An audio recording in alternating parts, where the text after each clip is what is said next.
Hello, hello, my lovelies. Welcome in. Happy time zones. Happy Monday. I feel as though I haven't been streaming as much lately. It hasn't been intentional. I've seasonal depression's really got my butt. And I've had a migraine for like the last 8 days, 9 days. This is day 9. It's not as bad today. Hopefully it stays that way. It's still there, but I'd like that to go away. So the combination of those two things have just kind of left me in like a zombie state of just kind of like sitting in my chair all day. And I think I kind of forgot streaming was a thing, I'll be honest. So oops. But here we are. I said to myself yesterday, I was like, well, hey, tomorrow we could stream this. So that's what we're doing. Let me... And hopefully I will feel like streaming more often. I've just found myself getting distracted a lot lately. What I wanted to do was coding, but I think that would make the migraine worse if I was sat staring at my screen coding, so... I've started trying to draw a bit. I have halfway through October decided to pick an Inktober prompt list. Oops. So it will not be done by the end of October. I've been wanting to get 2 done a day. I haven't. I've been doing 1 a day. So and I haven't got, even with people donating their commissions to be public, which thank you very much. Me recording 3 audios a week is still not going to get me as in front as I need to be for when I go see Julia, and I just haven't been able to do more than 3. My brain's been made of cotton wool, but hopefully I start feeling a bit better. I bought a sun lamp to try and help with stuff, and I don't know that it's helping. It's kind of just really uncomfortable. It's so bright. And you're not supposed to look at it, but you're supposed to have it, like, in your line of sight, I guess. Otherwise, if you can't see it, it's not going to do anything. But even just having it in my line of sight, it's not very pleasant. So I don't think... I was like, yeah, maybe this will help a lot. I don't think it's working. The sun just came out, though. That's the first time I've seen it in, like, a week. Isn't that nice? All those at the beginning of October, when all those weather forecasts were like, "You're gonna get snow on the 21st." We're not getting snow tomorrow. I knew we weren't going to. I was like, "How do you think it's gonna cool down enough?" It still doesn't feel like it's autumn yet. Both in the temperature and also like the leaves haven't even started falling off the trees yet. What's happening? We're halfway through October. Where's all the leaves? And I was only noticing that because something that I started doing yesterday, which has been cheering me up, is when Julia came to visit last year, I vlogged it. And I'm not going to do that every trip. It was just like, I want to record this trip because it's our first time meeting in person. Not to post publicly, just for us to keep. And then I never got around to editing it because I was sad, and then I forgot about it. So I finally started editing it together yesterday. And looking at the videos of me, it was like a video I took because Julia was tired and jet lagged, but we needed groceries, so I was like, we were missing a few things that we'd forgot to buy, and I was like, I'll just pop around and get them. And it's me like walking to the shops, and there's leaves everywhere, and it looks like autumn. How nice. And that was in the middle of October. Boy, it sure doesn't look like that now. In the middle of October.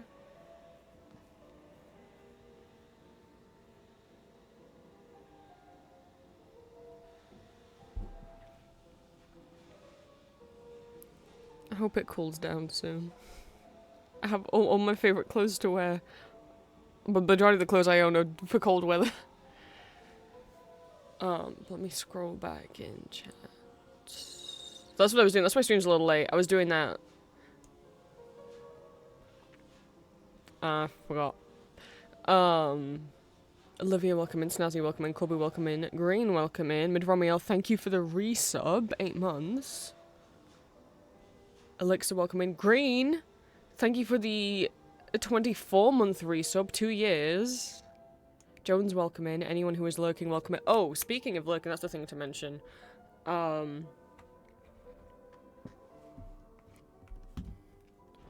I don't know how many of you are aware that, at least for the last maybe 4 months, maybe 6 months, Twitch streamers have been noticing a massive drop in views.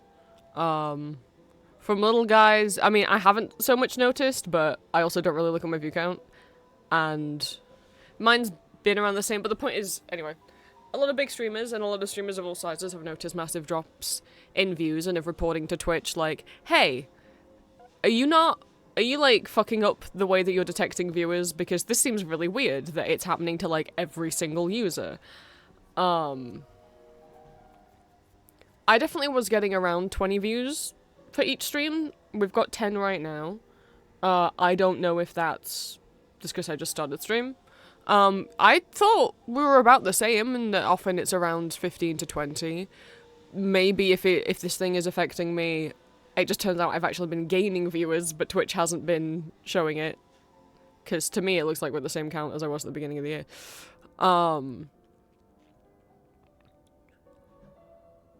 Twitch was just trying to say, like, oh, well, it doesn't count it. There's loads of little ways. Twitch was basically telling people, no, you're just imagining it.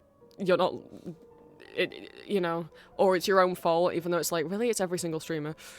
And then it was like, oh, well, if you have the same stream open in too many different tabs, your view might not count. It's like, who has the same stream open in 5 different tabs? And then it was also, oh, if you have 2 different streams up that you're watching in the same time in different tabs, your views might not count. They should. If you watch 2 YouTube videos in different tabs at the same time, like maybe you've got a YouTube tab open with music and you've got another YouTube tab open for like watching like a video essay or something, like it would both count. And then it was like, oh, if you're watching on the app on your phone and also on your computer, it might not be counted. It should. If you're watching the same stream on your phone and on your computer, that should count as 1 view, I think. I don't think that should count as 2. But it shouldn't count as 0.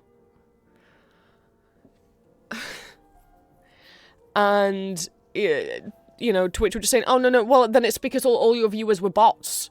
What we've been doing is we've just been making sure that, like, people can't bot their streams, as in, like, maybe someone isn't getting any views on their streams and they're really upset, so they get a bunch of bot accounts to watch their stream to artificially inflate the views, right? So Twitch is like, yeah, well, it must just be that those were all bots, and it's like, is it?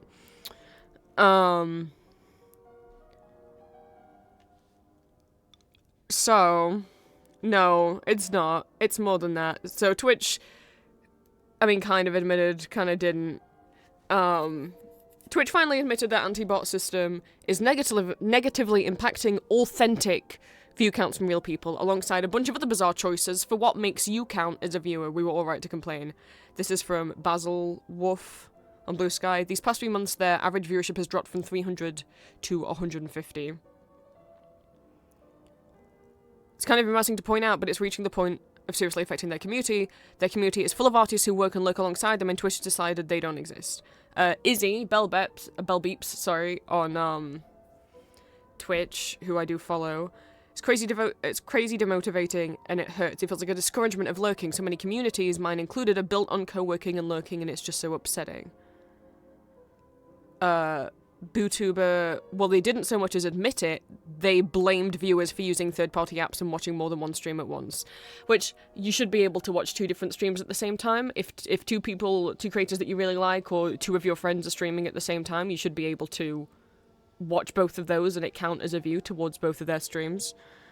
Mirror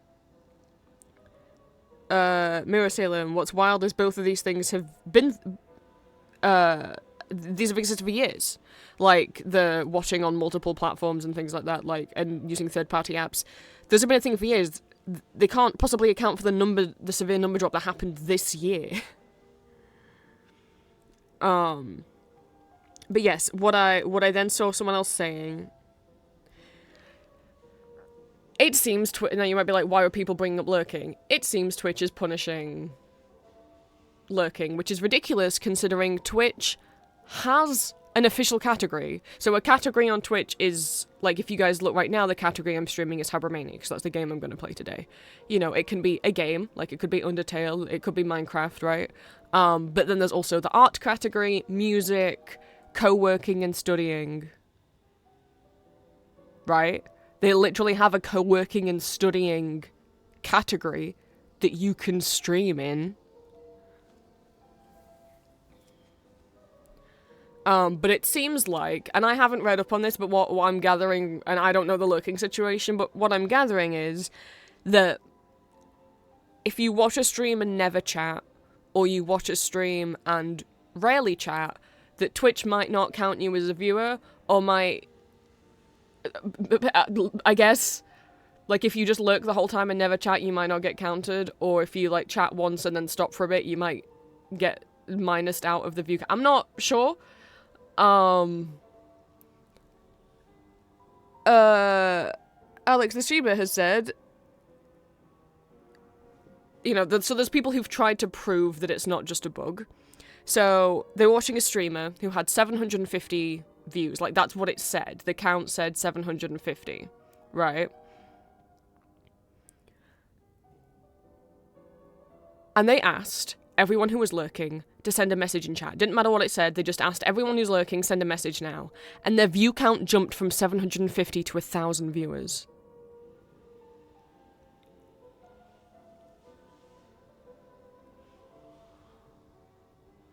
Now, it surely isn't affecting me very much because I don't have many viewers. Like, the difference of me having, like, 7 and 10 viewers isn't a lot, but the difference between having 700 and 1,000, that is a lot of people.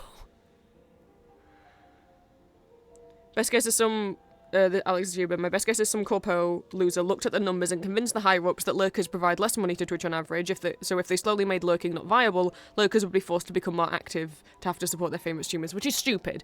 The idea that they're not counting lurkers as viewers, why? Because they're not engaging enough? Who gives a shit? If they're watching it, they're watching it. If they're watching it, they're getting served ads. Twitch is making money off lurkers, because, you know, because if a lurker isn't subscribed, they are watching advertisements.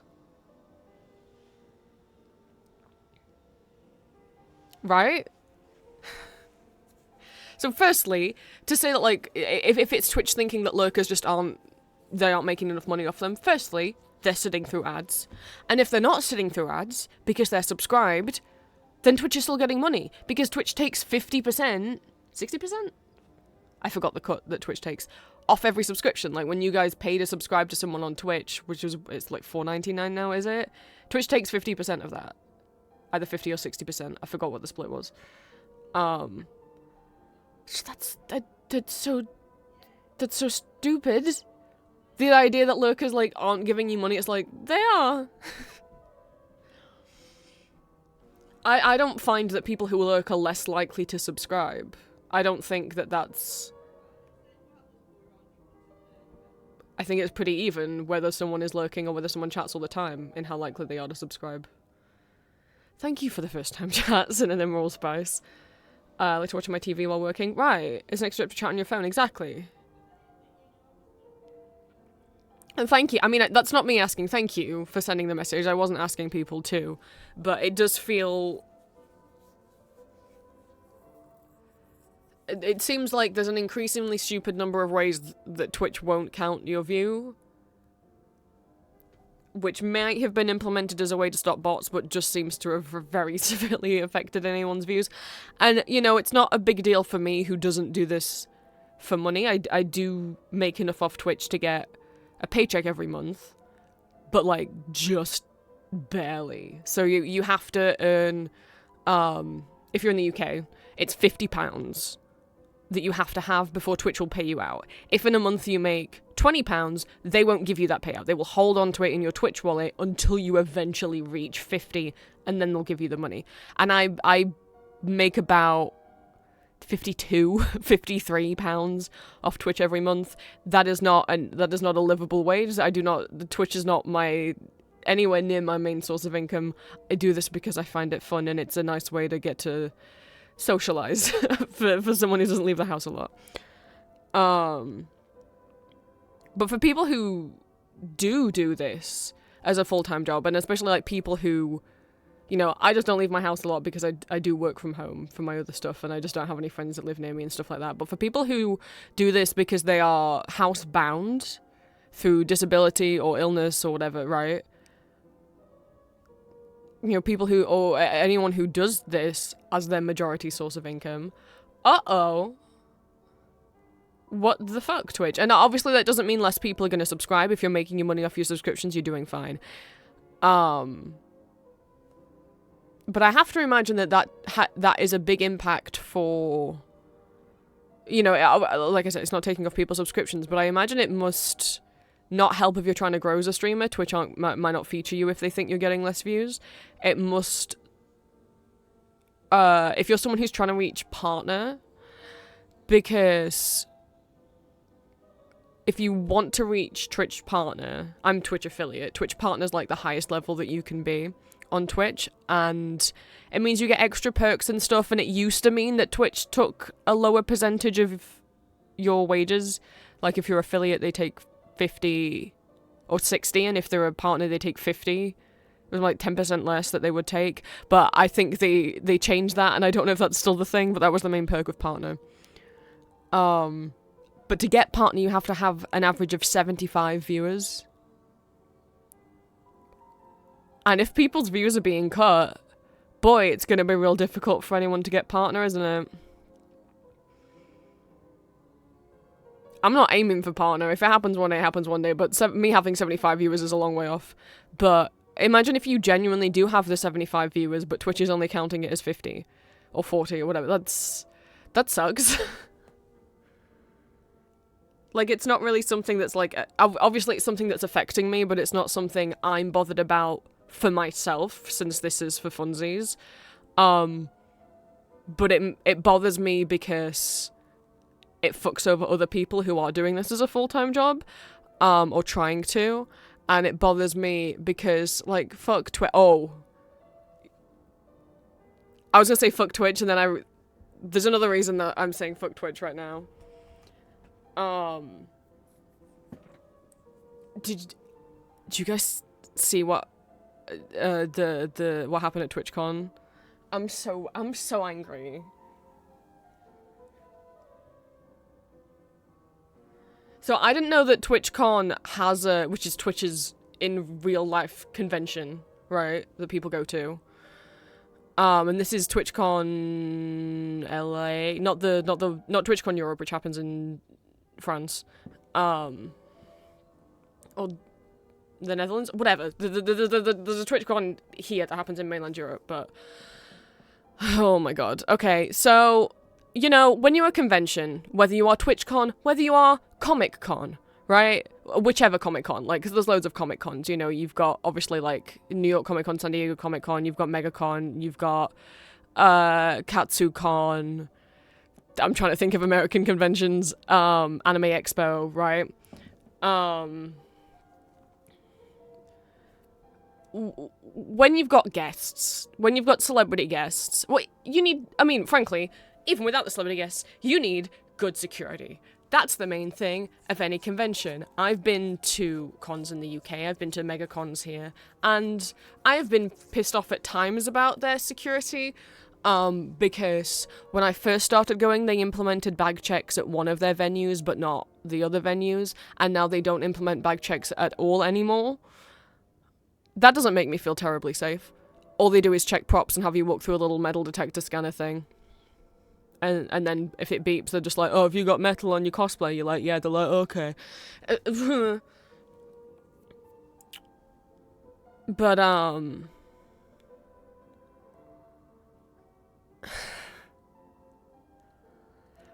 I wasn't aware that TwitchCon have a reputation of having shit security.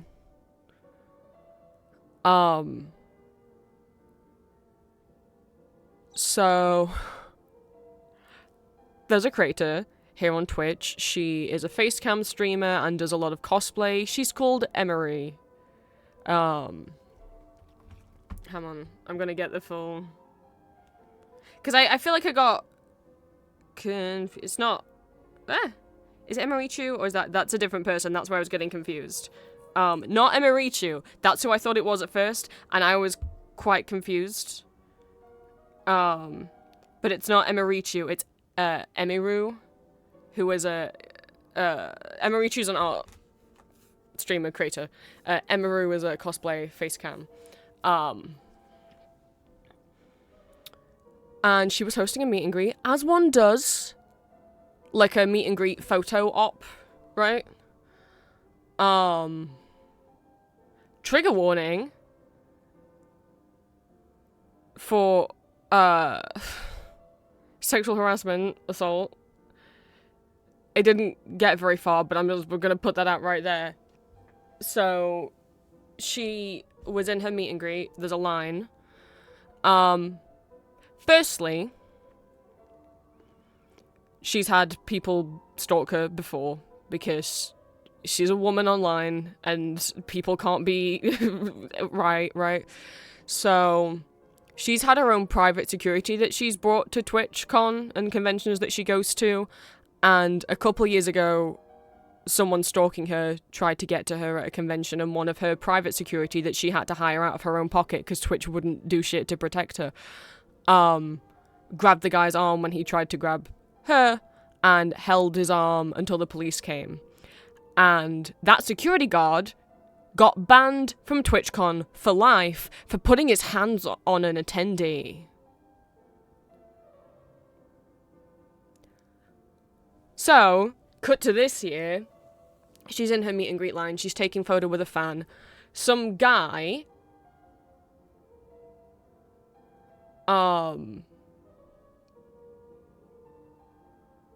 There's like a whole row of meet and greet photo ops lines, right? So there's like Emiru, there's another person next to them, the VTuber next to them, blah, blah, blah. There's like a whole line.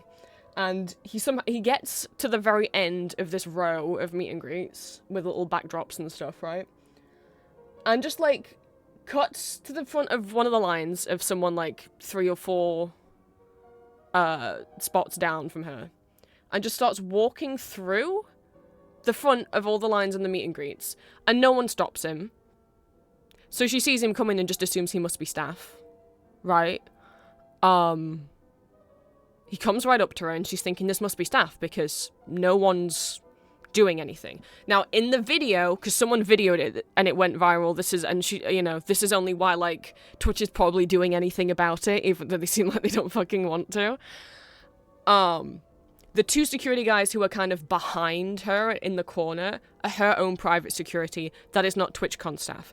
I've seen people be like, why weren't they closer? Why weren't they manning the line? Because they're not TwitchCon staff. They're not allowed to be manning the line. They're not allowed to stand at the front of the line and be guiding people through one at a time. They're her own, like, personal bodyguards. I don't see any member of TwitchCon staff in the video. So he walks right up to her and she's still thinking, okay, this is a staff member. He grabs her shoulders and he tries to kiss her. She starts screaming. One of her personal security comes over and, like, punches and pushes the guy off her.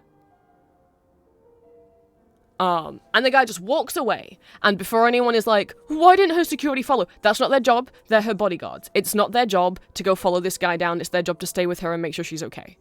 Okay? He just walks out. No TwitchCon staff approach him. None of them stop him. None of them go over and ask if she's okay. Her manager and one of her friends get her backstage and make sure she's okay. She chooses to go on with the meet and greet. No TwitchCon staff approach her at any time throughout the rest of the day.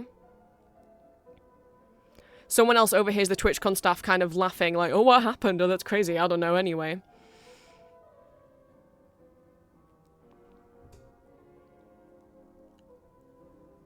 She's back in her hotel room.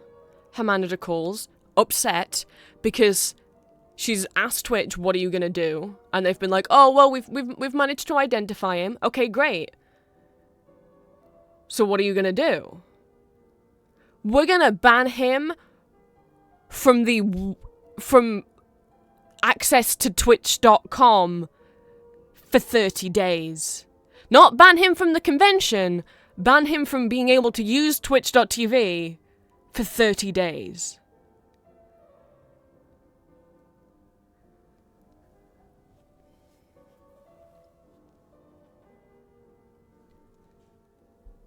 So obviously that's not acceptable, and it takes convincing for them to eventually agree to ban him from the actual convention, and also ban him from the website for forever, which, like, who gives a shit about the website? Like, get him out of the venue.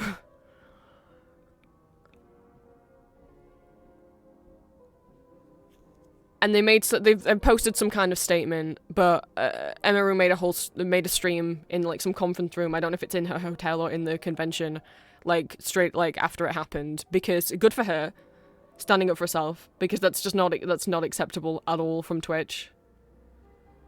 And, you know, if she wasn't telling her side, and if that video hadn't got posted by a fan who was just happened to be filming the meet and greet,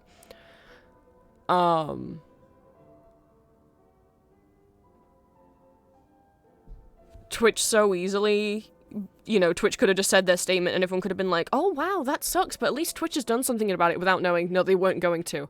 And obviously she made the point in her video of, it only got dealt with because she's a featured creator who was told that she had to host a meet and greet if she wanted to host this little cosplay show that she wanted to do. And also, you know, she had the money to purchase her own private security, and she makes the point in that video being like, what about smaller creators? Because there were no TwitchCon staff around. None of them approached her, none of them followed the guy out. They just watched it happen and just stood around and didn't do anything. So if you're a smaller streamer who doesn't have the money to hire your own private security, who isn't lucky enough to have a fan filming, what do you do? You've got no proof that it happened. And Twitch also probably aren't going to feel like they need to do anything, because what are you going to do? What are you going to do if you're getting, like, 50 views on your Twitch streams? Who, you know, your tweet's not going to go viral complaining about it. And I guess I don't know the rumblings, because I obviously am nowhere near status of going to TwitchCon. That I guess a lot of people had already pulled out because over security concerns, and after that happened, TwitchCon didn't even inform the other meet and greet people, you know. No one else was told, like, hey, there's a security threat.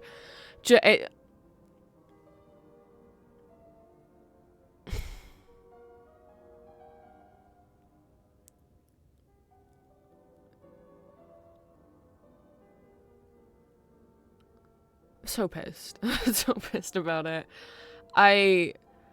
I just think, like, and a lot of people are saying, I don't stuff about the Twitch CEO, which, I mean, I don't know when he took over, but I mean, clearly it doesn't feel like Twitch has got any better, and apparently TwitchCon has not got any better over the last few years. So that's disgusting. Maybe be careful if you go to TwitchCon. That's the US one. I don't know how the security is at the TwitchCon Europe, but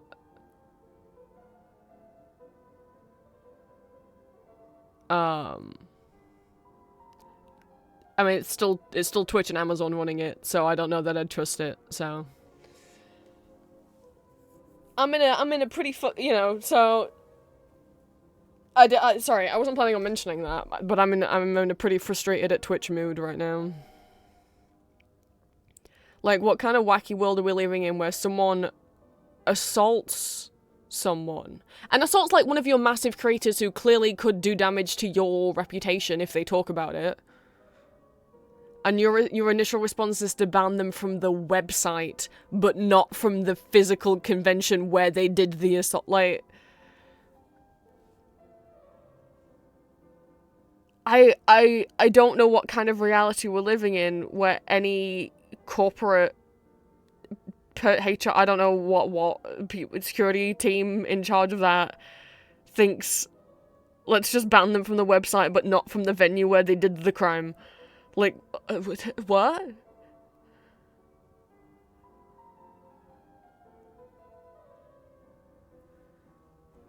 Anyway.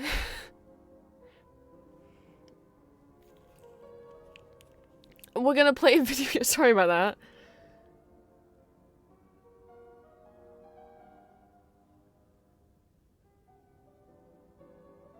We're gonna play a game.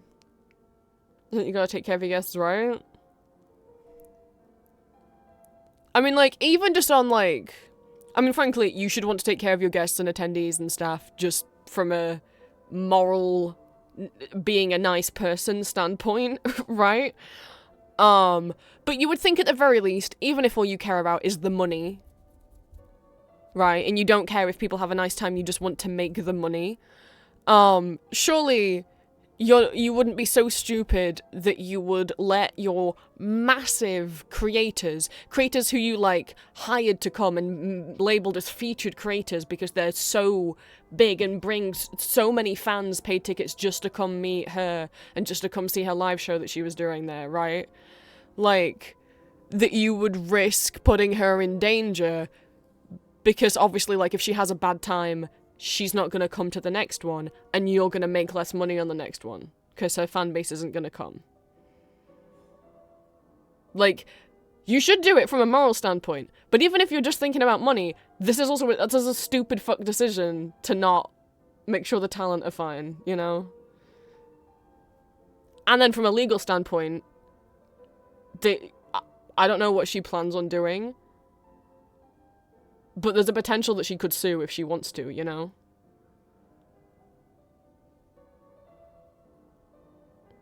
I don't know how well that would go. Twitch is, like, owned by Amazon, so they've definitely got more money they can put into a lawsuit, but... Seeing this trend of in-person creator harassment in the VenueCon platform does nothing. Yeah, I guess, like, I haven't been as in the loop with things, especially because, like, I don't really follow many other big streamers or VTubers or anything like that. I just, like, follow, like, smaller people like me that don't go to cons and don't do, like, meet and greets at cons. And the Comic Cons I go to are, like, regular Comic Cons. I've never been to a convention that has, like, influencer meet and greets, so a content creator meet and greets, that kind of thing. But, like, clearly that there were comments on Emery's video that were like, I guess a lot of creators, less and less creators are going to TwitchCon this year because I guess people just know that it's not great. Which, you know, with a Comic-Con, if you lose out on some actors attending, you'll probably be fine because people don't just go to Comic-Con to see the guests, they also go for the artist alley and buying merchandise and cosplaying and the cosplay competition and all of that, right? But with TwitchCon, people are going to see Twitch streamers. Like, that's the whole con.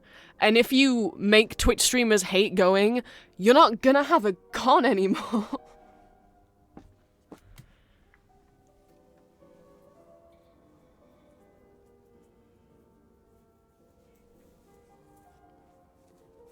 Wild decisions. I'm gonna run to the bathroom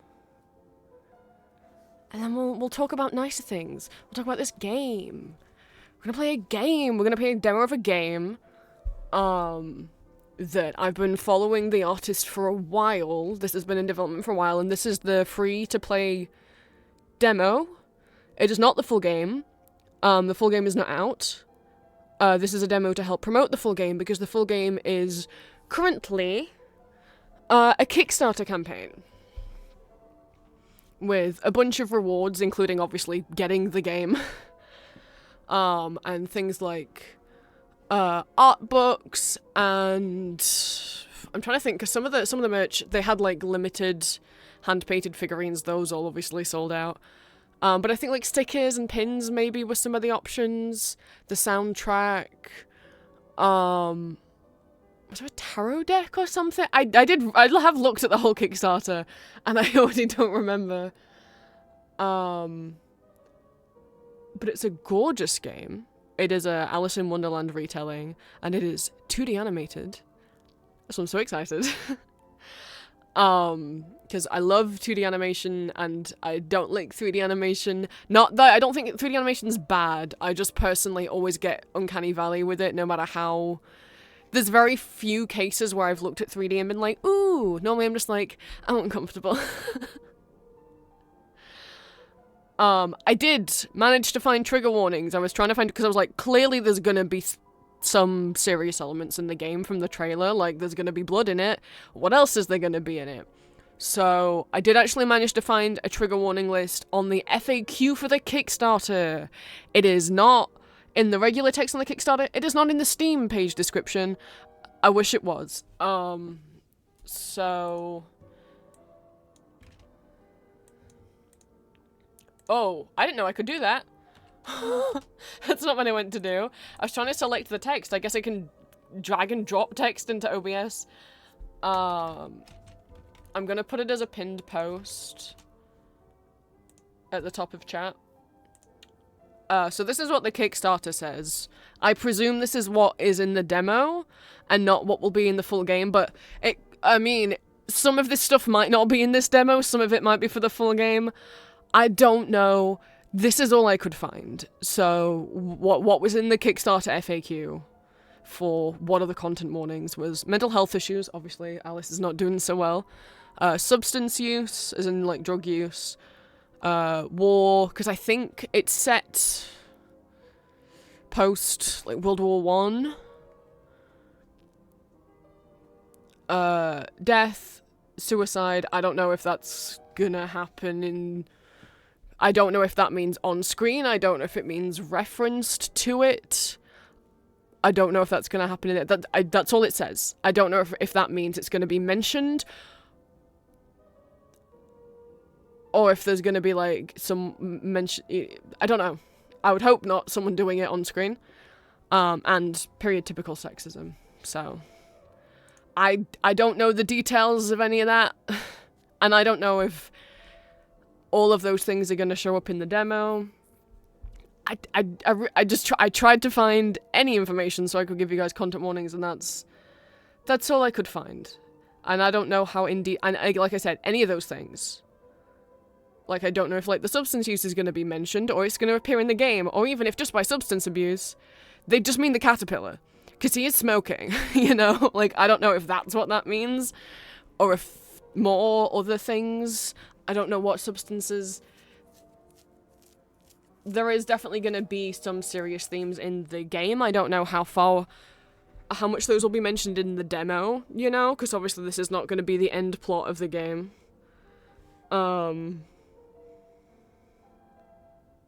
But from the trailer, clearly there is going to be substance use and mental health issues and blood. I don't know if all that will be in the demo, but I mean, there's already, yeah. Maybe it's not blood, maybe it's red paint on the menu screen. So, I will run to the bathroom. And we're gonna play the game. I'm excited. I'm a little worried because obviously I don't play scary games and I get triggered by stuff pretty easily. But the game's so gorgeous and I've been excited about it because I really like the art. The creator has a YouTube where they not just upload like works in progress of the game, but animatics and animations they've made with the characters. The main two being Alice the Mad Hatter and the Red Queen. Actually, I don't know if she's called the Red Queen in this or the Queen of Hearts, because those are two different characters in the. I think this is the Queen of Hearts. I don't know if she's also gonna get called the Red Queen. Some things make them the same character.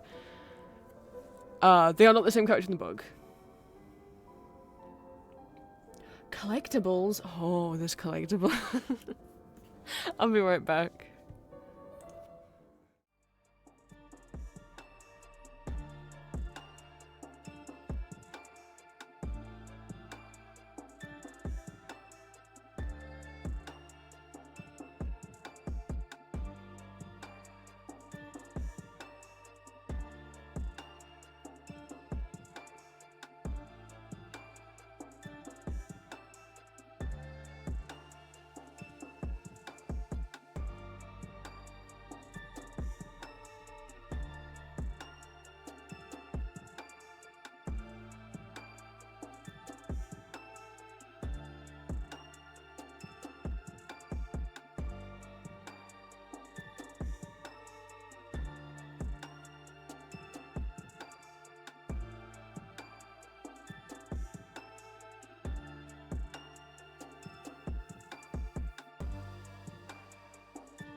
Let's get the game up. I will say, I was having a look on the settings menu, and there's a full screen option you can turn on and off, and ideally I would like to have it windowed.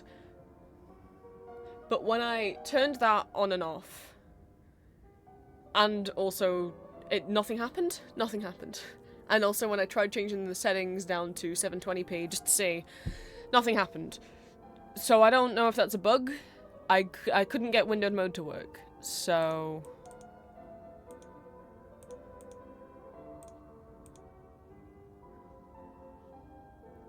I guess we're full screening it. I usually don't play games full screen because it's just a lot for me brain. I don't like being this close to things. Full screen's too big for me. But here we are.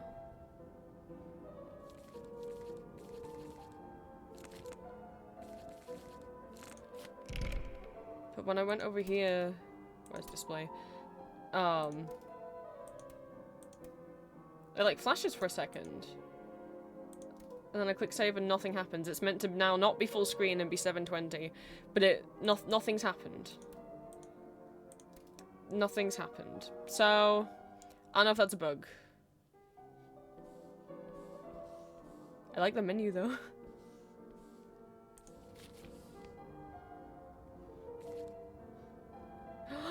Cheshire's eyes follow your cursor. What a silly guy. I love him already. I love depictions of him. I already love him. I'm gonna give him head pats, head scritches. Oh, look at the collectibles menu. I mean, obviously I don't have any. Ooh. Tarot cards. An ancient page. Hello. Obviously I don't have any. Death and the Human. Ominous, but also hello. I mean, nothing.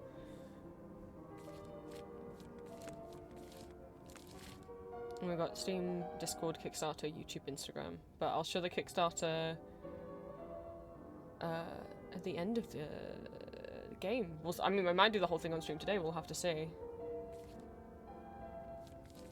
Are we ready? I'm excited, and I hope I don't get too spooked.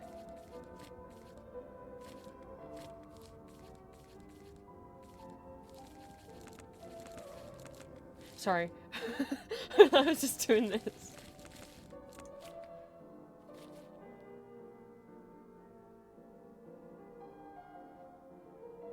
I think that's meant to be- ah! Moving. Oh no, a rabbit plush. Look at the animation, it's so pretty! That's gorgeous! Down she goes. That actually jump scared me. Oh. I didn't like how loud that was. I had my volume kind of loud because the piano was quiet. Get up. Press space.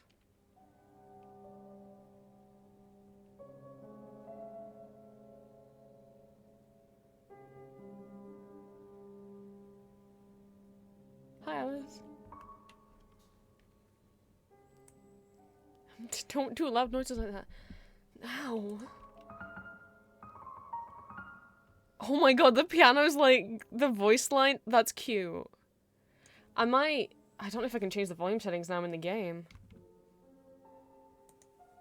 Pressing escape doesn't do anything. I would bring the dialogue down and the background music up, ideally, because that dialogue's loud.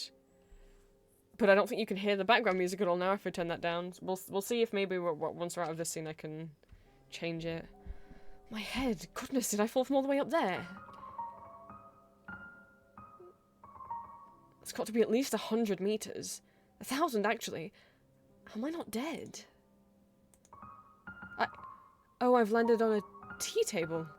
Must have broken my fall. How peculiar. It's an odd place to have tea, though, isn't it?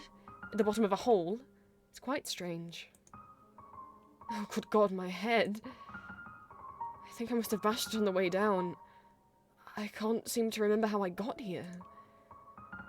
Well, usually when I can't remember how I've arrived somewhere, it's because I'm dreaming.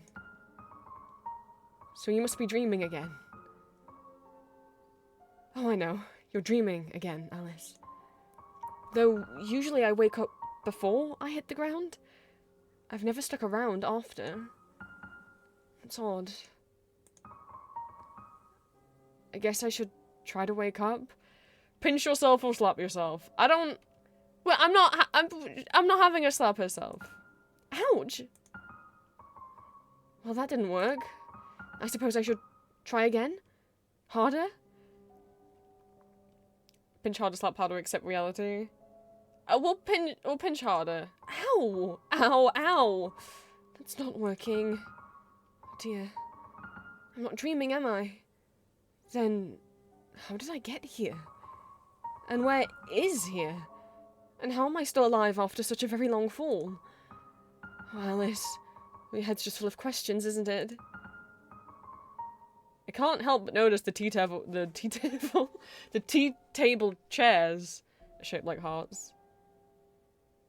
Come on, let's try and unravel this. I suppose the first thing I should find out is where I am.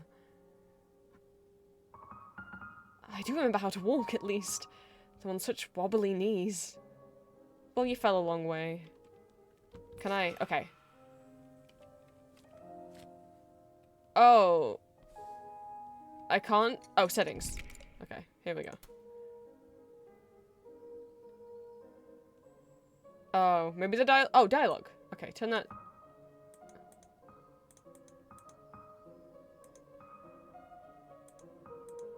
I like the background music. I think it's nice.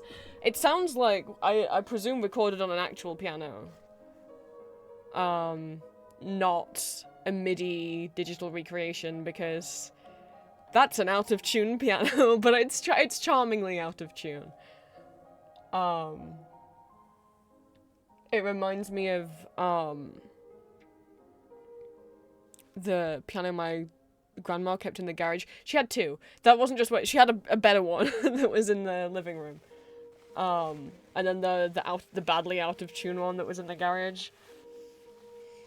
This sounds like that piano.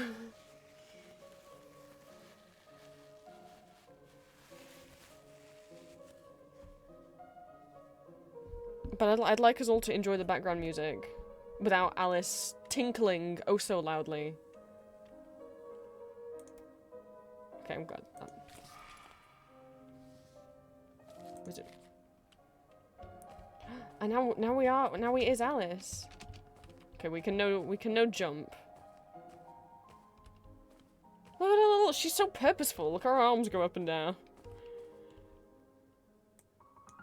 But not a place for a table. I wonder who set this up. It's quite the fall. It must be 100 kilometers down. Why on earth would anyone make a hole so deep and so person-sized? 9 o'clock. I don't think that's right. The clock must be broken. Also, who put a clock into the wall of a cave hole? Hell yeah, I am, Rocio. Oh, she can walk forwards and away from the camera, though. But she can no jump. But that's probably because she's got such wobbly knees. We just landed at the bottom of the hole. I was so excited to play it. I've been waiting for the demo to come out.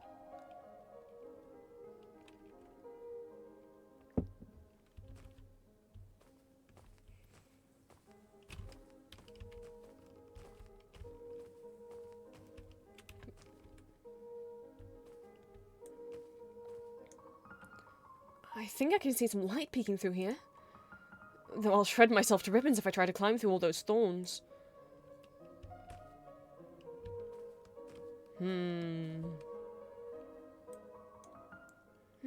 What's under here? Skizzers! Oh, what a pretty pair of scissors. I should like to keep them, I think.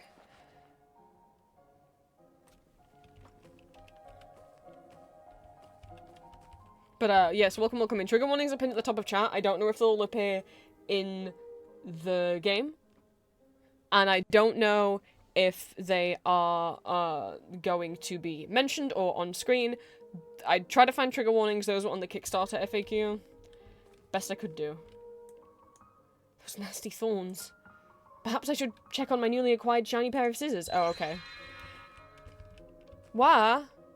Sparks galore, if that's how you say that. Thank you so much for the follow. I'm not good at game. I don't know the last time I played a point-and-click adventure game. I will use the scissors. I don't play many games. But I wanted to play this one because the art's so pretty. I love 2D animation. My shiny pair of scissors should make quick work of this. I'm already feeling dysphoric about having to do a lady voice, a young lady voice. But it's voice acting, who gives a shit? Aaron does female voices, all the stupid female voices all the time. And I'm not trying to do stupid ones. There we are, nicely done. Off we go.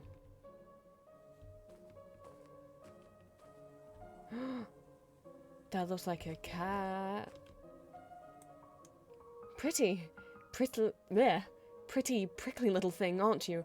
I don't know if we should steal that, Alice. Oh, okay. Well, we have. Oh, hello. Goodness, it's a...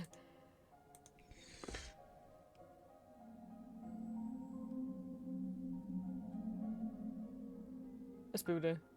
Well, that's the most horrifying thing I've ever seen. Oh dear. I don't do well with dead bodies, I'm afraid. Poor skeleton. Whatever happened to you? Did you get stuck here as well? You certainly look like you've been down here a while. I suppose that doesn't bode very well for me.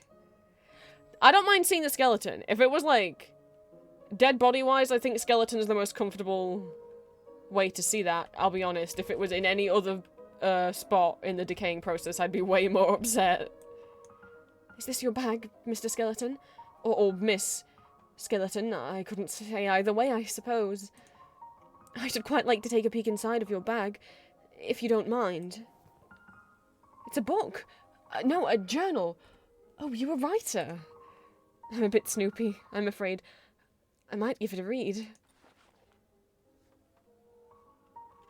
Oh, it's blank.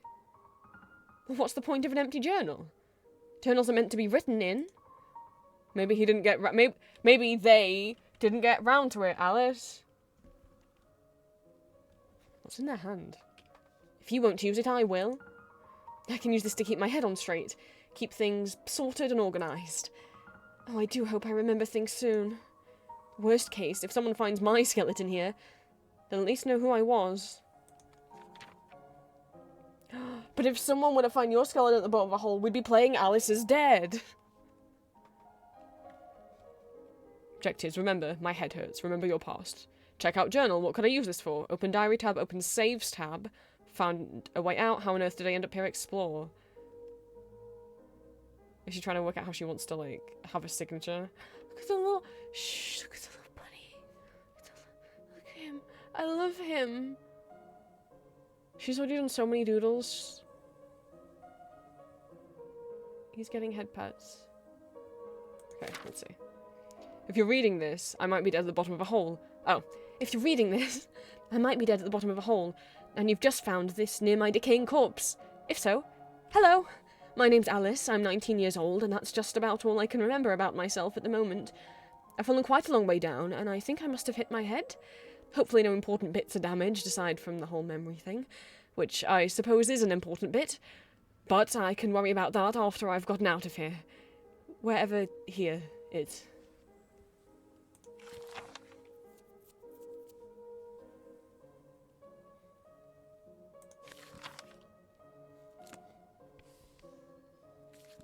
Okay. Aha! I saw that, you sneaky little scamp.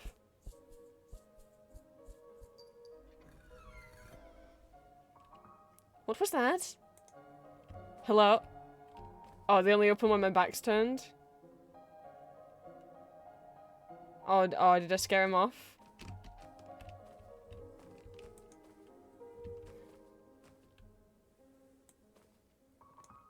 Were you married? That's a bit sad, seeing as you're dead. Your ring is so very shiny, though. Oh, I don't want to steal it, but I also think that, like, you know, we probably will need... There's puzzles in this game, right? So I feel like we will need to collect every item that we possibly can. And it would be very foolish to leave it behind. I don't want to, though. but Alice's survival might depend on it. Sticky fingers, Alice. You already have sticky fingers. You stole his journal! Nobody's here, so it must be fine. I'll leave you be, Mr. Skeleton. I mean, Alice, honey, sticky fingers, you already stole from him.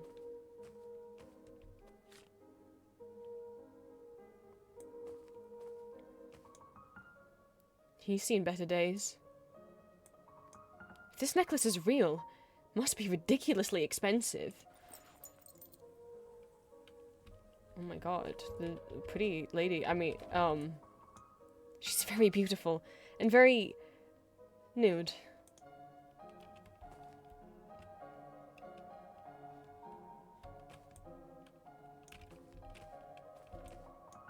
It's a bit ironic, isn't it? Medusa being made out of stone.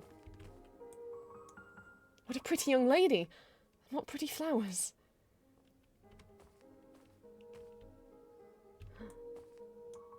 Lady Justice. I'd hate to be at the business end of that axe. It's got a heart on it. Won't budge.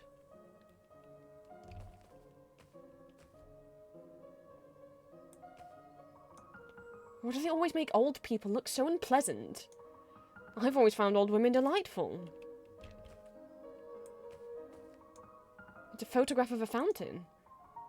Where is this?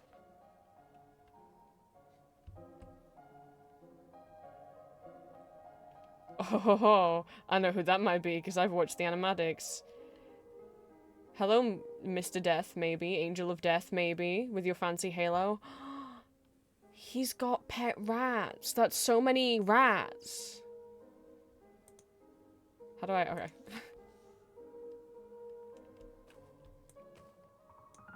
I wonder if I have a mother. Well, obviously I know I have a mother. Everyone has a mother. But I mean in a more specific sense. Well, not unless you had two dads and one of them was trans. And I'm not being pedantic. I can't remember. Oh! Sorry, I wasn't actually expecting there to be more, because I was going to, have more of a wonder. Because we've got... I don't know if they correspond. No, okay. I guess I was reading too much into things. Because because this door had like a crescent moon, a circle, and another crescent moon, and this statue and this statue have crescent moons facing in opposite directions, like on here. And I thought maybe you have to click them in a certain order, but I do not think so. None of them have a circle on them. But I can... So is that... Oh no, okay. Is that in my inventory? Just regular inventory then? Ah, it is. I can read them. Oh, it says Memento Mori on it. Pretty gilded scissors. More for form than function. It's a bit awkward to wield. And the blades are dull. Pretty and sharp and sweet smelling. Shiny ring till death do us part. The ring is surprisingly shiny for being nicked off a corpse. It's just gaudy costume drawing, but it sparkles either way. Photo of a fountain. A skeletal figure holding a water pitcher pours into a girl's hands. How grim. Not grim! Oh, can I do that with everything? No.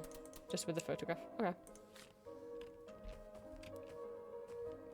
Oh, I guess trigger warning, this nipple. We don't care.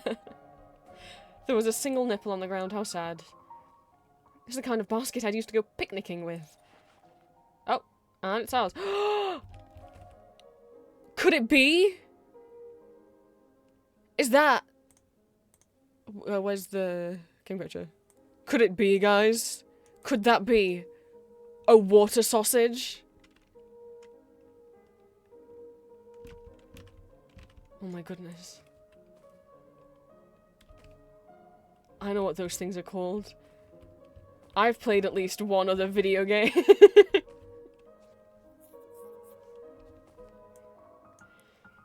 I can't reach it. I'm not nearly agile enough to make that leap. And this bank is too deep to climb down. I don't think I'd be able to get back up, and I've fallen down enough holes for today. Green! Green, I have a new son for you! Green, he's on screen right now! Do you see your new son? I have a new son for you!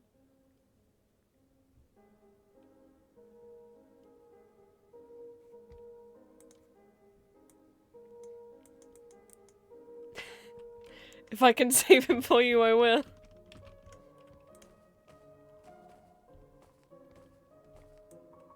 Some sort of bucket? Water elevator system? It's not moving, though, obviously. I'll free you, little man. It's a lever, but it's covered in thorny vines. But what if I use the scissors? Snip, snip. There you go. Oh. Nothing happened. For some reason, I thought that would make it work. Yeah, I guess we need water, huh? Still nothing. Oh! I can take... Drat! I'll have to get closer. Yeah, okay, we can't reach across. That would be quite dangerous. This might work as a bridge, if I'm strong enough to carry it. Well, huh. Actually a lot lighter than I thought.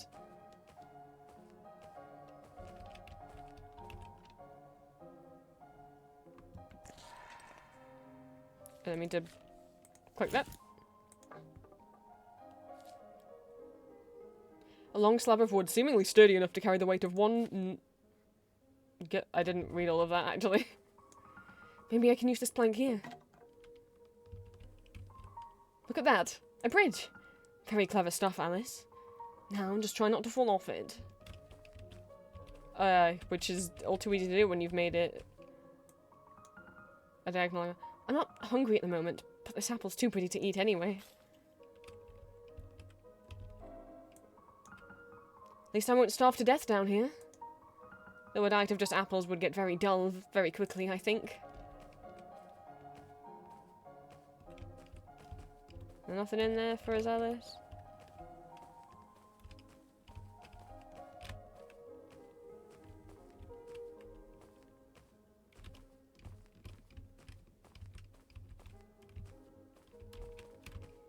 Huh. How has that helped then? I have an apple now.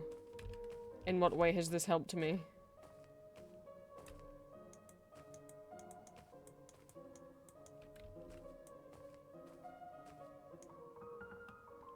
Oh. There's a stream of light coming from above. Looks like a way out. Now if I could just figure out how to get up there. Unless there's more. Oh, there's more. Two things. Firstly, hello portrait of, I don't know if that's meant to be like the developer's Sona, because that is what's up there, but hello little tail. What a miserable looking clown. Poor thing. Mercy, that's a lot of rubble. I could get crushed.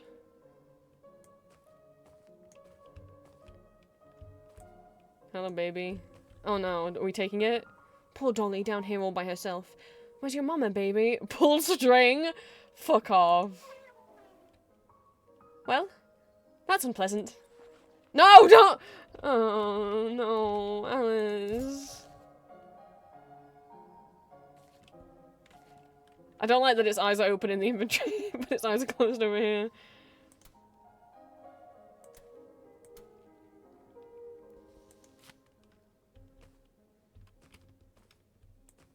Hello. Oh, it's a bird's nest. There's a bunch of sparkly bits and bobs in it.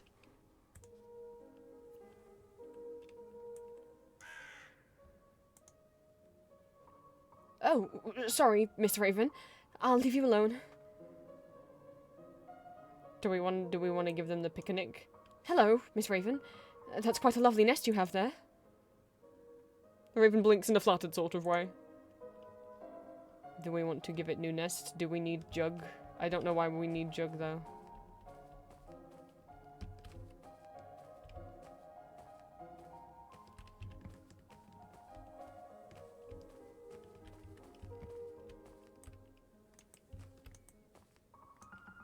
wonder if this old thing still works.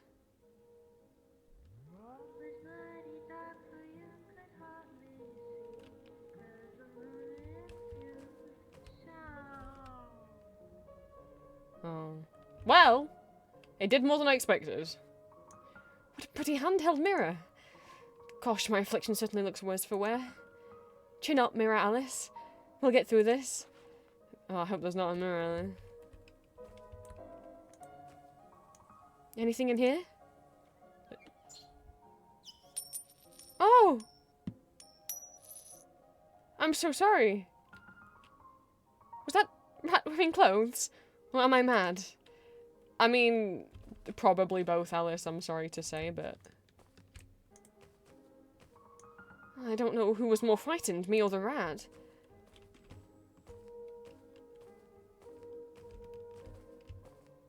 Hey, right, don't take my penny. Wait. This is before the 60s. It won't be a penny. This is before money changed. Don't take my, shillings. Were shillings gold? I don't know. He left behind a coin. Not that money will do me any good here. It certainly is shiny. Oh gosh, am I giving UK currency law? We didn't use pounds and pennies was a currency introduced in the 50s, 60s? Before that, we had a horrible system. Because, you know, pounds and pennies make sense because there's 100 pennies in £1, just like there's 100 cents in $1. Shall I look up imperial currency? Horrible. Horrible. What went into what? Good fucking luck. I hope you know multiples of things.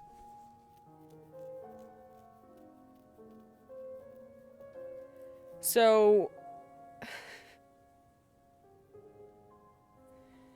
you had half pennies. They were worth half a pence. A penny, a 3p coin, a 6p coin, a shilling, a florin, a half crown, a half sovereign, and a sovereign. But okay, but that's just like having like, you know, a 1p coin and a 5p coin. No.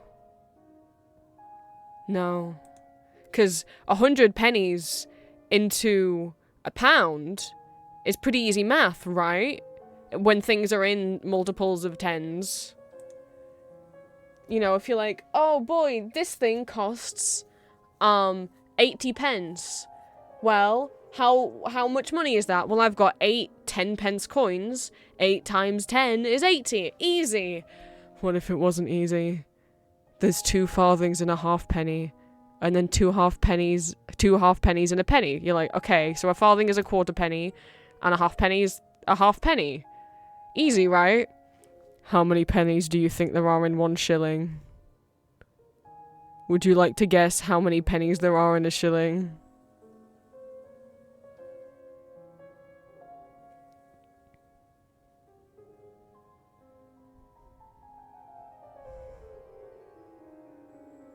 Do you think it would be a nice round number, like 10? Maybe 5 at the worst? It's 12. Have fun. There's 12 pennies in a shilling. I hope you know your 12 times table.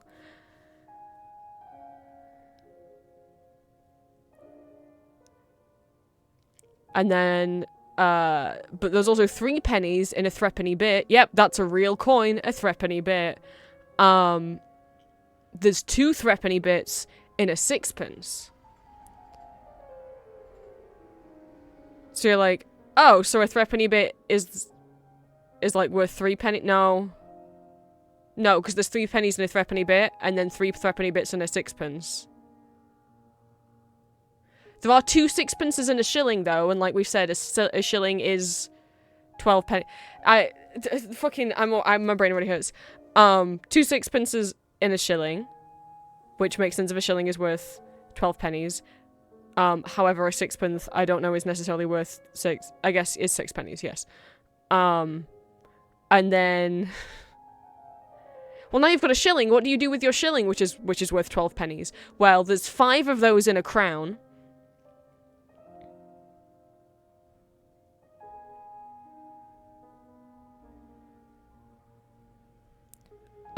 There's 2 crowns in a 10 shilling note.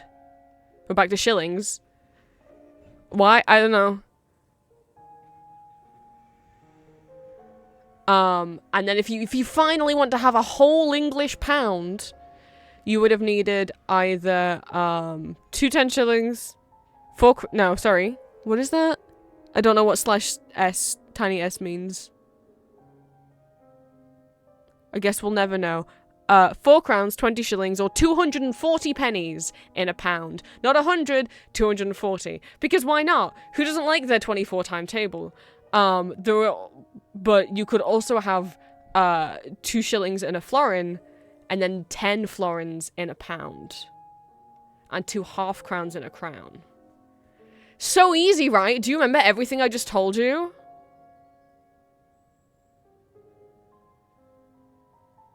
Do you think you'd be able to work out that math when you just have a bunch of coins and you're trying to buy a candy bar?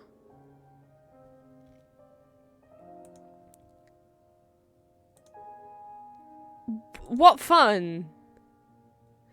So in 1971, the UK was like, alright, we're gonna do multiples of, we're gonna do 100 pennies in a pound, we're not doing 250 pennies in a pound anymore, we're gonna do 100, we're changing money.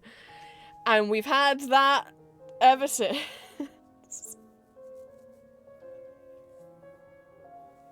No, I looked that up. I was reading a graphic. I was not alive before 1971.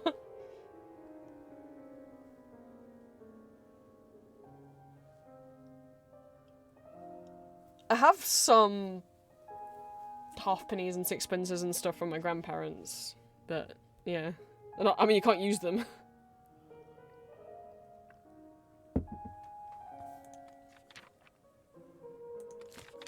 More entries. One more diary entries. Maybe I should just check the diary entries at the end of every... Spooky statue. This place is terribly overgrown. Where am I?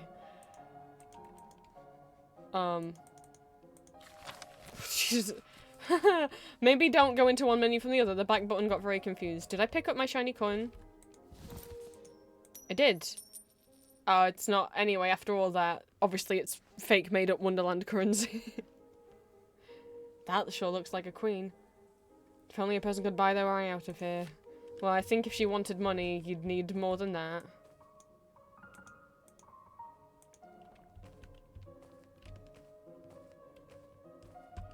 So I think maybe... Hello. You want me to be a gooby? Wait then. Not you. You. Not you. Not you! Shit, I got so confused. I opened Discord because I panicked. But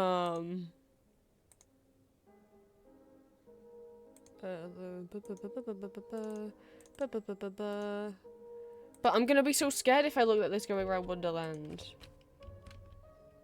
I was only thinking because the picnic basket looked like it had... Well, obviously the wicker basket won't be helpful. Well, I'm sorry. It looked like it had... It looks like it was full of shit. It looks like it's full of twigs.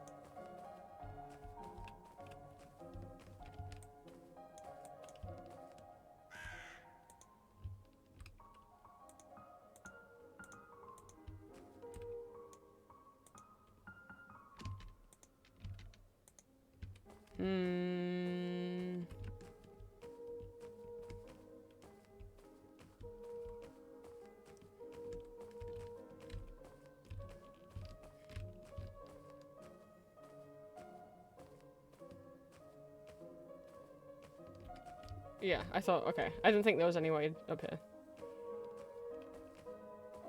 I just would have felt silly if I didn't double check. Oh, do you want shiny? But I just got my shiny.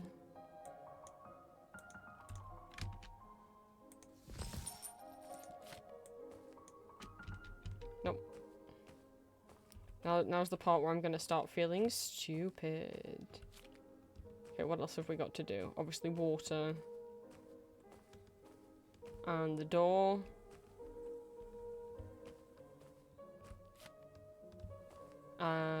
That's it, right?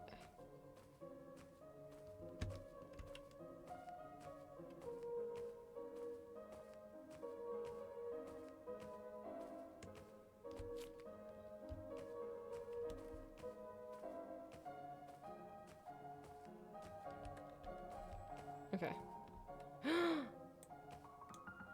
What on earth made these tracks? Not sure I want to know the answer. Oh dear. I do! I want to know the answer!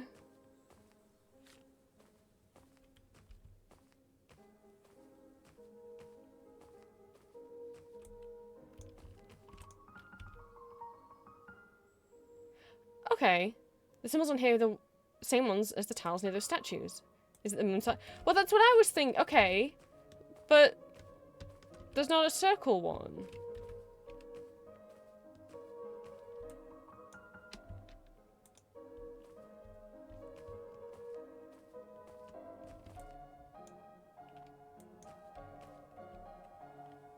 Ah, yes, there is a circle. The fucking... God damn it, the pregnant lady has a... circle. That was my literal first thing. Did that open it? Clicking on them in order? No. Fuck. But I guess it's like, it's moon cycle and also the aging process.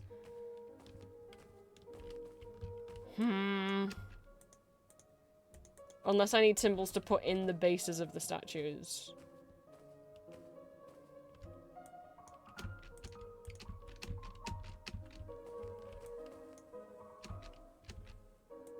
Looks like she's supposed to be holding something. Oh.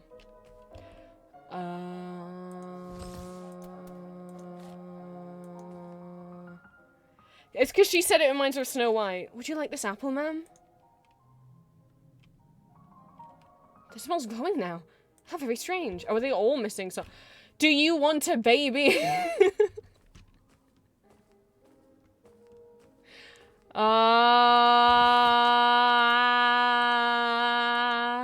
Obviously the really? No? Flower? There, a pretty flower for a pretty statue. I wouldn't have figured out that they were needing to hold things had I not kept clicking and gotten the hint. Does that make me stupid? To me, it didn't look like they were missing holding anything. Well, there's another one, only one symbol left. At I don't know exactly what this is doing. But it's doing something. And that's better than nothing, I suppose. I feel like a dum-dum, but I'm also like, I don't know. I just thought that's how they were posed. Like, why would she need a baby if she's pregnant? But here, would you like an extra baby? Would you like to have a baby and be pregnant? Here you go, Miss Statue. I found a baby for you. Now you're gonna have 2 of them. It was in the trash. Enjoy your trash, baby. That's the last one.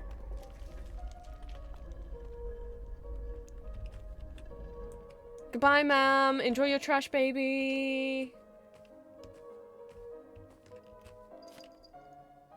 Aha. Hello. It's a fountain, I think, but there's no water. I think it's missing a piece. What's this? A note?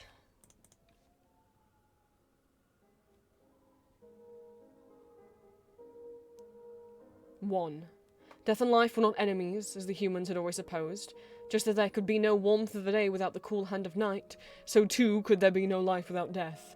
Life brought beginnings, mornings, and light. Death brought endings, sleep, and peace. And so it was for all time, always and forever. So, like, is death single, or... sorry, I mean, maybe it's a memorial? Gives me the heebie-jeebies. Whatever heebie-jeebies are, I never thought about it, actually.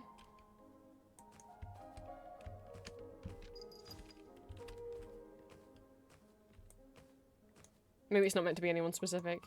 She's holding out her hands like she's waiting for something. Is that gonna be a problem? Looks like the water's supposed to flow from the fountain into this quaint little creek.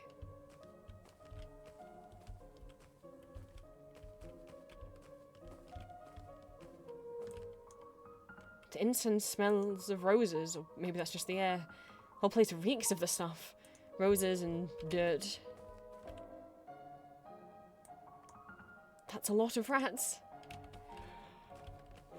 Rats! I was trying to hold it in. Whoa, whoa, oh. Rats.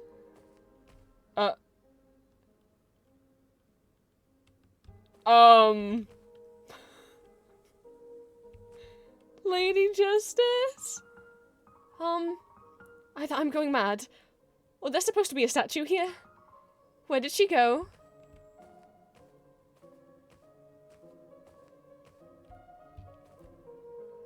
That's why this guy's got no head.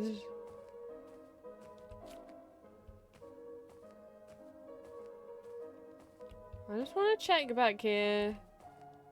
That's all. I mean, that's not...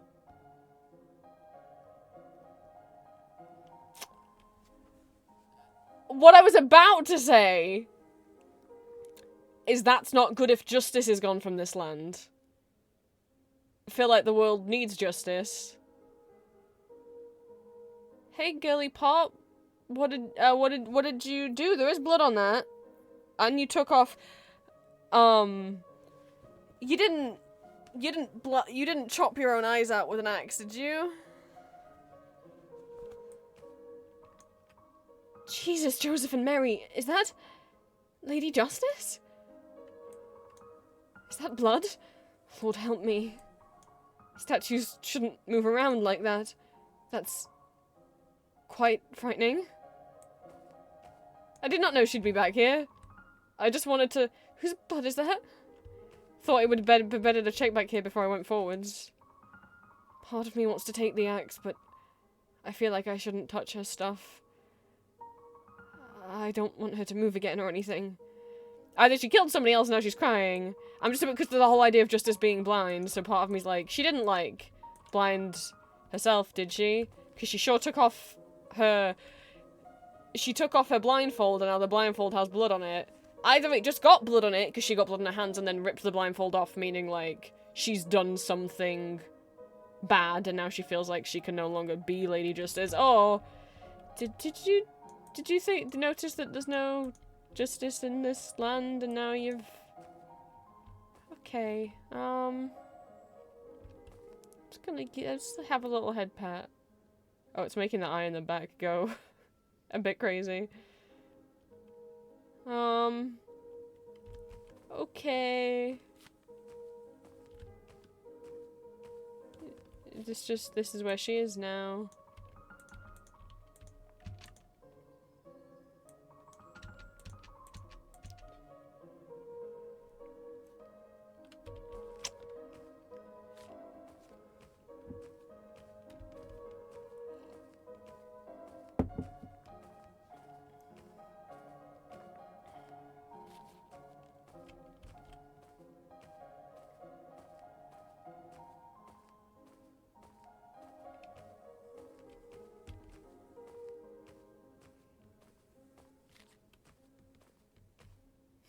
But I haven't seen any jugs around. God damn it. Apart from those ones in the statue room, am I right? But I'm sorry, I'm so sorry. I was only thinking that because, my Discord, we watched the Beetlejuice musical last night, which is not my first time watching it. And there's a bit in it where, I'm sorry, that's not my sense of humor. There's a bit in the Beetlejuice musical where Barbara, because she does pottery, picks up 2 jugs and goes, "Look at these jugs!" And Beetlejuice turns around, like, all excited, and then sees she's talking about pottery, and then goes like, "Ugh," and storms out. Jugs can also mean boobs. God, I'm ashamed of myself. That was, I don't know if that was Julia coming through with me.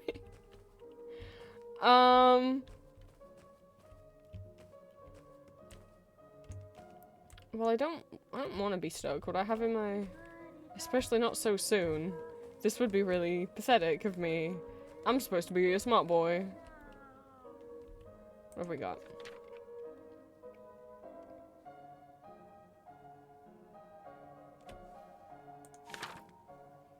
I have this awful feeling something's watching me. It's probably nothing. Just nerves. I need to get out of here.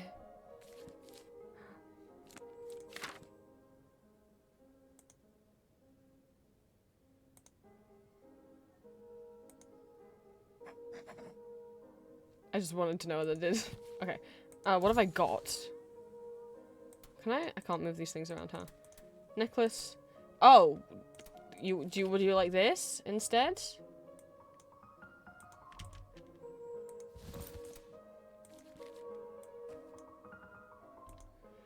Why would I use it here, Alice? Because we're being nice to this crow.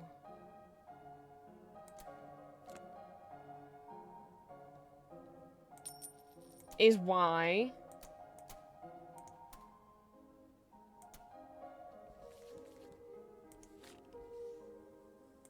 Like, if we can click on that, surely... Oh, duh! We do need to take it, because that's the picture from the statue. Okay. Maybe I needed to trigger Alice talking to it first. Excuse me, I need that picture. Dear, if you could just relocate. I need to find a way of getting her away from the picture. Yeah, that's... Did I need to activate that dialogue before I could actually... I don't know if they'll want the coin or the ring or the necklace. Do I have to toss it in the safe? Maybe. I'm not gonna lock it in the safe, am I? So I wasn't completely stupid. I did have the right idea of that I need to get the crow away from here. I'm not trying to be daft, Alice.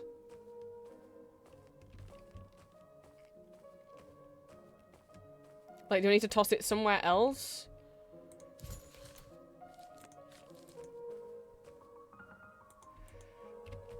It's like, I know what I have to do, but I just don't know what I need, specifically where I need to click on.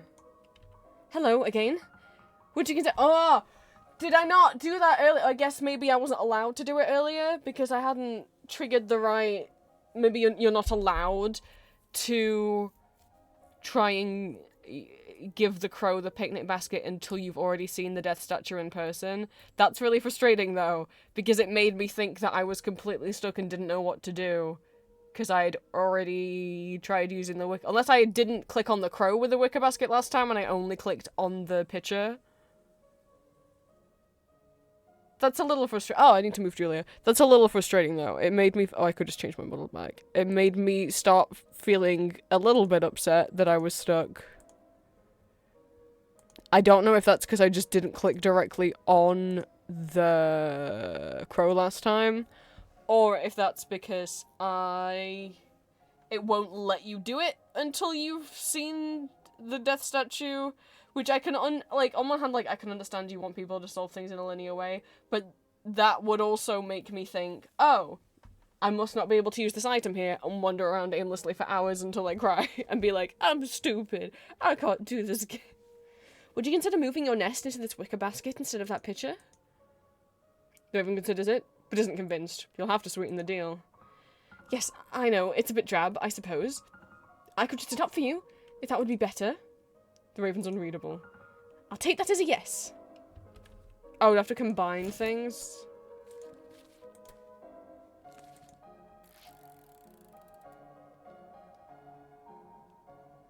Still a bit plain. Well, I'm gonna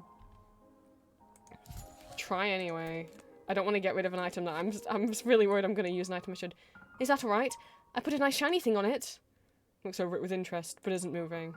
Guess it's still not pretty enough for you, huh? Maybe we can find something else to stick on it. The mirror, the coin, or the ring? I'm a bit... I mean, I guess this specifically says it's shiny. Oops.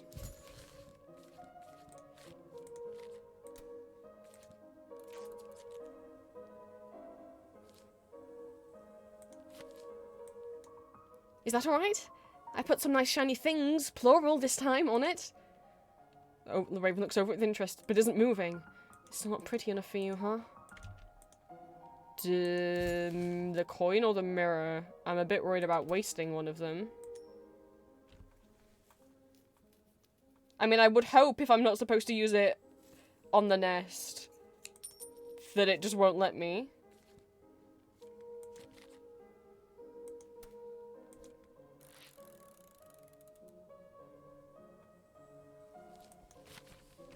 Ah.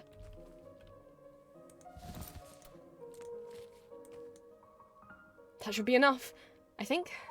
I put a lot of nice shiny things on it. If I were a bird, I'd sure like to live in a nest like this.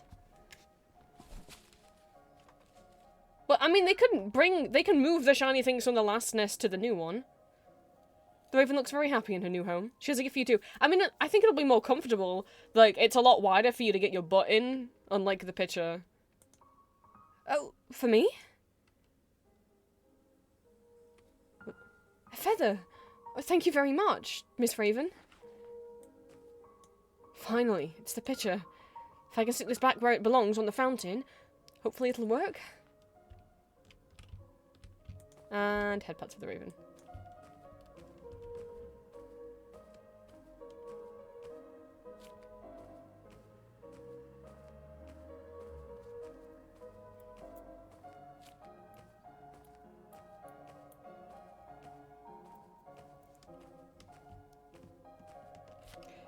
I'm genuinely, like, ashamed of myself for the jokes because that's never how I talk.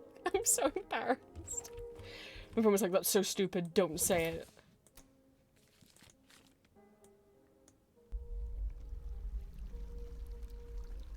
Oh, the eyes are green. I was like, maybe it's not meant to represent any character in particular. But I guess Cheshire eyes also. Oh, would you look at that? It's working again? Where's the water coming from, I wonder? I suppose it's unimportant so long as it's working. It's best not to think about things too hard sometimes. What interesting eyes. I don't think those were glowing before, were they? It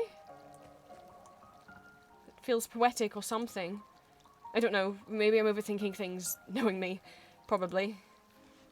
What, like death is somehow feeding the world and the earth? I mean, compost is it?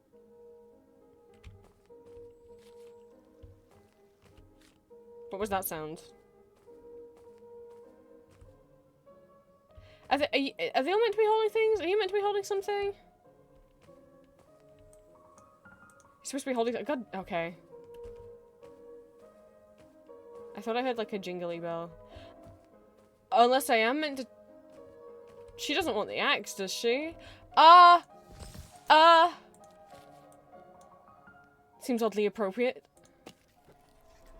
Oh!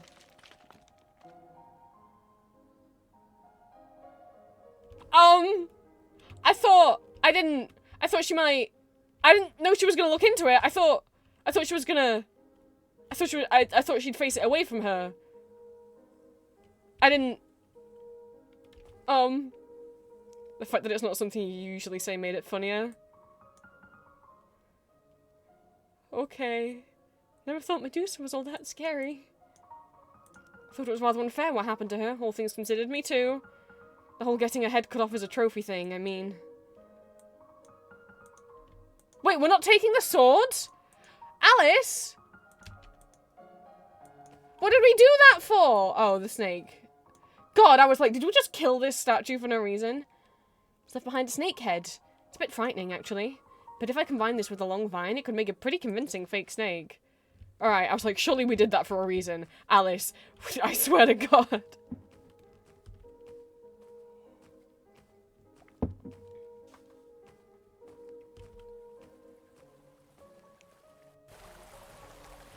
Ah! Friend! No!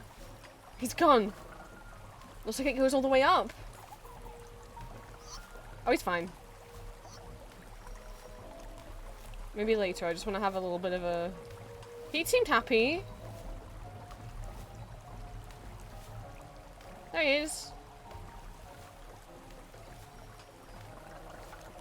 Was he gurgling when he went under the water?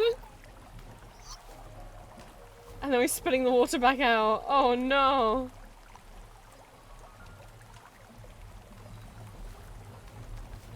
Okay, I just wanna see what's happening in the world now there's water.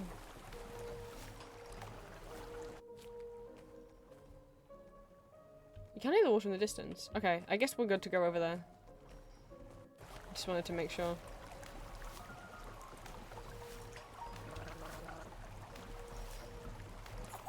I mean, when I say you look a bit heavy, I don't mean any offense, Alice. I just mean you're bigger than a newt. Oh dear. This isn't the surface, is it? I'm still underground. Where is this place? Looks nothing like the ruins from before. Is that a house? It's completely wrecked. Must have been one nasty crash.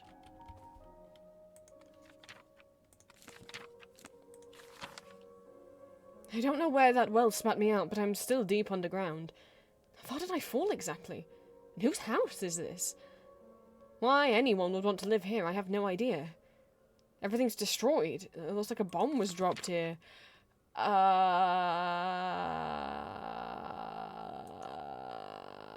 bomb, you say? It's quite a long way down.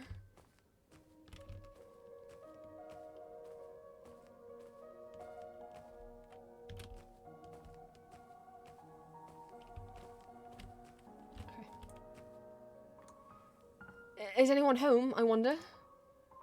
It's locked. Of course it is. Hello? Is someone there? I guess nobody's home. Hello? Anyone? I'm in a bit of trouble, I think. Is anyone there? Hello? Anyone?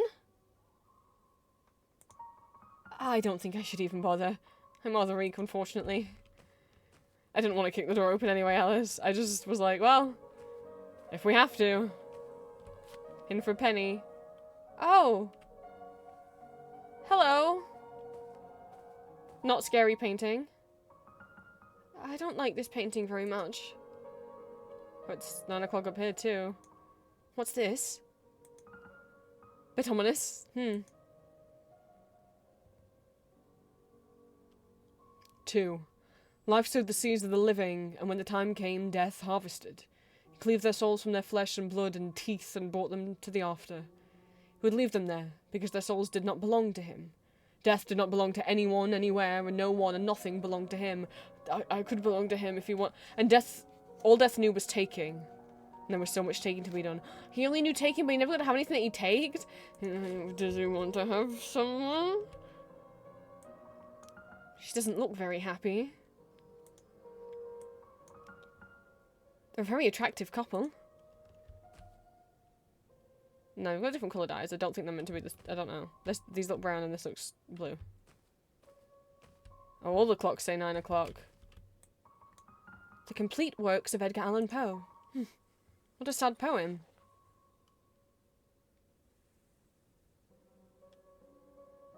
That's the raven. Be that word our sign of parting, bird or fiend, I shrieked, upstarting. Get thee back into tempest and the night's Plutonian shore. Leave no black plume as a token of that lie. Ah, my God.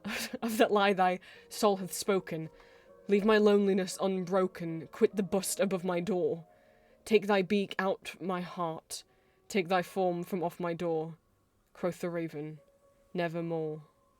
And the raven, never flitting, still is sitting, on the pallid bust of Pallas just above my chamber door, and his eyes have all the seeming of a demon that is dreaming, and the lamp light over him streams through his shadow on the floor, and my soul from out that shadow that lies floating on the floor shall be lifted, nevermore. Is it bad that I saw the painting in the background and was like, Cece? Because she's got a hairy winglets and holding a fan. Oh! Oh, the shadow of the raven is death. Oh, the shadow of the raven is death. Now I'm just thinking of the Alan Parsons Project, which is a prog rock group, I mean, or led by Alan Parsons, he, has an album called, The Imagination of Edgar Allan Poe, or Tales? Oh my god. Tales of Imagination, Edgar Allan Poe, which is a prog rock concept album where every song is based on an Edgar Allan Poe poem or story, and there is one for The Raven, and now that's in my head. Oh, it's the house key.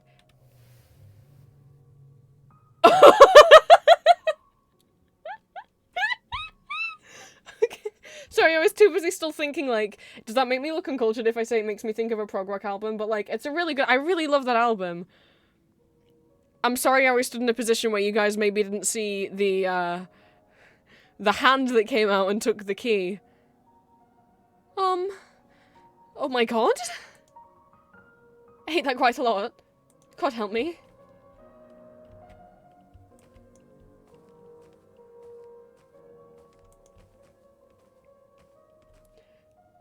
Oh!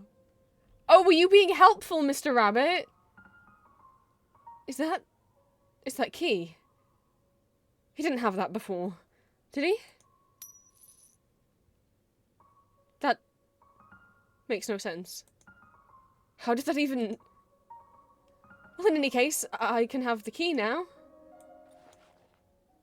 Hey, so were you just having it? Was that just a little practical joke? Because why steal the key if you were going to give it to us anyway? Unless you just wanted to, like, play a little practical joke. You just wanted to give us a spook.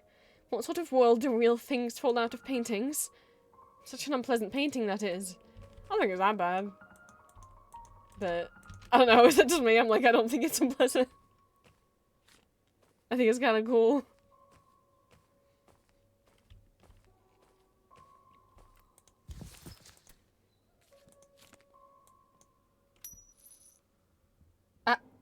Alice. Butterfingers. Let's try this again. Chesh? Hello, darling. Was it never a real key? Was it never ever a real key? I hadn't planned what voice. If I could do an impression of American McGee's Alice Cheshire, but I surely cannot. But I guess I'll do my approximation. Hello. You look a bit lost. Jesus Christ! A talking cat. Jesus Christ. A talking girl. That's a bit of a rude greeting, don't you think? Goodness. Where on earth did you... Oh my god, you're a talking cat. I believe that's been well established, yes. Jesus, Joseph and Mary. Are you some sort of radio toy or something? Are those the only options?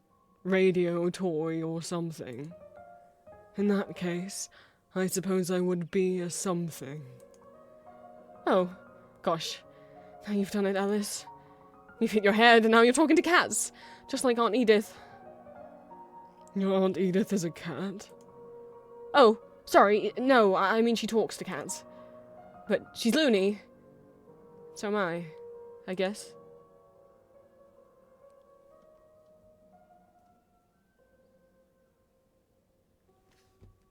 Why was that? Sorry.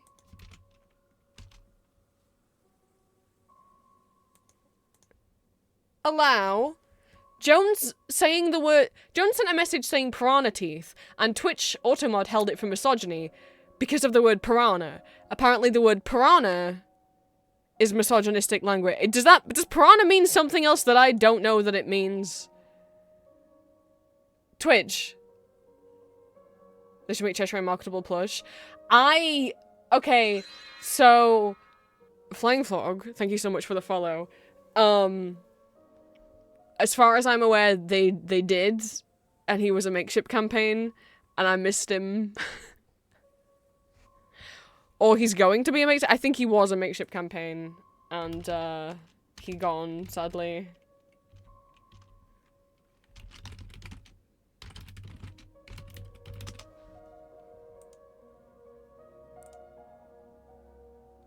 Yeah, he was a makeshift campaign and he sold out. Back in January of this year. So he was a marketable plush. And he gone. I'm so sorry.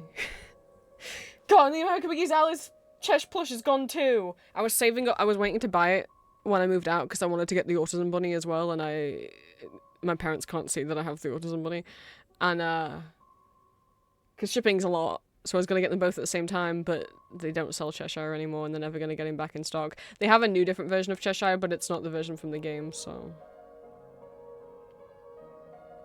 boo-hoo. Thank you for the follow. Welcome in. We're playing the Habromania demo. Trigger warnings for the game are at the top of chat. I don't know if all those things are going to appear in this demo or if those are for the full game.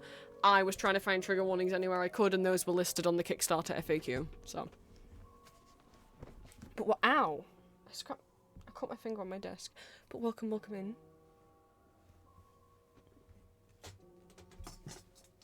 There's a couple new followers we've had. I don't know if you guys have come from my YouTube, my Discord, or if Twitch is recommending, or if you're just searching the Habromania tag. But welcome in. My name is Prince Ace, he, him pronouns. Oh, I love that his eyes follow your cursor.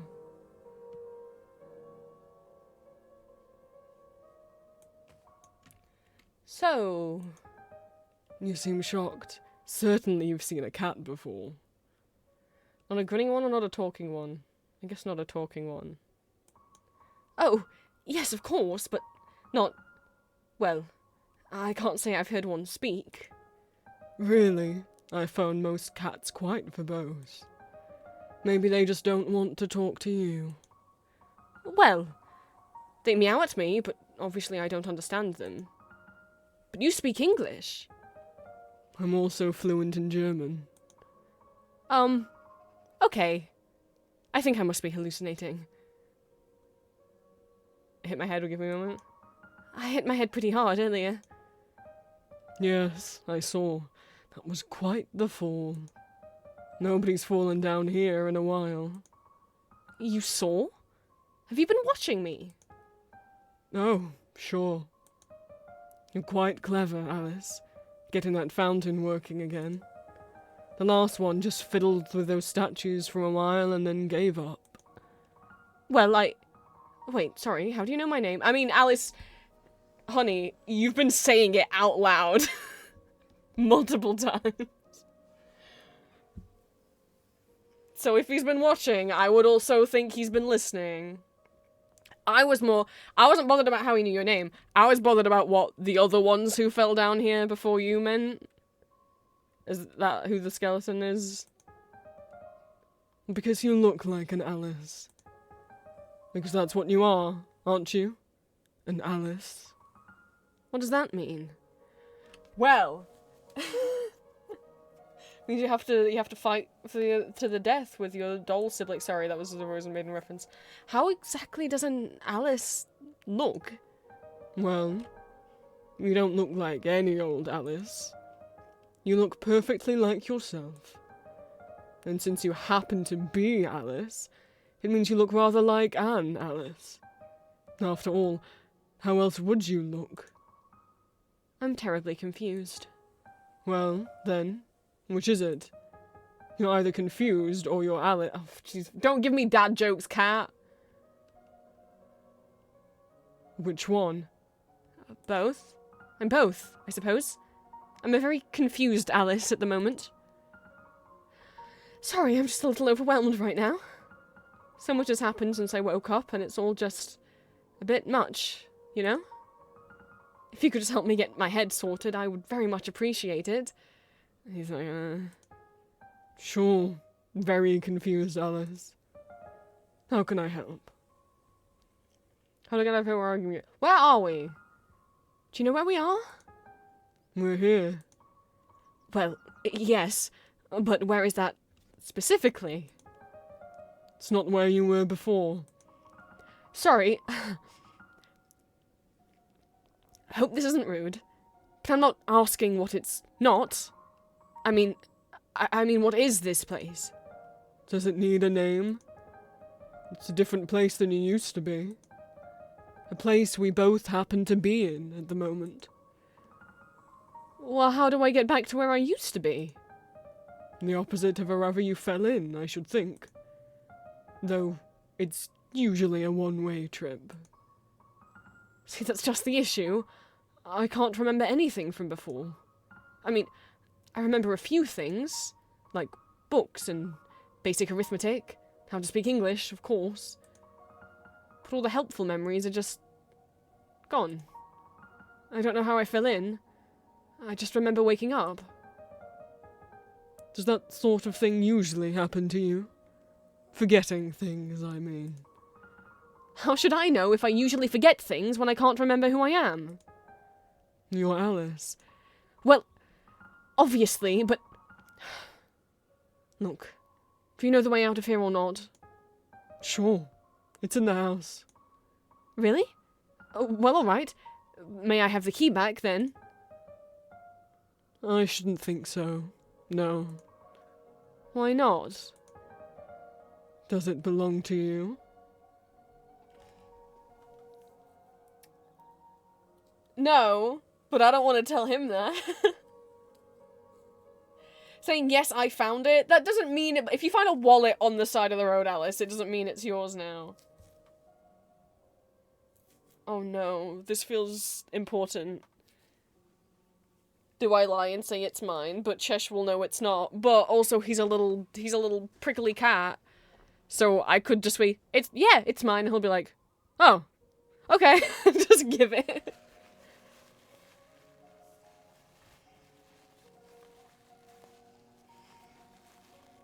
Oh, well now I wish I'd saved beforehand.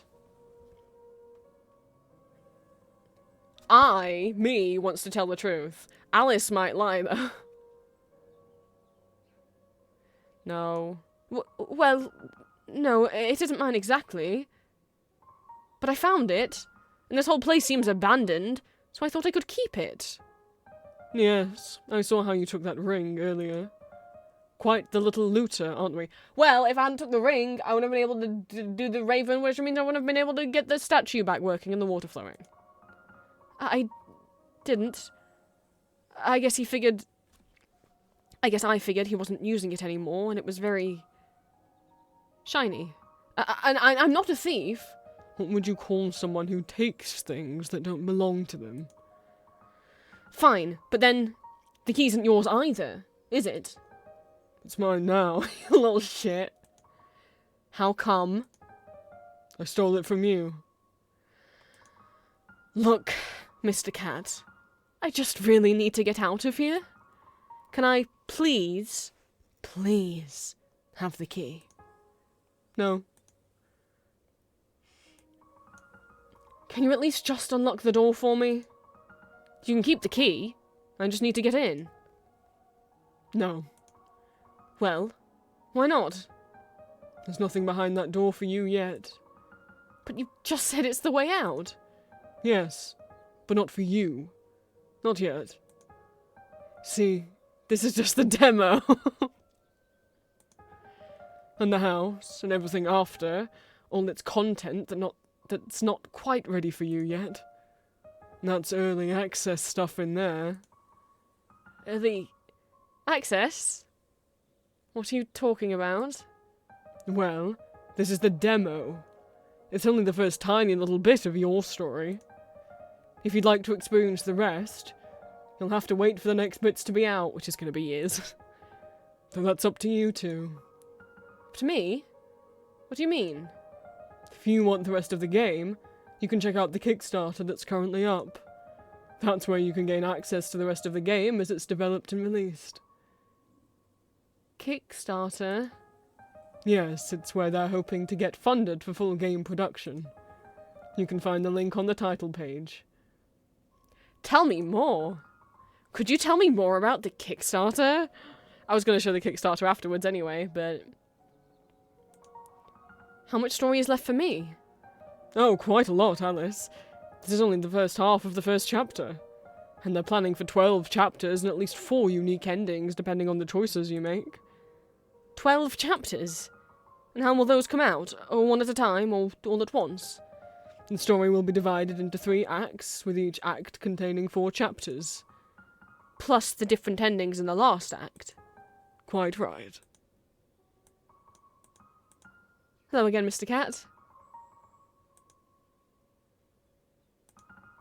How do I stay updated on what's going on, then? The Steam page and Kickstarter are a good starting point, but you can follow the creator's Instagram and YouTube. I believe she uses the name Symphony_Sonata. She regularly posts updates, as well as other behind-the-scenes content, character art, and animations. Updates and things about... me? Yes, and me. And everyone else down here. Gosh.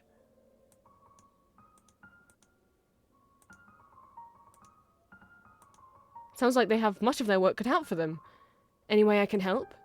So polite, Alice. You've already supported the project just by playing this demo. But if you'd like to see more of it, supporting the team on Kickstarter is the best way to help. To make sure this game is able to continue development. You can also obviously tell the hundreds of friends I'm sure a popular person like you has about this game. Spread the word, so to say. Which is why I'm streaming it. If I can't go in the house, what should I do now? You can look into the Kickstarter for the game, or the socials, or just stay here and walk around a bit. See if you've missed anything. But, like, can I have the key, really, though? How about this? When we get to the real thing, I'll give it to you myself. I'd really rather just have it now. That would be nice, wouldn't it? So can you give it to me? No. Please? No. Pretty, please? No. Pretty, please. I suppose if it's the only way to quell your incessant pestering, I can give it to you. Really? Oh, thank you, Mr. Cat. Be aware, you may not encounter what you expect. I didn't... Hi, Cat. Hi, Alice. Something on your mind? Yes, actually. I didn't think we'd actually get... Okay. Whatever's behind there might be exclusive to the demo, then. And not something that's going to appear in the full game. If this house isn't yours, whose house is it? You and your questions, Alice. I'm only curious. What a terrible affliction. It is. As someone with the autism curiosity where I'll, like, start reading something, get uncomfortable. No, it's triggering me, but then still need to keep reading till the end because because I'm so dang curious and I don't like not knowing the answer to things. It is a terrible affliction. Well, it's been known to kill. Or so I've heard. Something about cats and curiosity and dying, or something like that. So you don't know whose house this is? Do houses belong to people? Can a person truly own a space outside their body? Yes.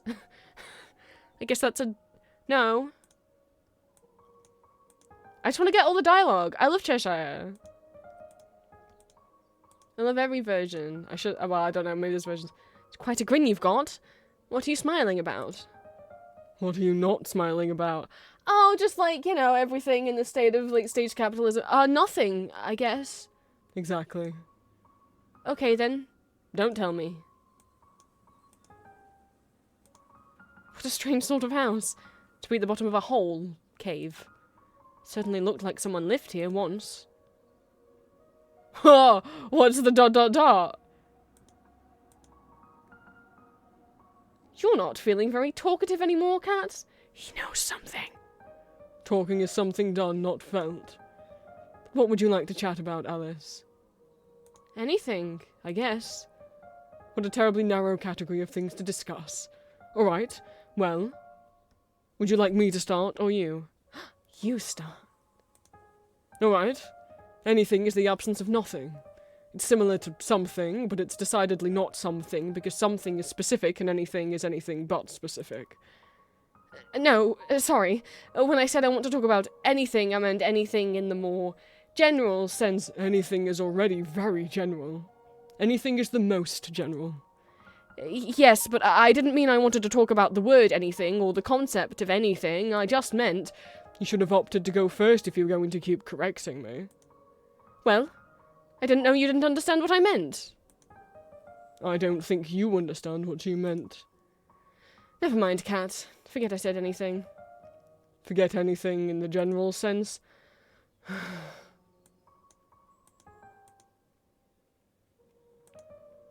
Back again, Alice. I wanted to talk to you. Why don't you go explore a bit more? But you're the best thing in this game! Not the house, obviously. But any of the places you've already been. I did that already. I just want to talk to you. Oh, I think that's enough talking for now, Alice. Afraid I've run out of things to say. How does one run out of things to say? The writers didn't. I always have ideas to talk about. That's certainly true. You're quite a chatty thing. But I'm afraid I'm fresh out of conversation for the time being. Unless you'd like me to repeat yourself. No, it's okay. But then, will you stay here anyway? Even if we aren't talking? Of course, Alice. Oh, okay. I guess I want to see what happened if I said I'll go first, but I guess I'll never know. I will have a wander then. I haven't checked on the diary. I think I'm probably going mad because I just had the strangest interaction with a talking cat. I've seen lots of cats before, but never met one who could talk. Or one with such a large grin.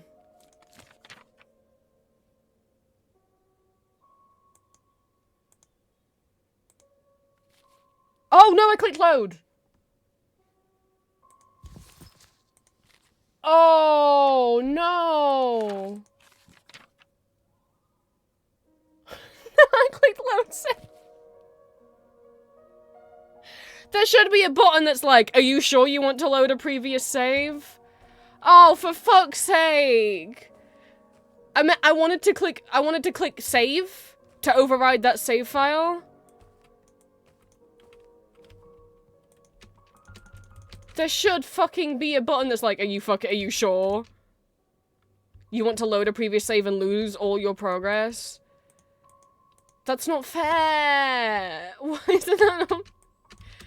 I've never had to worry about accidentally losing all my progress before in a game. Yeah, we did this.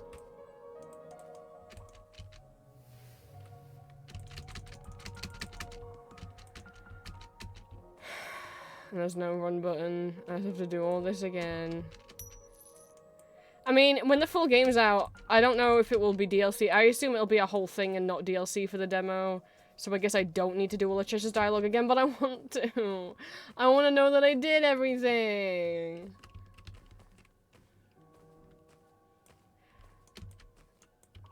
I just wasn't paying attention and you know, like I said, I haven't played the game before. So I just wasn't looking properly, but I didn't think it would just do it. I thought there'd be a, oops, are you sure?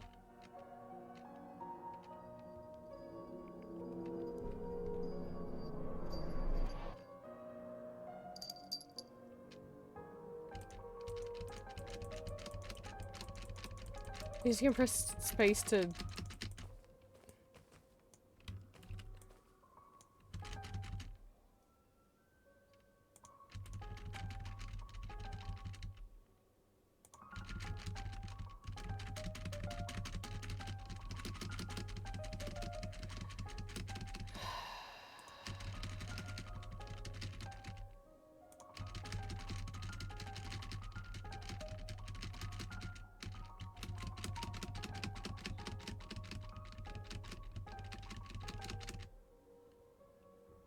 I could lie this time, but no, I want to stick with what I did.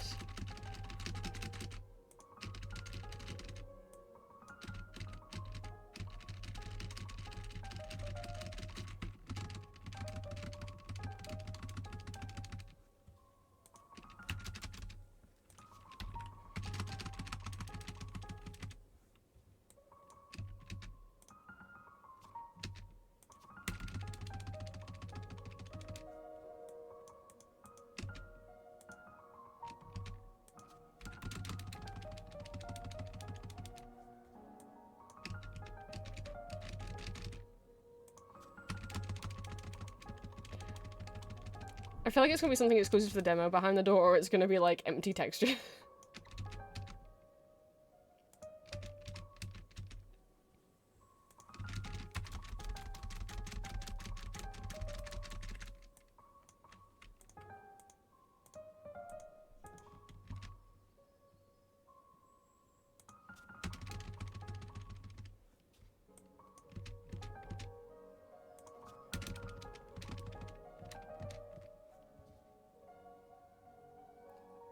I'll say, I don't know.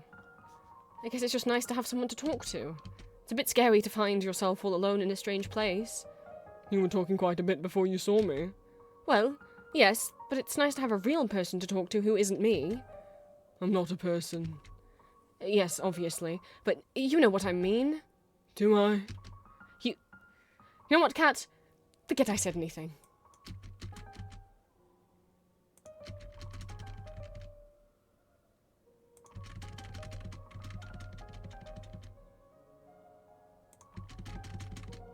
Okay. Fucking Christ. I don't know. I don't know why I didn't expect load to be the big button, but I didn't. Are you sure for overwriting the save file? But that's it. It's quite a long way down. Yeah, I figured we couldn't go back down. That's why I have a save file from before the well, just in case I had missed anything.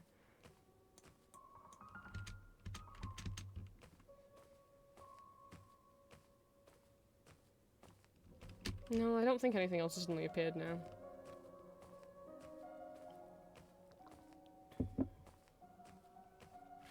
Alright, what do we think? Do we think missing texture? Or do we think just something weird? I wonder if that key could open it.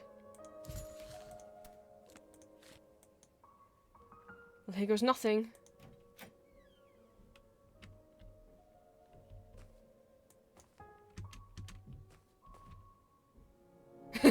Yeah, fair. It's the credits!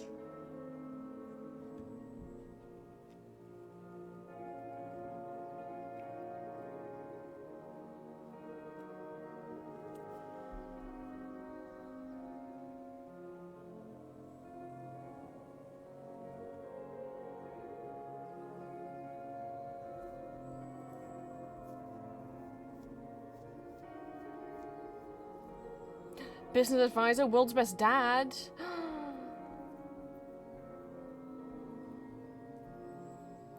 I will say, I just saw that the next to the world's best dad, it had a American flag.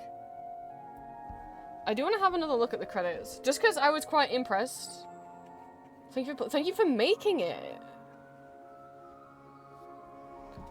Because if Symphony Sonata is American, I was actually kind of impressed that it's, you know, it actually sounded like English slang. A creator, director, writer, lead, artist, animator. Yeah. Is there any Brits working on the game?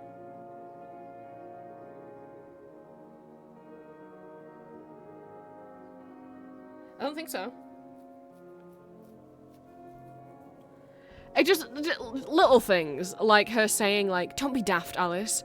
I've never heard Americans use the word daft to mean, like, don't be stupid, Alice. So just little things like that, I was like, oh, they use the word daft.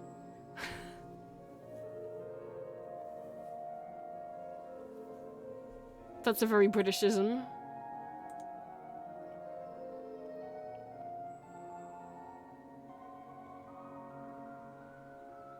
Just Cheshire's eyes don't blink at the same time, do they? Of course they don't.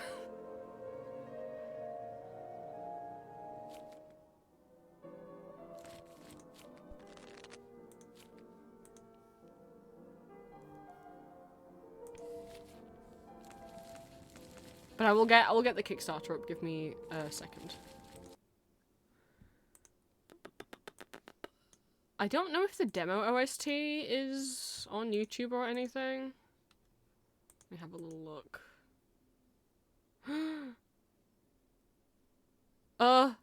Cookie Run update, Cookie Run. Cookies. I haven't watched this yet.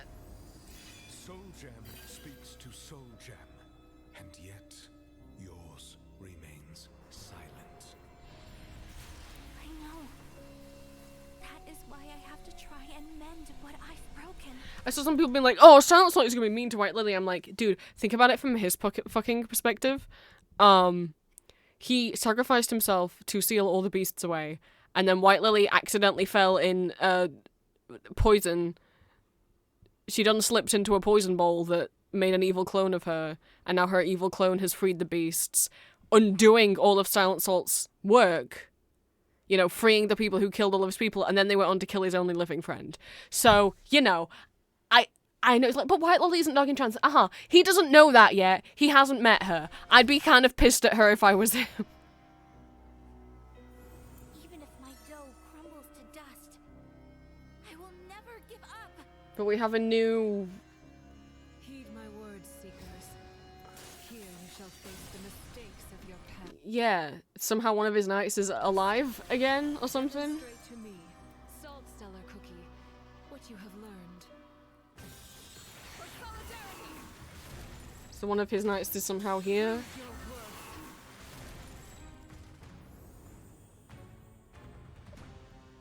What is this new minigame? What it? Oh, what is the fuck is this?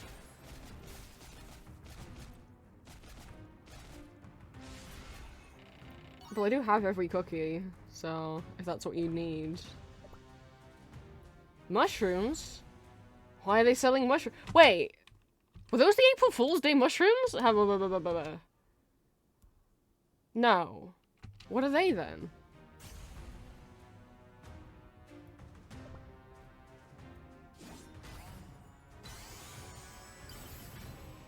Well, I can't even get Beast Raid Expert mode, so...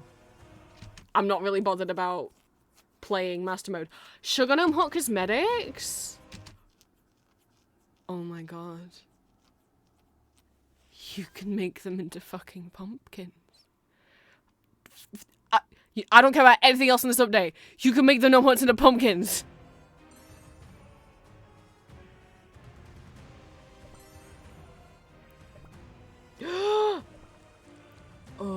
Oh, is there a mask version of the pumpkin fit? Silverbell's getting a magic candy. Oh my god, my baby boy. I don't really care about her, but my baby boy.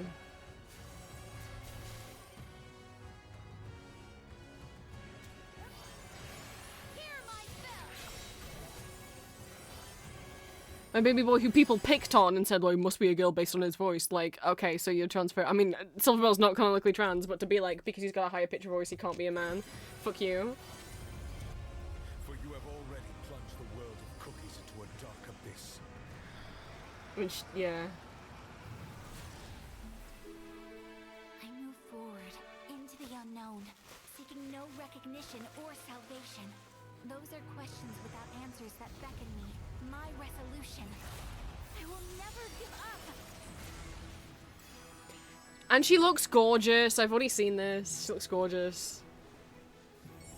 Though weak and fragile, my heart has always known abundance. Scatter!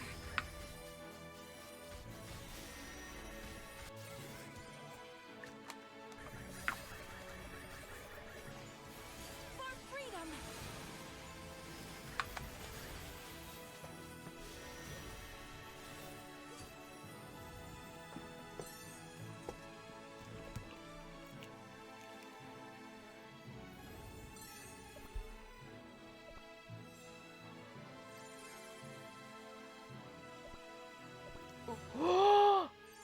Oh, yes, please. I would make that into I would make Say what you will. a cosmetic for the Tree of Wishes.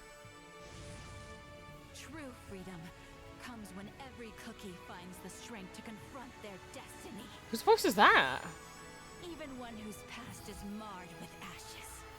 It doesn't sound like White Lily's voice. Cookie Run, Kingdom.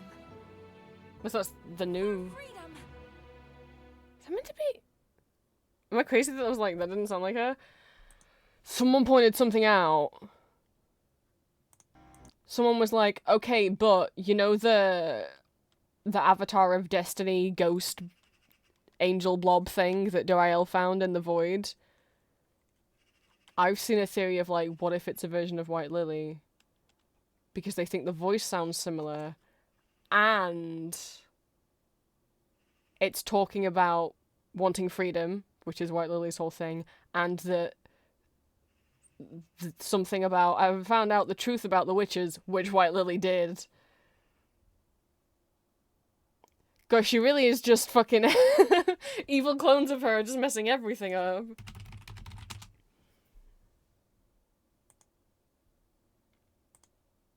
So I will go and put Symphony Sonata's YouTube channel in chat.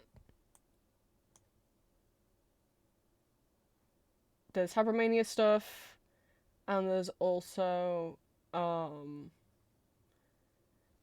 non-habromania stuff, speed paints and things. I think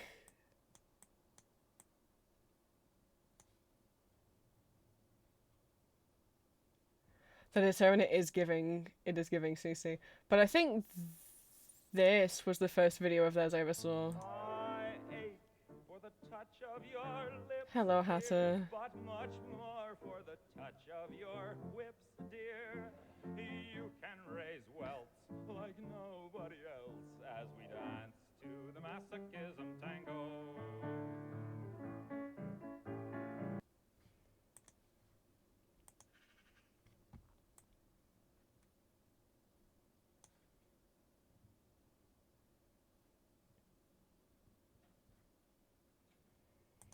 Yes, Hatter.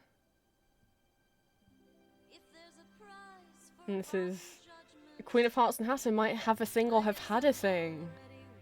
Oh wait, I'm realizing I probably shouldn't play Disney music on stream.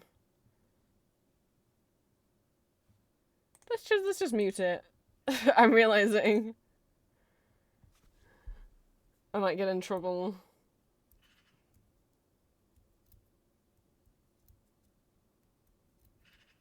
Please, please, please, please, please, please.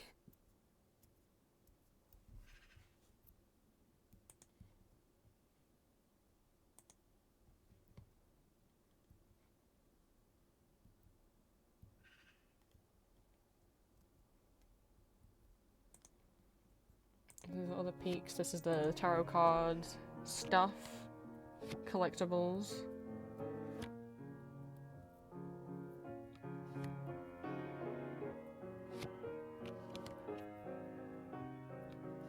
Oh my god, is it the- oh no. Is it the right- no, it isn't. Right, King?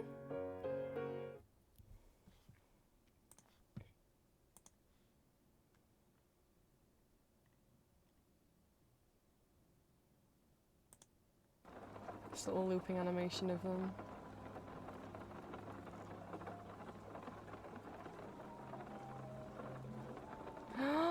There's a tiny mouse. There's a tiny mouse asleep on the bedside table.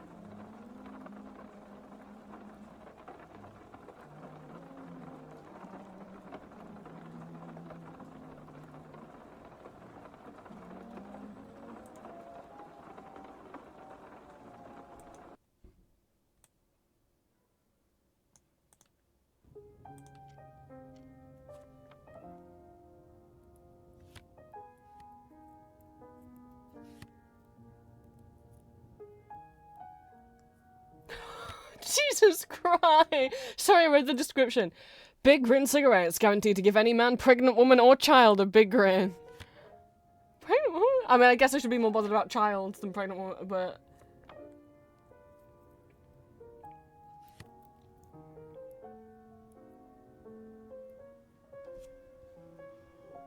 I mean, yeah, that is probably how things would have been advertised.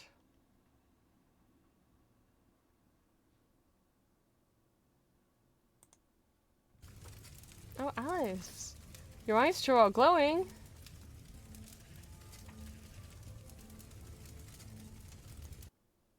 What's the R stands for? Well, let's head over to the Kickstarter. Which I will also link. There is still 42 days left to go in the campaign. Their goal was $37,000, and they are currently at $136,000. Almost $100,000 over their asking goal. I haven't backed it yet. I keep meaning to and forgetting, but I do plan on doing it. I just haven't decided at what level I want to back it yet. Like, what rewards I want. So, stretch goals. expanded story, expanded levels, language support, more outfits, platform support, and cutscenes. At 200,000, they'll do another extra ending. Habromania, dated psychiatry, a form of insanity characterized by delusions of a cheerful or joyous nature, delusion of happiness.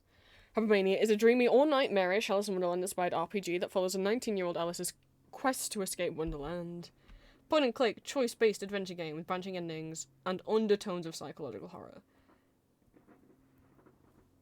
Why are you doing fireworks at 4:30? It's bright outside. Why are my neighbours like this? It's like comparing Undertale, From Borough Mori, Life is Strange, Night in the Woods, Over the Garden Wall, Studio Ghibli.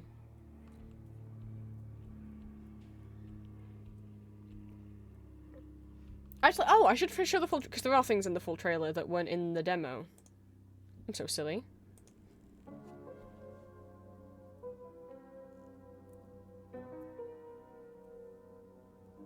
I think we're learning Green Eye's not good.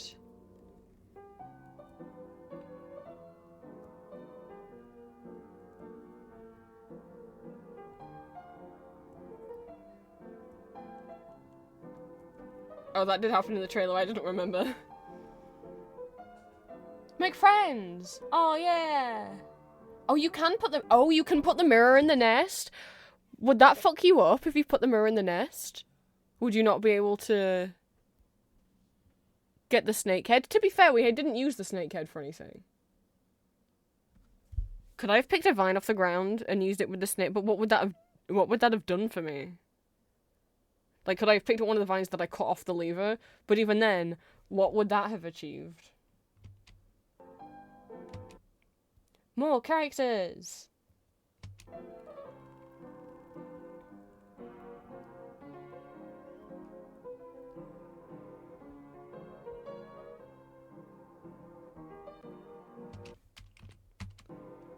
Sorry.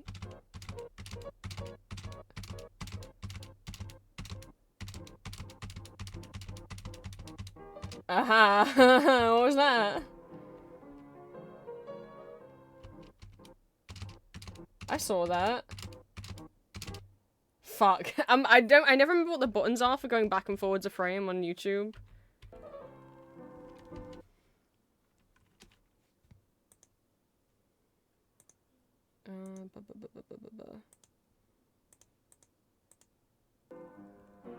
Yeah, I also, doing the playback speed never works for me anymore. Well, there was an Alice in there.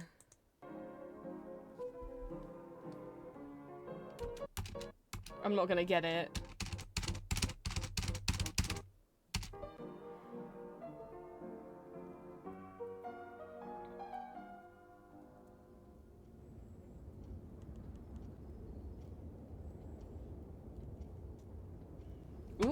Ooh, Mr. Man from the car looks like the man that's on the Jack of Hearts card. The rest of the scene. Am I thinking of this trailer? Okay, yeah, there's more different clips in here.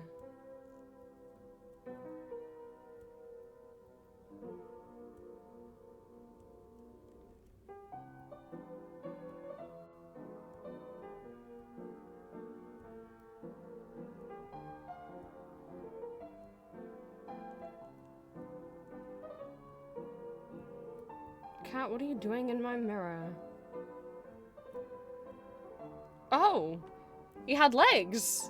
He doesn't have legs right now. How come in the demo he lost his legs? And his boots?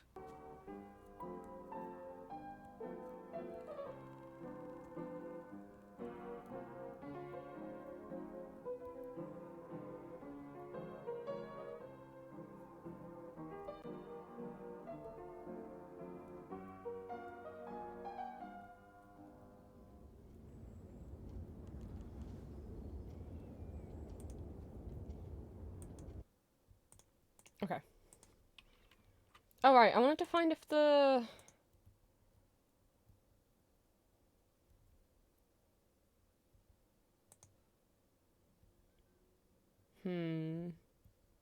I don't think it was. Soundtrack teaser from a month ago.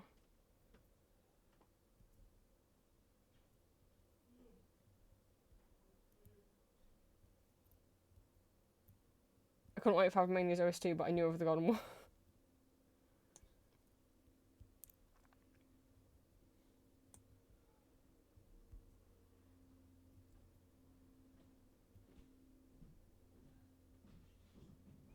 So this is what we got, I guess. I can put that on loop. Okay. Boshy dialogue and choices.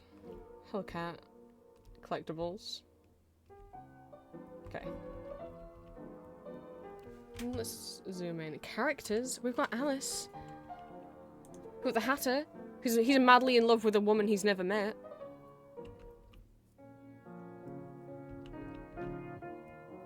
We've got the cat. We've got the Queen of Hearts. Who is the temporal dictator of the Red Kingdom with the still small hope she can one day escape Wonderland. So, she also, I guess, fell down the hole and is trapped here. The Hare. The Hatter's first and protective bestest friend ever, enabler, cokehead, and host of the never-ending tea party. Maybe don't enable him. The White Crane. A dreamy, scatterbrained whisper woman who quite literally lives in an ivory tower. She's rather stupid. Oh. The White Rabbit.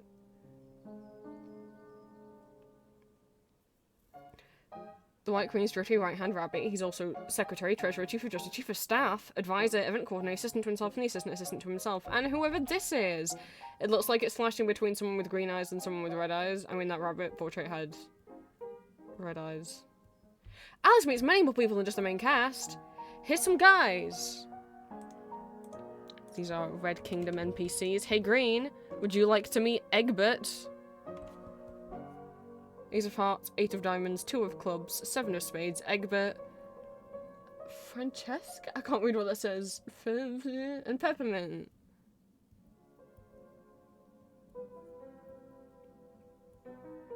Peppermint looks cute. Also, that's a very cute name. Francesca Felipe? Maybe? I can't read it. It's very small. Here's some people from the woods.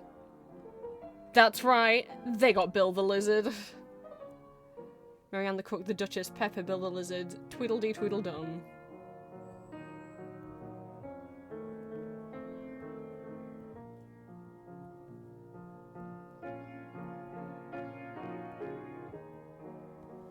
He's always thinking out here. We got some rats. Whoa, whoa.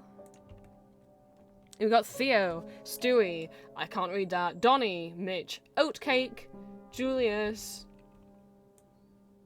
Piers, Lovey, Constable, Pearl, Percy, Taffy, Miss Evelyn, Patches, Grammy, and Fortina, Breed, Shadow, Clover, Cotter, Blue, and something, Halloumi, I don't know. And her babies.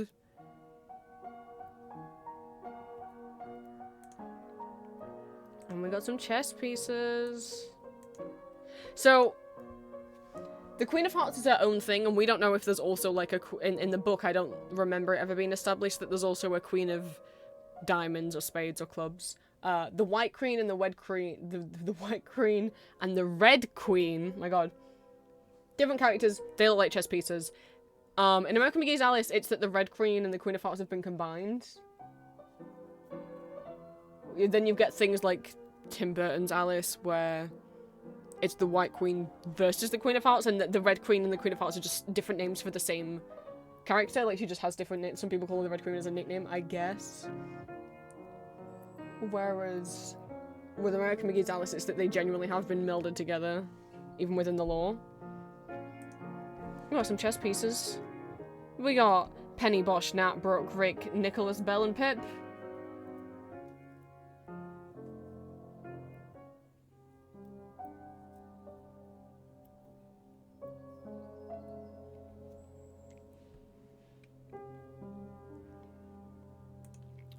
Pip the pawn. We've got some mice. What about mice? We've got Misty, Father, Toby, Matilda, Miss Fieldings, Mr. Fieldings, Maple, and then whoever the fuck Michael and Minerva are. I mean, I don't know who these two people could possibly be.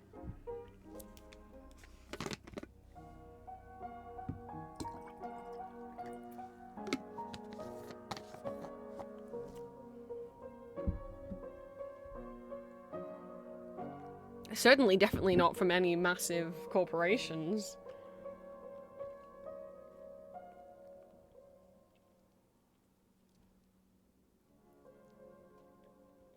Misty looks like she's been through it. She's crying off her mascara. There's have karma. Some characters will like you more than others. If you're more, some characters will like you if you're more. Some characters will like you more if you're a little less than virtuous. Others will refuse to speak to you. So sometimes some of them, I guess, won't talk to you if you're too nice. If you're too much of a goody two shoes. We've got a caterpillar and just some very ordinary flowers. We've got Daisy, Pansy, Lily, Rose, and Sunny, who definitely also is a real flower and not a mouse. Why would you even think that?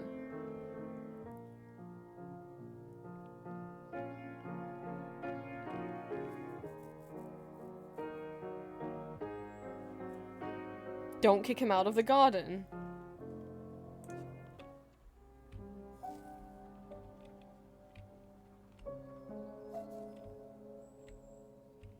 Stuff about the story, Act 1, which obviously where we've just been. During this act, Alice breaks into a house that's definitely haunted, gets kidnapped by a gang of rats, rides a toy train, gets lost in a dozen times in the woods, and crashes a very lovely tea party. Act 2.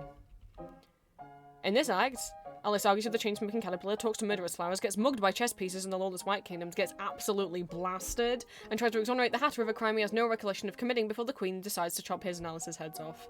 Act 3. In this act, Alice nearly drowns in a pool of tears, enacts an elaborate escape plan, drinks various substances of dubious nutritional value, discovers all actions have consequences, and does a very bad thing.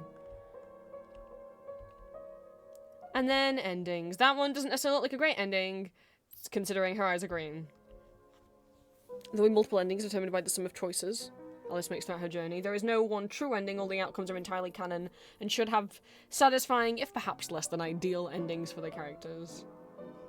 Some choices will be weighed more heavily than others, but every decision sets Alice further down a path. You'll be able to replay the game to get all the endings if you'd like.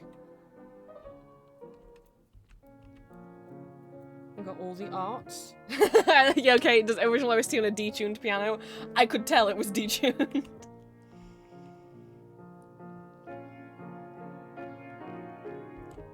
Being like, they're inspired by liminal space, I'm like, so I'll like them. Yeah, see, I don't find liminal spaces creepy. I just don't. But I think it's also because a lot of liminal spaces are very clearly, like, very American environments where I'm like, I've never seen anything like this. I know if you show me, but look at this mall. There's meant to be people here and now it's empty. I'm like, oh, amazing. I have social anxiety. I'd quite like it to be empty.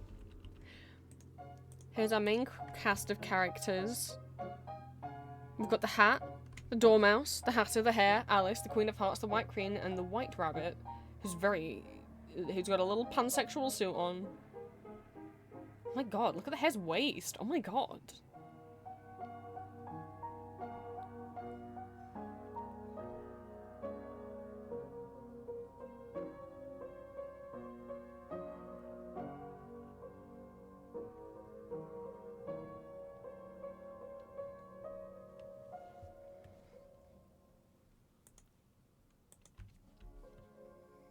Character designs are based on, obviously, Alice in Wonderland.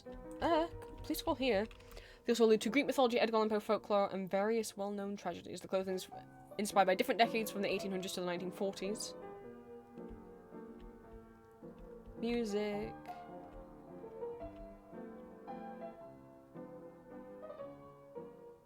Taking inspiration from the Blasting Company.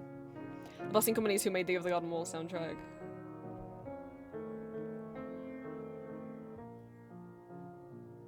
Many opposition from the 1900s to the 1940s, and what was happening in the world during that time period. Rewards. You can have the game. You could have the soundtrack. You could have some button badge pins. You could have some stickers. You could have playing cards. Calling them poker cards threw me off. I was like, you don't have to use them for poker, do you? You could have a digital zine full of illustrations, collectible art, and more. And then they had 8 resin busts hand-painted of the Queen of Hearts. Those are all gone. They sold out.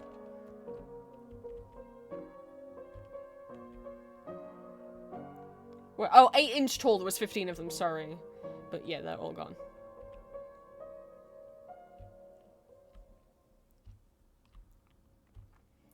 At this point, Habromania has been worked on by a team of mostly volunteer basis, and expenses have come up have been paid out of pocket by the creator. In order to continue development, they need to be able to hire members of the team full-time.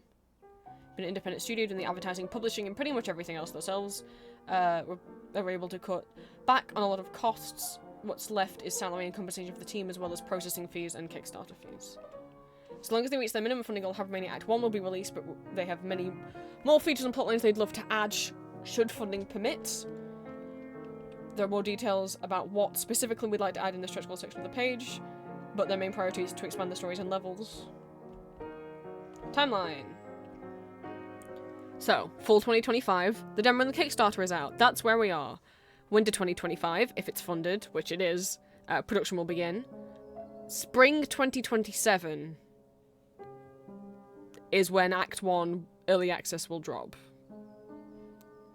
It takes a long time to make a game, it takes a long time to do 2D animation.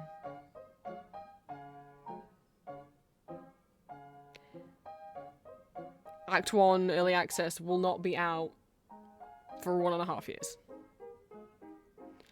So, spring 2027 would be when Act 1 Early Access comes out.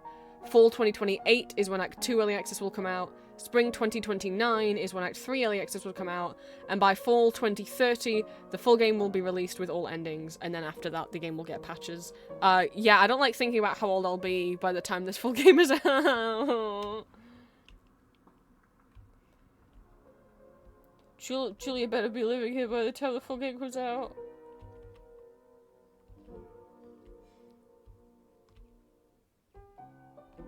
We've got some more concept art stuff. Language support goal has been reached. They'll hold a vote of what languages to translate them into, and they'll translate them into the 2 most requested languages. Extra outfits for Alice.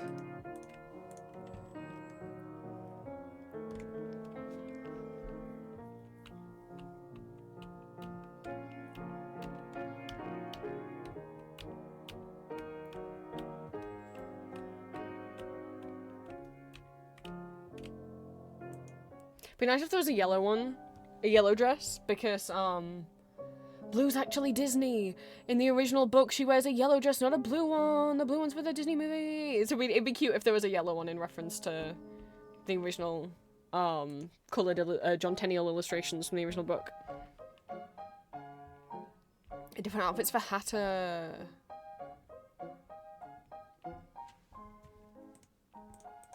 Because you have to fund it, because look, the mouse is in his pocket. The mouse is in his pocket.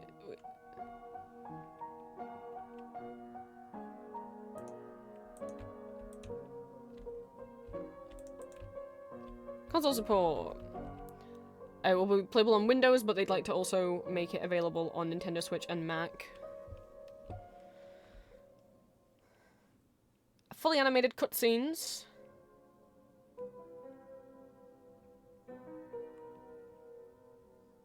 We'll put at least one cinematic cutscene in each chapter and ending.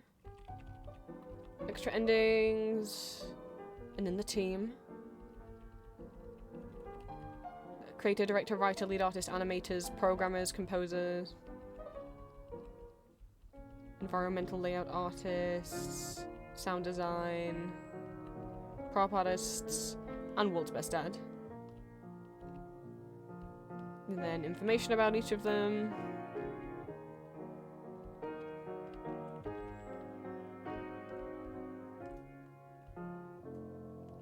Ah! What?! Backup project on the mouse gets it!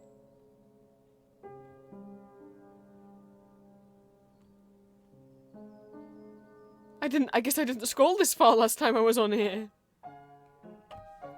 I guess I better pick which. I knew I wanted to at least pledge the basic tier, but I was torn over whether or not I could justify spending the money on the playing card deck, or if I wanted the zine or not. I couldn't decide.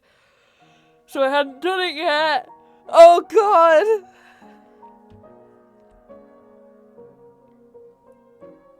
Risks and challenges. Small indie team, this is a debut project, learning as they go. For 2 versions of the game. The first is smaller scope, again includes the core story elements of the game, but the second version, they prefer to make as a fully fleshed game, more story, more content, blah, blah, blah, blah, blah, blah, blah. Obviously, I'm not going to read the whole Kickstarter page because you can do that for yourself, and if you're interested, I would recommend you doing that for yourself. That's the whole page. But yeah, the FAQ is where I found the content warnings. The horror is mostly psychological, reminiscent of dread and claustrophobia, which, like, the amount of horror that was in that. I'm not promising no jump scares, and yeah, there's gonna be blood and some creepy shit. But any horror in this game is mostly from the unsettling nature of one of the weirdest live here. The level of horror so far, I'm fine with. Oh my god, more outfits. Ah! Okay. Fully funded and reached their stretch goal. Little drawing.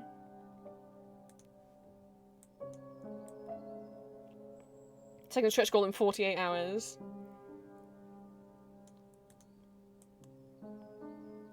Habromania got fully funded in 6.5 hours. Since the highest tier sold in a few hours, we're looking at adding some new tiers with more items. Well, then that makes me kind of want to wait, but I'm sure after you pledge you could upgrade to the other physical items. Extra outfits, extra outfits, extra outfits, extra outfits. Not a white dress, but I do really like the black and white queen outfit with the long trousers.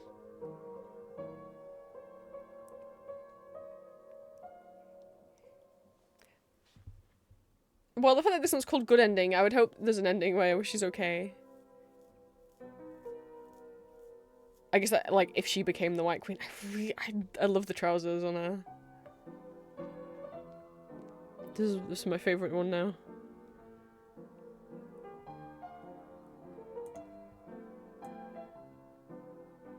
We're opening more design your own NPC and your portrait in Habromania slots. Those tiers were sold out in the first 10 minutes and 3 hours respectively, so I want to give another chance to grab them. They might already be gone. Let's see what tiers are currently here. So, down the rabbit hole, $20, that gets you the game. You get the game, and you get the game in early access for $20. $30, you get the game, and the early access game, and you also get the soundtrack, and full wallpapers, and beta access. Tax before they drop. And, okay, so, $20, you get the game in early access. $30, you get the game in early access, and the soundtrack, and full wallpapers, and beta access, and a digital copy of the zine. $40, all the previous, plus access to monthly devlogs, polls to help them decide outfits, NPC names, and more, and you'll receive, your name will appear in the credits of the games and like the special thanks section. And you also get a digital copy of the art book, which is different from the zine. $50, all of the previous, plus all 5 character pin badges, all 5 character vinyl stickers, and 3 prints. $95, all the previous, plus the playing cards. I forgot how much the playing cards were. I will not be getting the playing card one. $95 is a lot of money. But I will definitely at least get the game.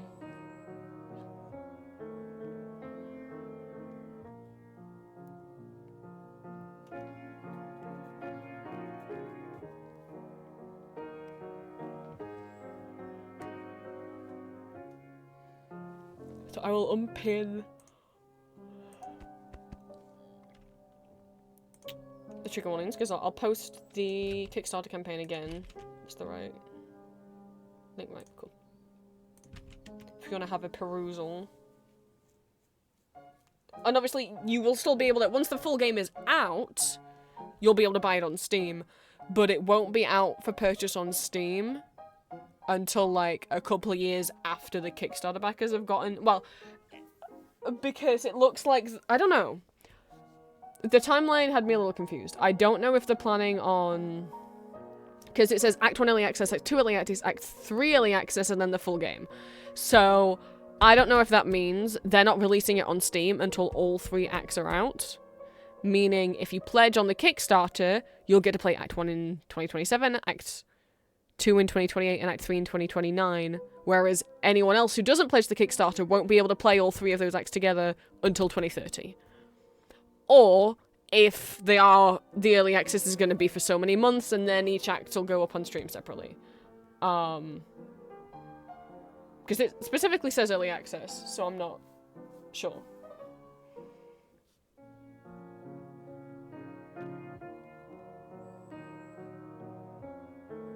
Yes, this Kickstarter will only be used to cover the development cost of Act 1. Okay, so they will, okay. They will be, going up on Steam in early access. Okay, that's what I wasn't sure about. I was like, is this going to be early access for the Kickstarter backers? And then are the Kickstarter backers getting even earlier access than Steam is what I wasn't sure. No. Okay, this is why we read everything. So, they will be dropping on Steam as well. You obviously, if you already paid for it on the Kickstarter, you'll get like a Steam key or whatever, so that you don't have to purchase it again when it comes out on Steam. So, once Early Access for Act 1 drops, they'll use the sales from Steam to cover the developmental expenses of Act 2 and 3. Although, with how the Kickstarter is currently being funded, maybe it will help, maybe some of that money will help go towards Act 2 and 3. But the campaign's open until December 2nd, so plenty of time if you want to think about if you want to back and what tier you want to go for. Green said a bit ago, what are we gonna do now?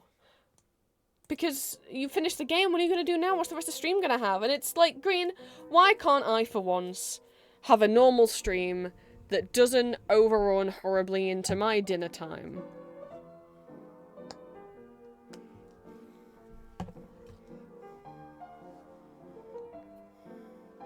Why have you got to assume that I have to stream so much? Or just because I usually forget? It's 3 hours before your normal dinner time. I don't like that 8 PM is my dinner time. I'd like it to be 6, but my parents won't let me cook until 7. I don't know if Julia has work today.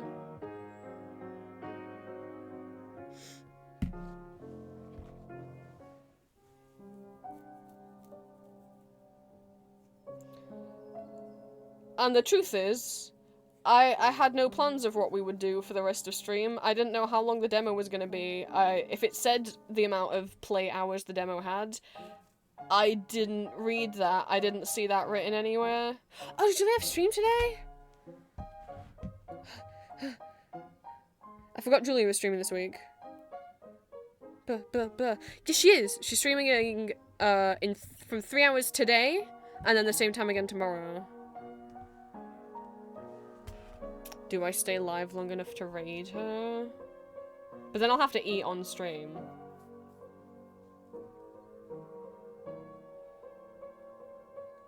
But what do I do? I didn't have any plans. I didn't know how long the demo was gonna be, and it was a lot shorter than I expected. Not that that's a bad thing. I don't know what I expected. I don't usually play game demos. It just means I don't know what to do now. I'm not gonna like play another new game in the same stream. I'll move myself out of the habromania category in case anyone new comes in wanting the game. Huh. Do I put myself in the art category? I've started doing some Inktober prompts now that we're halfway through October. You know, that's the apt time to do that. Gonna have to play Peak, not necessarily for streaming, but well, how are you gonna play Peak with me if you're in bed now? How is this gonna be guest starring Green if you're asleep? But I don't know.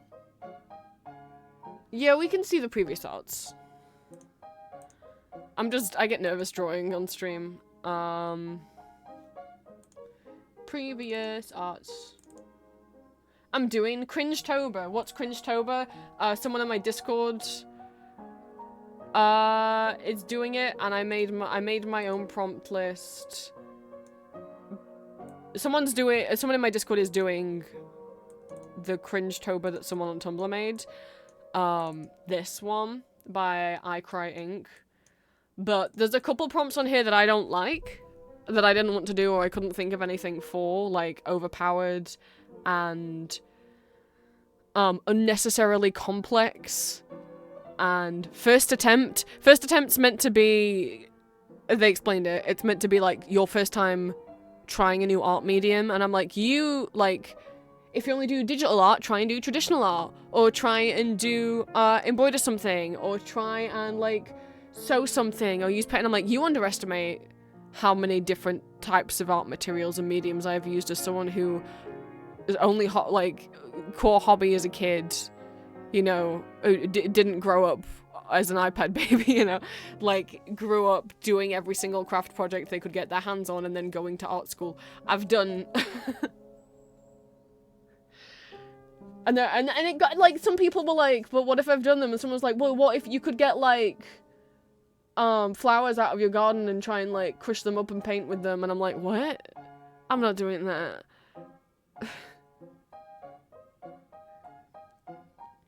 They're like, why don't you paint a rock? I did that in Scouts, so that was the one that was really, I'm like, I can't think of anything. And guilty pleasure media, I don't feel guilty about things that I like. Apart from when I had, you know, until last year where but that wasn't that I felt guilty about watching Supernatural. I felt ashamed that I'd ever watched it, and I no longer was allowing myself to derive pleasure from it. And now that I'm like, I don't give a shit, I don't think of it as a guilty pleasure. Like, I don't like the term. I really hate the term. Because the only reason why anyone would have a guilty pleasure is if they're afraid of people making fun of them for liking something that's just a bit cringe, and fuck the term cringe. I know this is called Cringe-tober, but I'm thinking of it like ironically, like, oh, this is what other people would think is cringe, but I'm reclaiming it by drawing them. This person's prompt list, I cannot find who made this prompt list. I really tried. It's been reposted a bunch, and none of them credited where they got it from. But again, I couldn't do every single one on this list because I don't have a Mary Sue character. I don't like yanderes. Again, I don't have a guilty pleasure thing. I don't want to use a free tease base. I don't want to. I want this to all be my art. I don't want to draw a rage comic. And then this person, which, while it credits to other people with inspiration, I don't know if either of those people are who actually made this one, which is actually from 2023. Which, again, there was a few things where I'm like, I don't like any yanderes and I don't want to draw one. I don't want to draw Candy Gore. I couldn't find any old art that I'd be comfortable redrawing, because a lot of old art that I have was just, like, screenshot redraws anyway.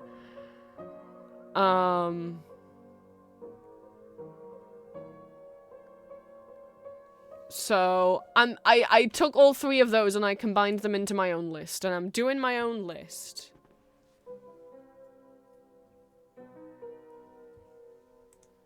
So, day one, weird colours. I don't know if they're that weird. I couldn't think of what to do for weird colours.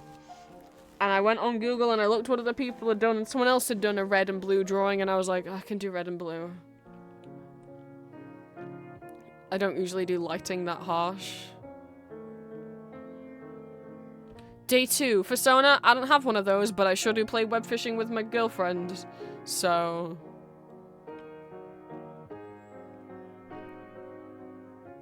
And then day three, musical. What else could I draw? What else could I possibly draw? And what other moment from this musical could I possibly draw? What do you take me for? Who else could I possibly draw? Uh-oh. Oh, that button didn't do what I thought it did. And that's all I've done.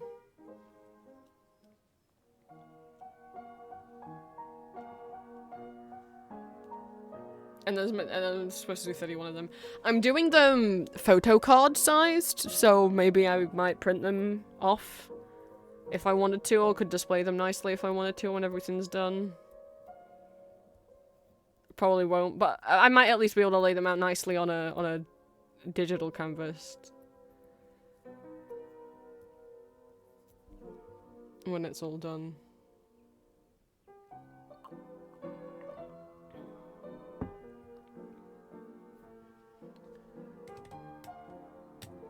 Day 4 is... Is there a mistake on this drawing? Yeah. Day 4's anime. I know who I want to... I already made notes of like who I was going to draw for every single prompt. It's just drawing on stream is scary. Something has happened to his hair! What has happened to your hair? A bit of the background's in his hair. Can I have the eraser tool, please?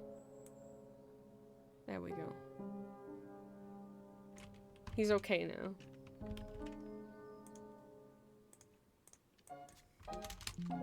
Sorry, that was my... It was not will you wear wigs. It's Michael Sheen and David Tennant doing an interview. And I guess one of the questions was why had David Tennant dyed his hair for Good Omens. But the question was just, what has happened, all caps, what has happened to your hair? So when Michael Sheen read it out loud, he was like, what has happened to your hair? It's called hair dye. I'm an acting chameleon.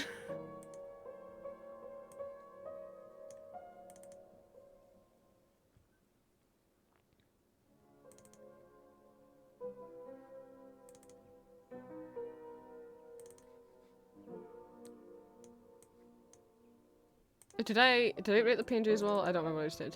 I did, okay.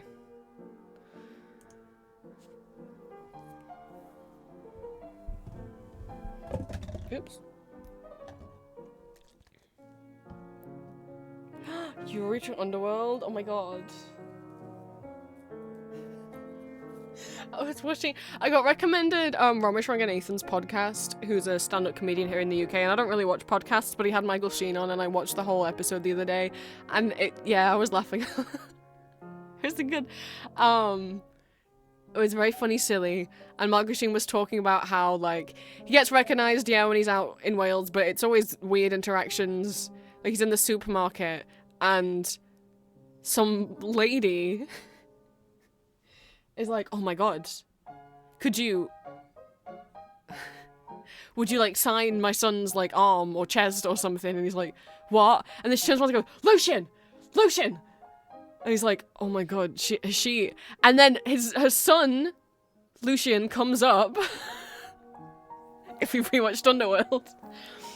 Lucian is the name of the character that Michael Sheen plays in Underworld, and her son, she's not only named her son after him, but her son also has a tattoo of Michael Sheen as Lucian on him, and I'm like,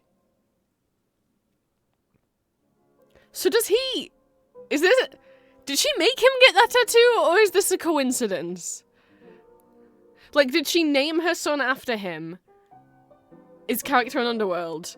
And then just a happy coincidence, her son was really happy about it and ended up loving the movie and getting a tattoo of the character? Or is this lady, like, pressure? Best case scenario is this kid is trans and he picked the name Lucian because he's such a fan of the character. But if that kid's not trans, did that lady pressure her son to get a tattoo?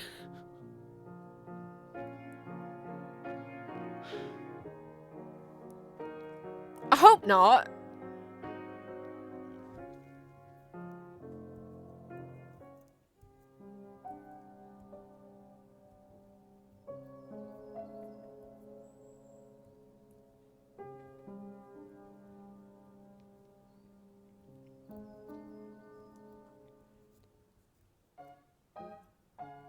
I'm gonna pray best case scenario the kid's trans and named himself after the character, but you'll never know.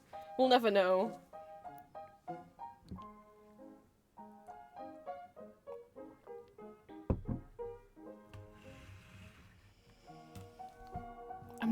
Two things. I'm nervous about drawing on stream, and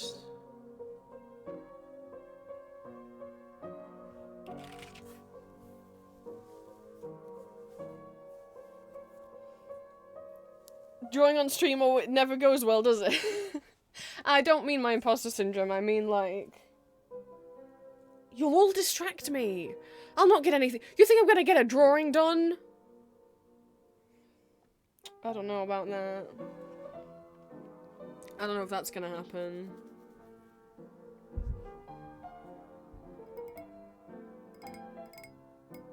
iPad baby should draw a screen with a dancing bulb on the screen.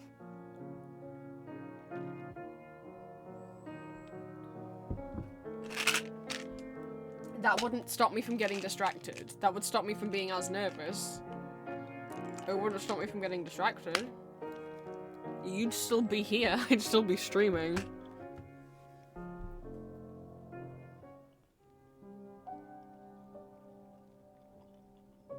Oh, I don't know what to do.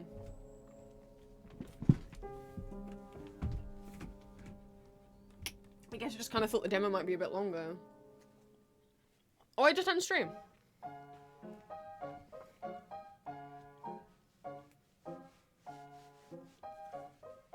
I mean, getting another one of these drawings done would be good. That would be a good idea. I was just wondering when you'd invite me back for a bite. I don't know why Triggerfire has made all my sound alerts sound like they're coming through like a bad tinny microphone.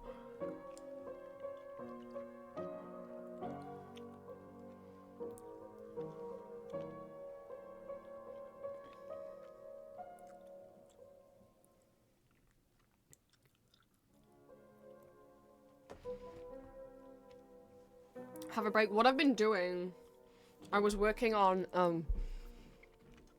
when Julia came to visit me last year, I filmed it all, like I vlogged it, and that's not what we're gonna do for every trip. I just wanted to do that for our first time meeting.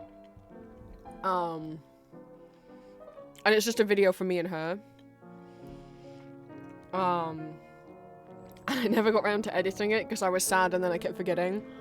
So I started editing it yesterday. And I was editing it a bit this morning, and that's been a bit of a cheer up because I've been looking at Julia. And that's what I'd go back to doing if I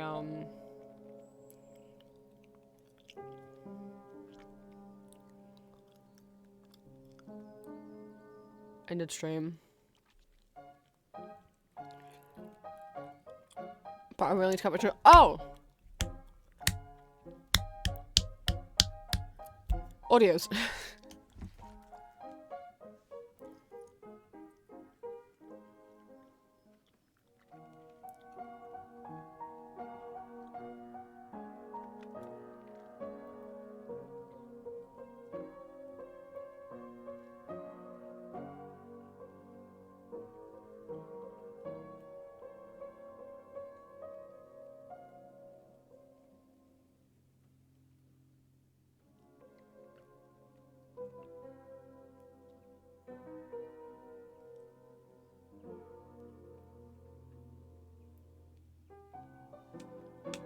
Texting Julia. She says, I can be on stream with her later today.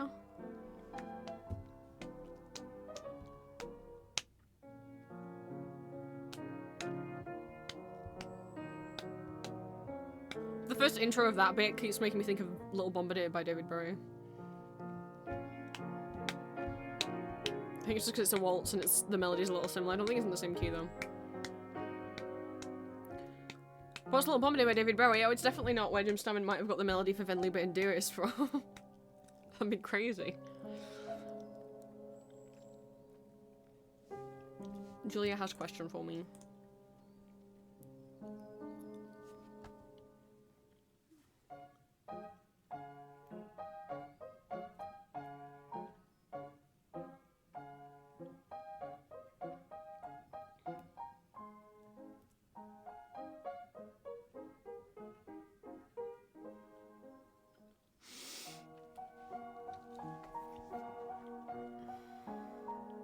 Hang on, I need to record a voice note. She's been silly.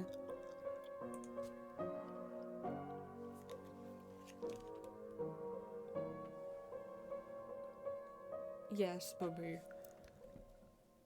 Oops, hang on. I didn't mute.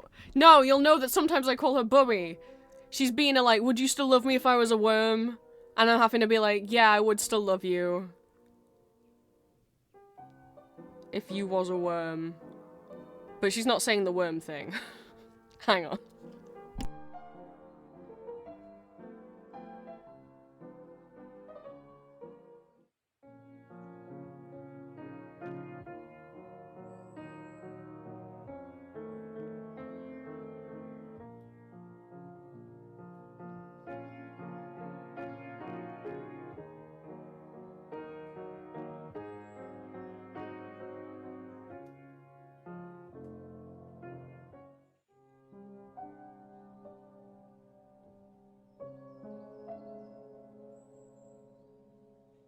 Okay.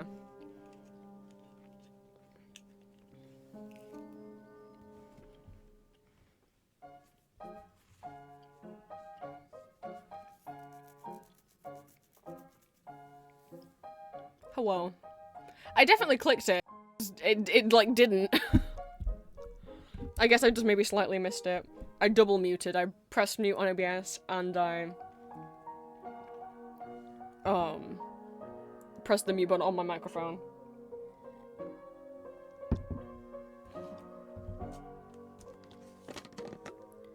She's being silly.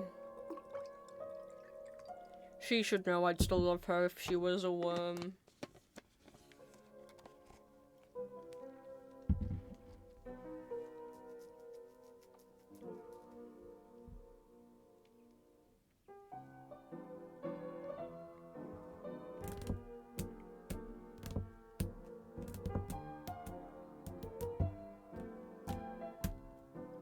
I think OBS uses my mic.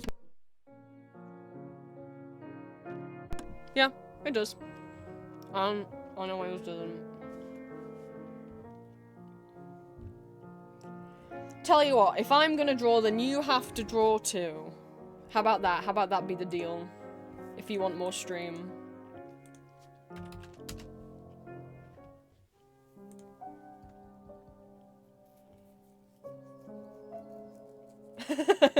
Oh, I could get napped, dang it. You did this! Magma. Oh. Poor silly Pippi. So, if you guys want, there's still plenty of room on page 2.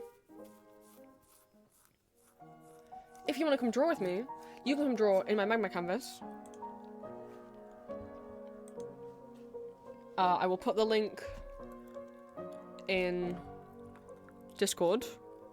And if you're not a member of my Discord and you're just watching stream here on Twitch, you can ask to join.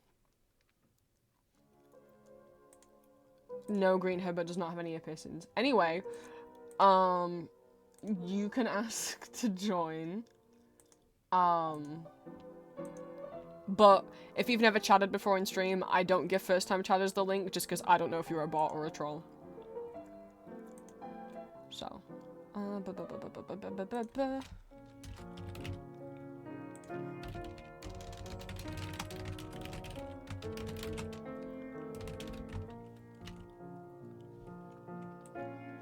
page 1 is pretty full. Feel free to go on to page 2.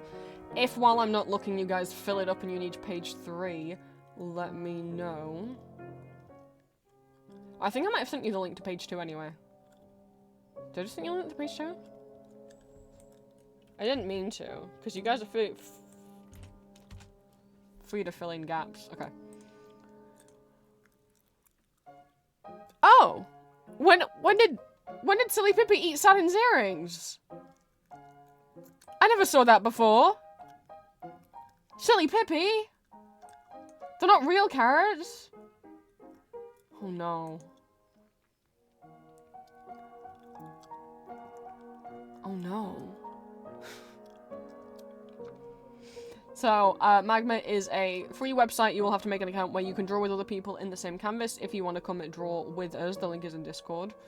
You can draw whatever you want, within reason. Nothing not safe for work, no gore, no vent art, nothing crazy body horror, no blood, no gore, blah blah blah. Nothing that could be upsetting. But other than that, You can draw your OCs, you can draw fan art, you can do the little stick men, I don't mind. Don't do one giant drawing that takes up half the page. You can draw big if you want, or you can do a lot of small ones that takes up a lot of room, but obviously don't just, like, enter the canvas and be like, I'm gonna draw, and I'm drawing all, you know, all of this is my drawing now, I'm drawing here, and this is my drawing, because that's a lot of room. Can it get my scribble off the preview, please? I don't want anyone to see. No! No, wait, okay, it's gone.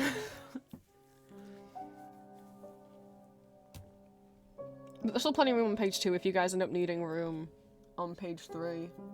If you need a page 3, let me know. The link will take you to page 1, and you are free to fill in any of these little gaps if you want to. And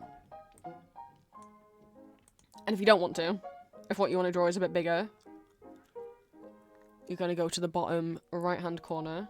Make that small. You're gonna go, oops. You're gonna go to the, not right-hand, bottom left-hand corner. There's a button called Toggle Sequence Panel that looks like a reel of film. You're gonna click on that. You're gonna click over to page 2.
Okie dokie, okie doke.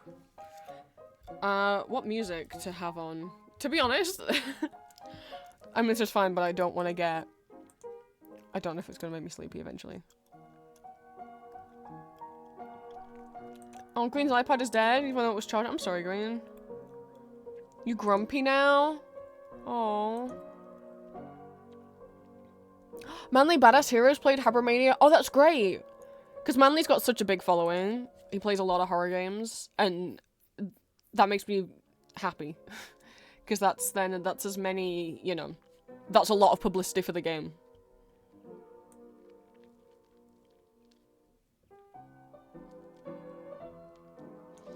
I mean, Power was up. They're doing Bob Ross, which they've done before. But they're doing Bob Ross tutorial, but they're not allowed to pause. Speaking of, they have confirmed Vanessa doesn't work for them anymore. I don't know if she quit or was fired, but it seems amicable. But she's currently unemployed. I'm sad, because the new girl who seems to be producing the Power, Ali and Vanessa both had very, like, strong personalities and sense of humor, and, like, were very, like, babysitters for the boys. New girl doesn't have any of that going off, and I don't think the dynamic works as well. Yeah, any videos with Vanessa that's gone up lately have just been old videos she left about 3 months ago, or something like that. She has a Twitch, she has... Well, I don't really want to promote Twitter, but she does have a Twitter and an Instagram.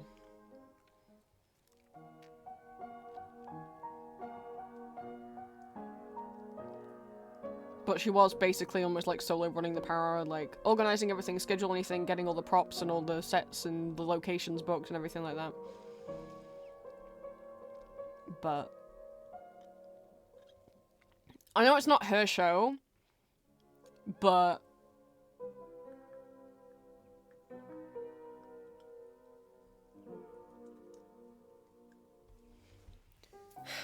Like, yes, I went down at the start of it, but the ideas of what they're doing came from Vanessa. And I don't know, the ones that haven't been Vanessa's, I haven't enjoyed it as much.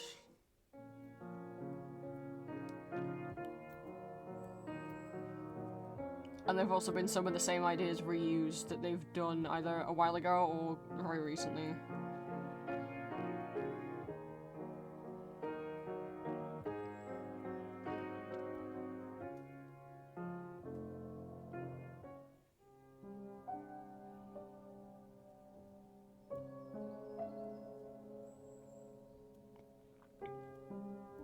I hope I'll still enjoy the show.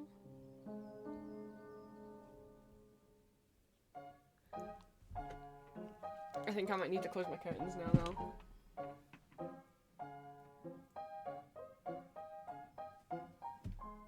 It's not that dark outside yet, but there's barely any light getting inside of my room.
Oh, I shouldn't put you to sleep, I'm sorry.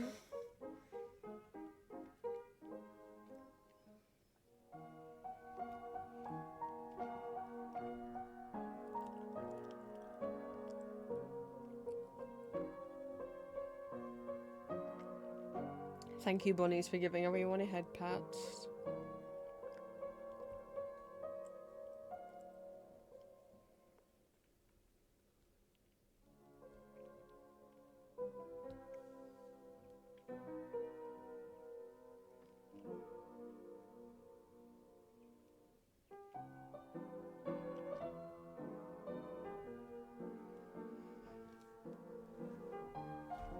Oh, I really don't know what to do.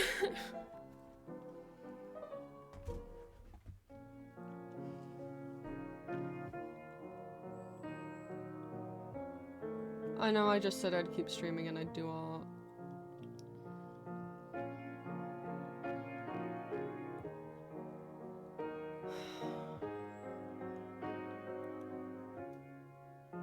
I just don't know.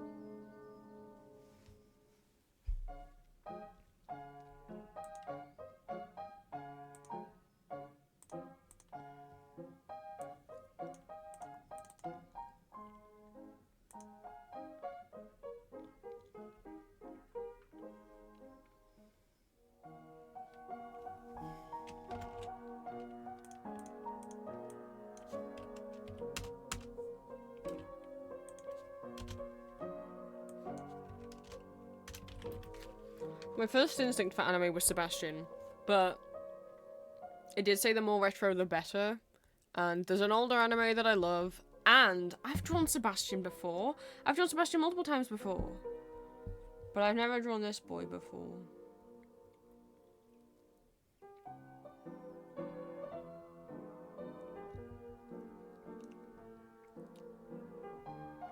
Maybe I have. Maybe I have. Maybe in my sketchbook when I was at uni.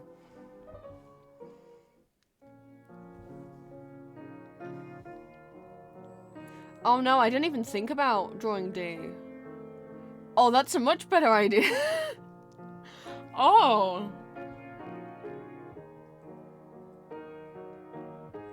Oh no. Well, hang on. Did I have him down for one of my other days?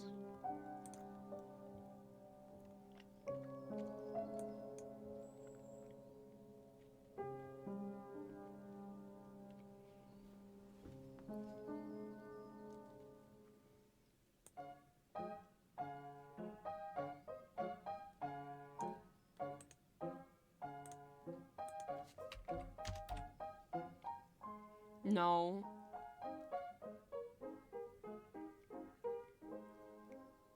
No, I didn't.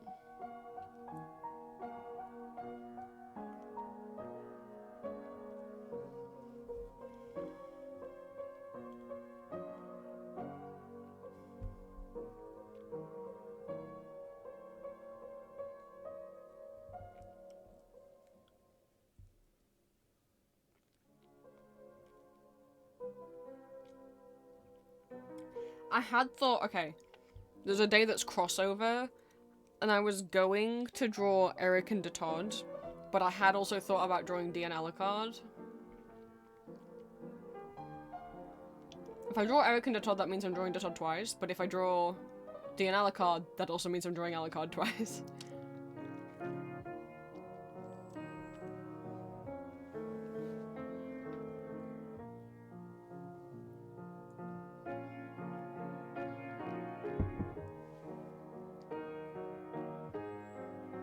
But I've drawn D before though, multiple times.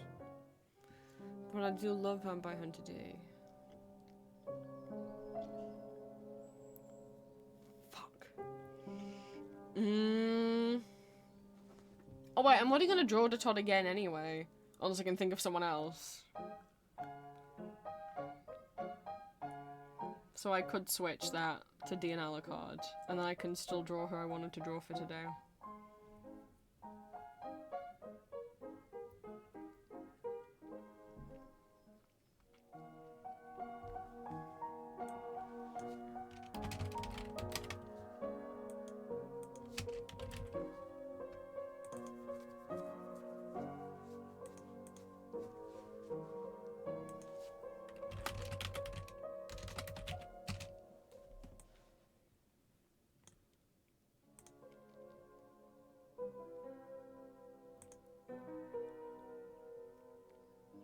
I guess it'll be unhelpful. Well, I know you didn't mean it as a suggestion. But my brain took it as one, and now I'm rethinking things. But I mean, I had to tell myself before, like, there's a part of me that's like, oh god, but I love this character, and this character isn't on the list. And if I don't include them, then maybe it'll look like I don't like this character. I should try and get all my favorite fandoms on here somehow, but that's not what the list is meant to be. It doesn't have to be all of my favorite characters or favorite fandoms, like, it's fine.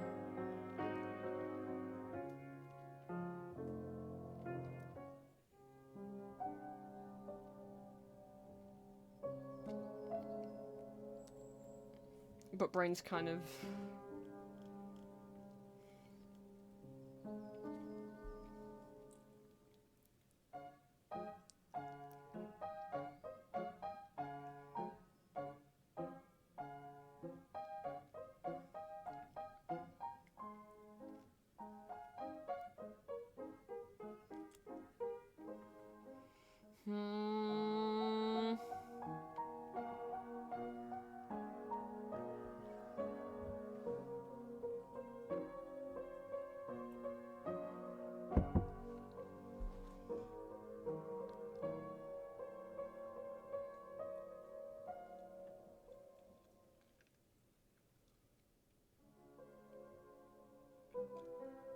Oh, I didn't actually write down a character for one of the... Oh, great.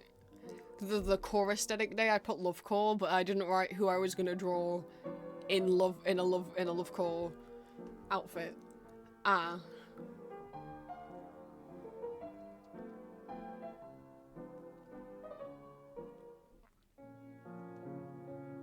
Maybe Terzo? I don't know, I'm blanking.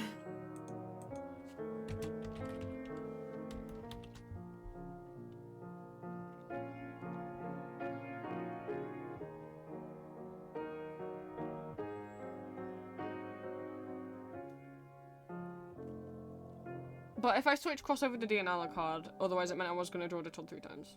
Because there's a day for Heterochromia, and I was going to draw him for that. Even though I've already drawn him. Because I couldn't think of anyone else.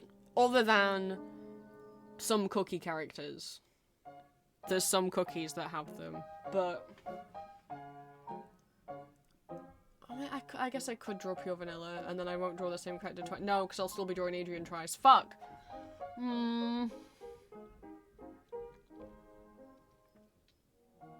Yeah, but I'll also be drawing Lucifer twice, so who cares? It's my thing.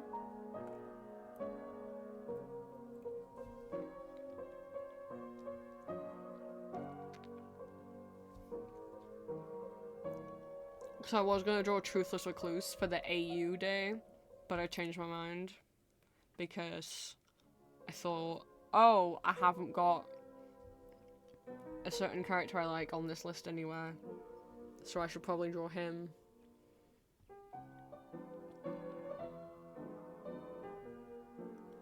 I swapped him out for Victor because I was like, wow, Victor should be on here, but I want to draw Truthless Recluse more. I don't know. Oh. No, I kind of want to change the whole list. Oh, and all the papas count as Heterochromia.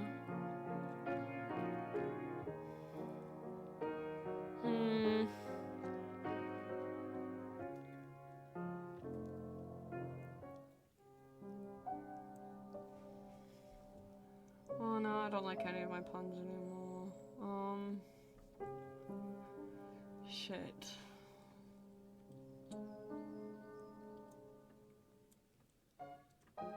So I like drawing Pure Vanilla and he's not on the list. And I could either put him under Heterochromia, or I could put him under AU and draw Truthless Recluse.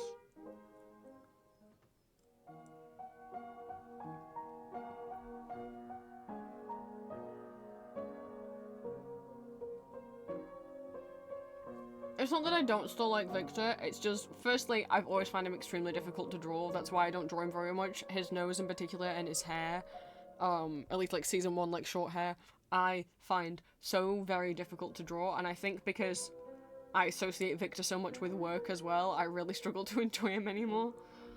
Or at least like have a crush on him anymore. So maybe I switch Victor back to Truthless Recluse. But I don't really care about Truthless Recluse that much. I prefer regular Pure Vanilla. But I don't know what else to draw for AU. Like I literally was like, oh, character skins, that counts as AU. Well, depending on the skin.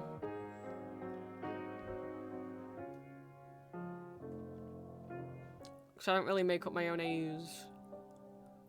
Where the characters look different, you know?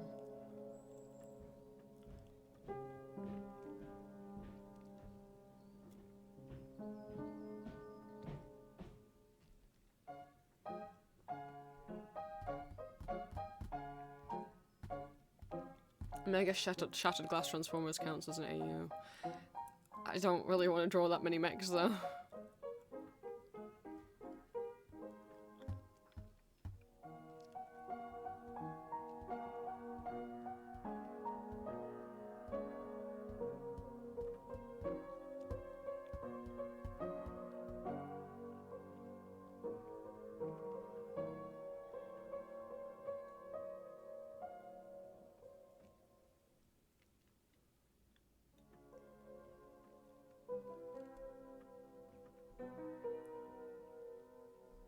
Oh no, I don't know what to do.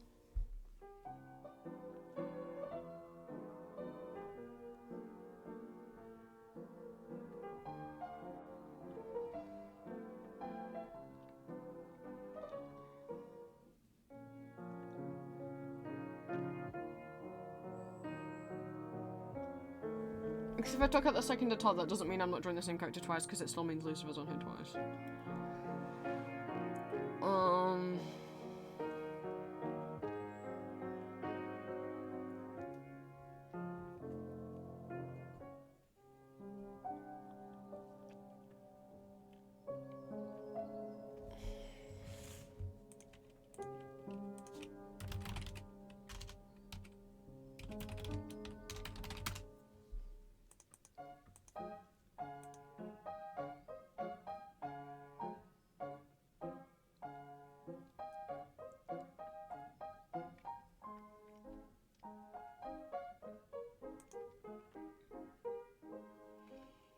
I think maybe...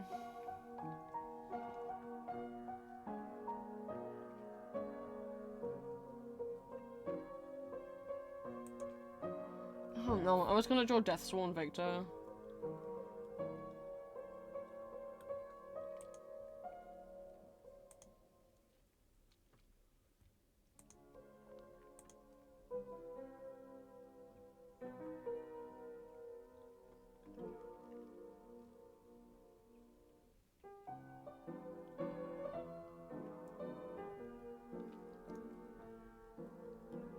Cause he's cute, but... I don't know...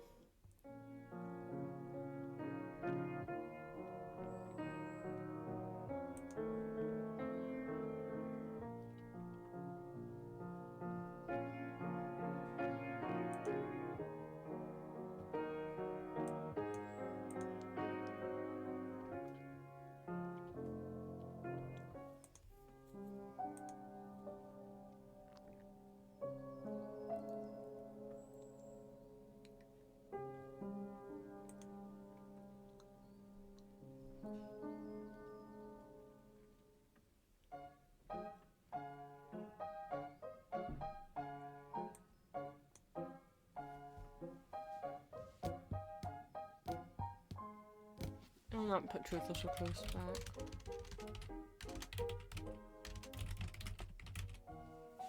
And then... I don't know, because I don't even know how I draw Detroit any differently. If it was pure vanilla, that would be a different drawing from Truthless Recluse. He looks entirely different. It's a different outfit, you know?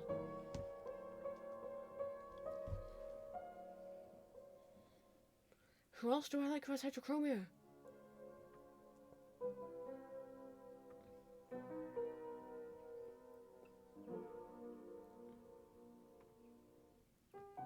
I don't know.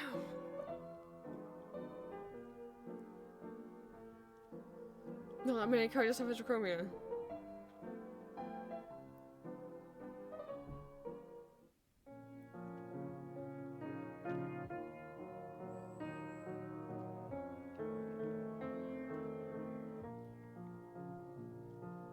I can literally only think of Ghost Bipars, Shadow Milk and Pure Vanilla, and Todd.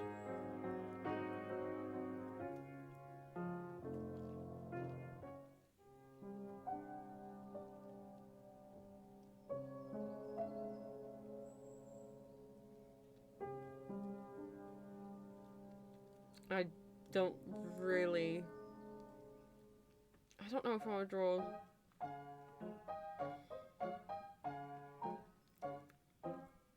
Ghost character, the hats are a lot. I mean, I could draw Secondo, I guess. But...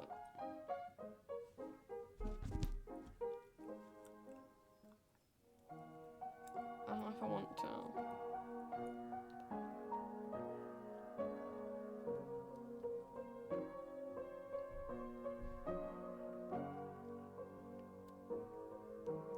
I know I already have Shadow Milk down for the clown day.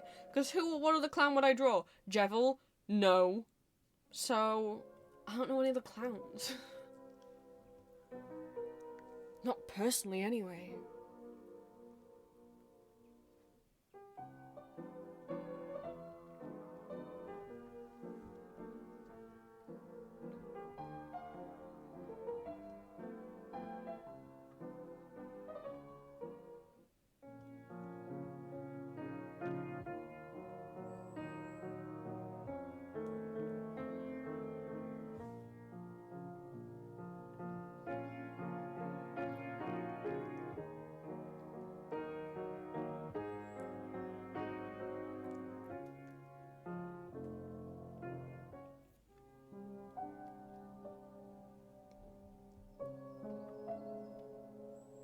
But if I drew to Todd again, I don't know how I draw him looking too differently. I mean, I thought about putting him in the myling dress. But... I don't know if I like any of these ideas anymore.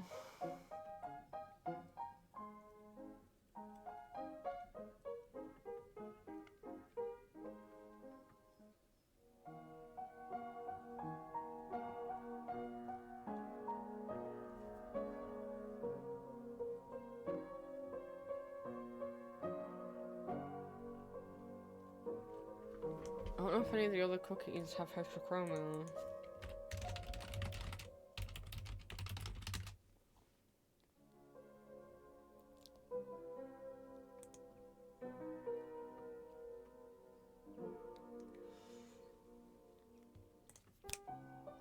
Candy Diver cookie has heterochromia. Red Velvet cookie has heterochromia.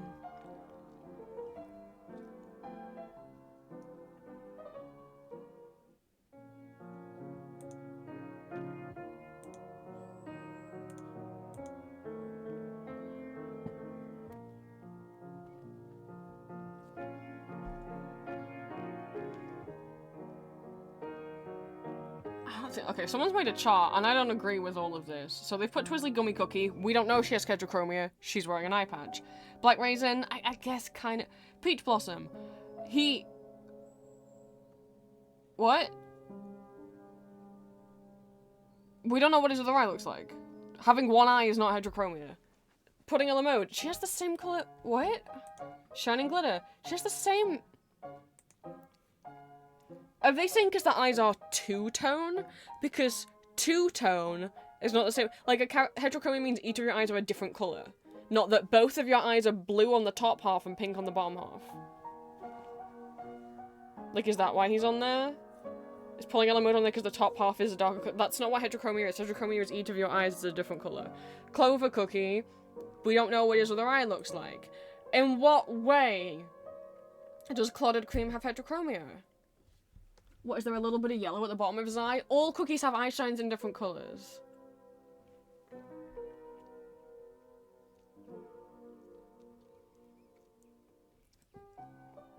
Okay, people are like joking about like, they're not heterophobic. That's not what he said. I never knew they were homophobic. Okay, can we... Ooh, this counts. He count. Hello. Hello, Onyx Cream Cookie. From Witch's Castle.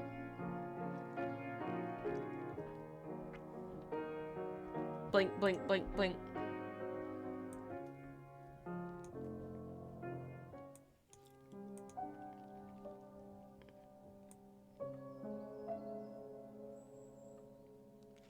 Okay, maybe, okay, so maybe, okay, sectoral heterochromia, I guess, is if a slight portion of your eye is a different colour, but that's not...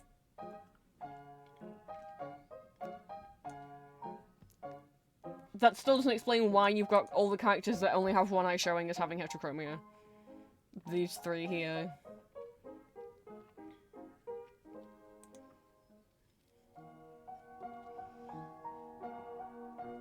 Yeah.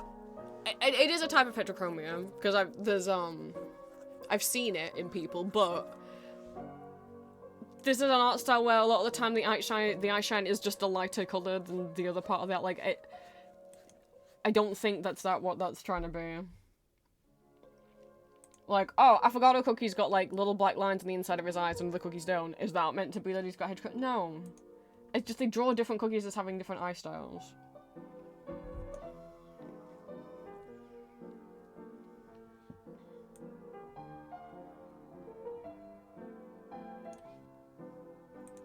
Well, I don't know who Onyx Cream Cookie is.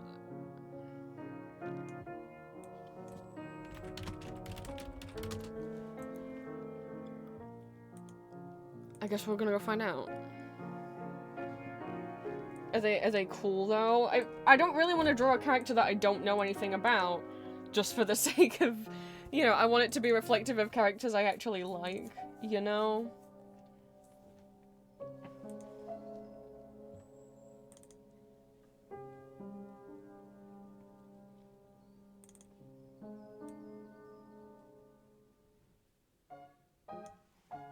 course I do have pictures of him saved. I have pictures of every Cookie Run character saved.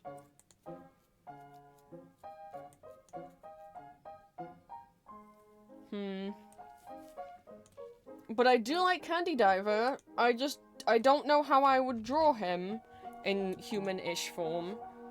Would you still give him floating gumball eyes? Or would you give him a face in there? Or would you give him like a full diver's helmet? Oh, yeah, that's scary. Someone's drawn him with a skull with floating gumballs in there.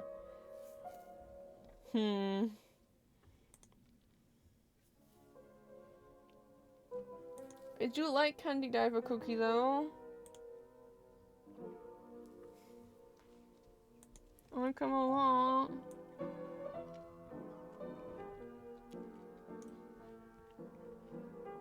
Just how would you draw him in my art style? Trying to look how other people draw him. There's either the skeleton one. Oops. There's just drawing him the same, but I don't know if that really fits my art style. Of just drawing him like his head is full of water with 2 gumballs in it. There's the skull one, which I don't like. It scares me. There's drawing an actual just human head.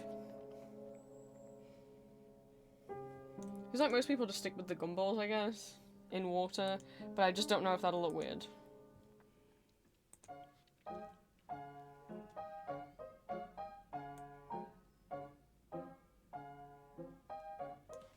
Can we have a Cookie fan art?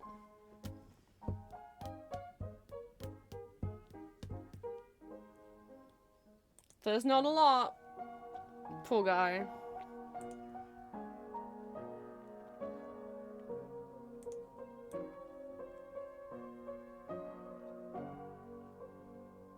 Look, I could draw Candy Diver Cookie, but would I rather draw Candy Diver Cookie? What would I draw to Todd?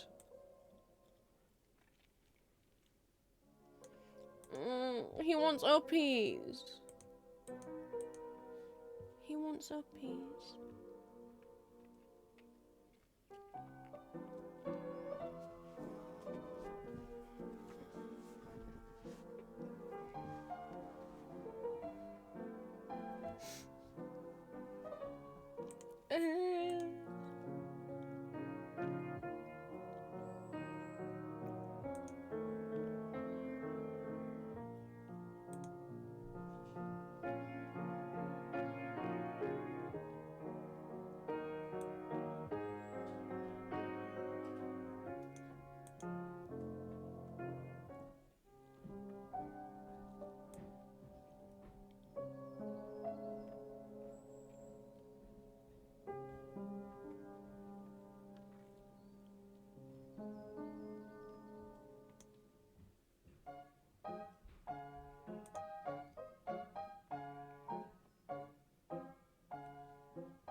Well, people ship them with Captain Caviar is what I'm learning.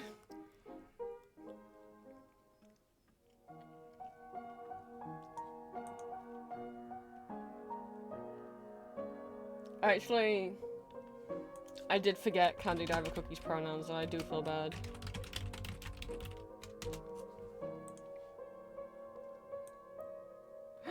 They want uppies. I'm so sorry. They want uppies. Oh, Captain Caviar meets them in the story. Well, then that makes sense.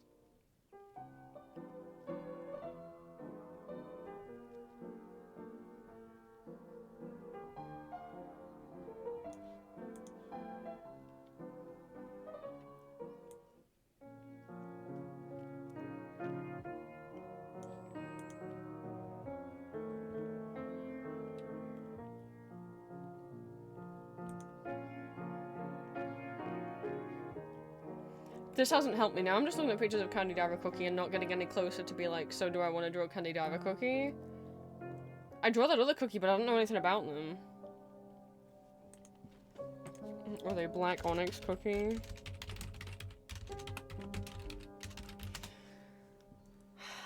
Onyx cream cookie, sorry.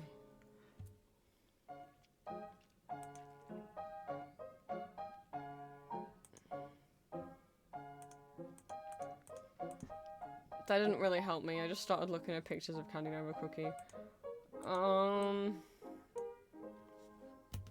either drew a Todd twice or drew a Pure Vanilla twice. Wouldn't I rather draw a Todd twice? Yeah, but I can't think of a second drawing to do with him. Whereas Pure Vanilla will be, you know, in very different... I'm not gonna... I don't... Ha!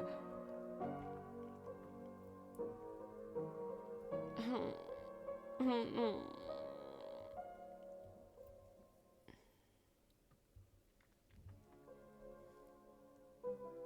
What a pickle I've made for myself.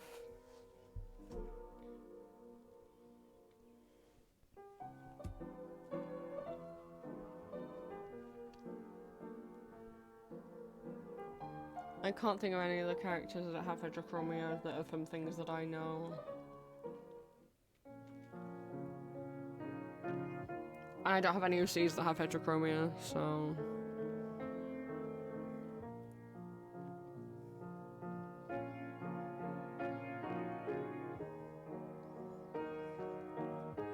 Maybe I just put pure vanilla cookie, because I'd have more fun drawing him. I just feel like I'm betraying my special interest. I could always draw Truth of Zaku's and Sage of Truth. I just don't really like Sage of Truth at all.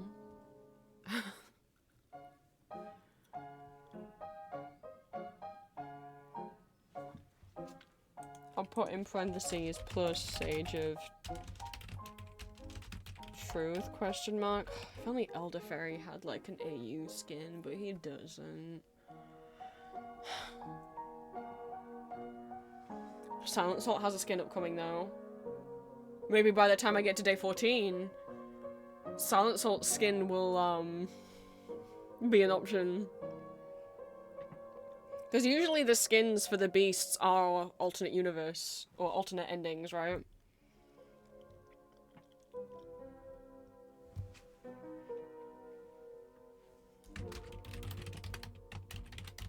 So maybe I can wait for the new Silent Salt skin to come out. I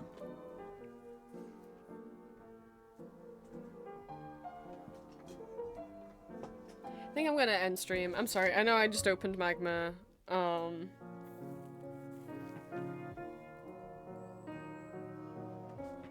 But I wasn't comfy the moment I said I might draw, and I've kind of I don't want to draw on stream. I don't want to do it. I'm not gonna have fun. I don't want to. I'm sorry.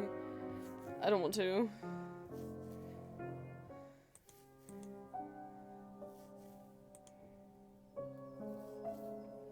I don't know when I'll stream next. I know I've been lacking on streaming. I've just not felt up to it.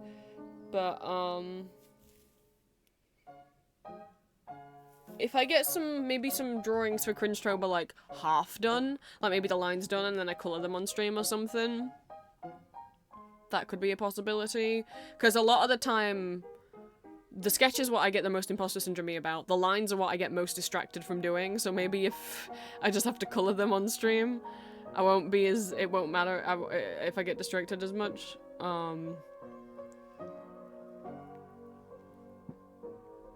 I can't co-work while I'm editing this video because it's got mine and Julia's faces all over it.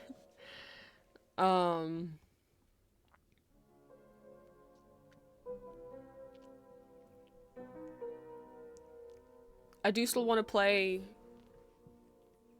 Disco Dog? I can't even remember what it's called. Oh my god, that game. I know I haven't done Peak on stream. Maybe one day. That would be nice. I have been playing it a lot. It's been a problem for me.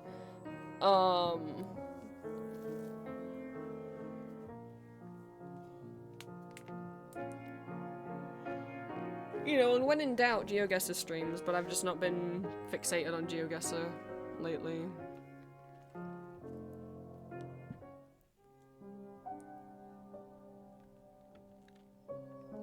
Or cared about. All I'm really into doing right now is playing Peak, maybe playing Julie got me playing Power Washing with her the other night, and now I'm kind of thinking about Power Washing again. I didn't know there was a Power Wash 2 coming out, and it's coming out in 3 days. I didn't know anything about that till today.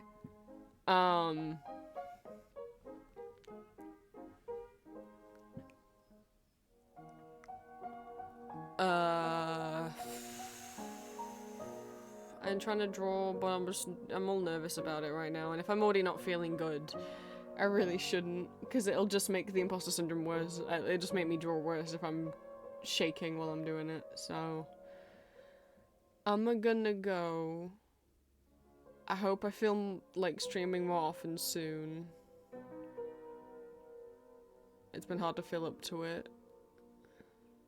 And I don't have a game that I'm like long-term playing at the moment. And why don't you just solo peek on stream? Here's what happens when I play peek. I'm mostly fine, but sometimes getting sad if I can't find a path. Once I get to the caldera, I'm a bit more nervous because I've died there the most. But I've made it to the kiln twice. And that's where everything goes to shit. And I don't mean that I die. I do. But mostly what happens as soon as I'm in the kiln, which is inside the volcano. Not on my own. I made that once with Green and once with Julia.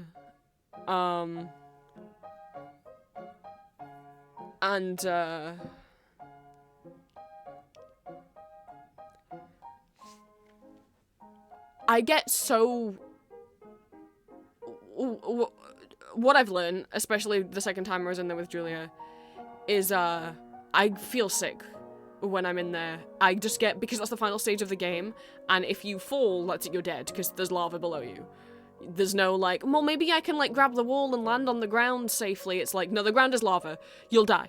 And I'm just so... I get so tense and nervous that, like, I've made it all this way. I've been playing for, like, 3 hours at this point, climbing this mountain. And now we're here, and if I die here, I've wasted the last 3 hours, because I'm not even going to get any badges or achievements. And you're like, oh, but did you have fun? I'll be like, I don't know. I'm not having fun right now. I'm stressing the fuck out as soon as I'm in the kiln. And I get just so horribly anxious that I'm going to mess everything up. That I just get so panicky and upset and feeling like I'm gonna cry. And being in the kiln, you're in just like a narrow cylinder that you have to climb up, so you're constantly having to look up. You can't really look across and up at things, you're just kind of having to look straight up. And I have motion sickness, and what we've learned from being in the kiln is if I have to look up in the kiln, I don't know if I've ever experienced this in real life. Like, if I was on the ground and I look up at a skyscraper, I think I feel fine. But if I look up when I'm in the kiln, it gives me vertigo. And I feel dizzy and sick.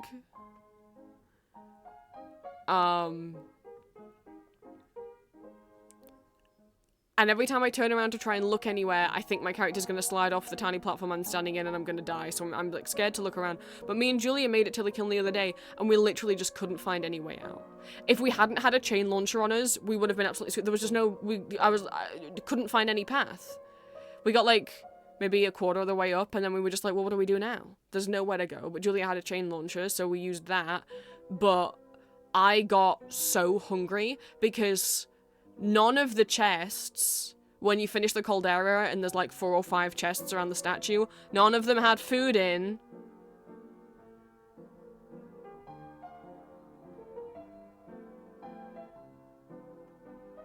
So, Julia was doing okay, but I was so hungry that I only had like 10 to 20% stamina by the time we were like a quarter of the way up. So, you know, we went across the train launcher, Julia climbed up to this thing, and she was like, alright, now you follow me, I'll grab you. I couldn't make it. I didn't have enough stamina to make it. So we just had to give up.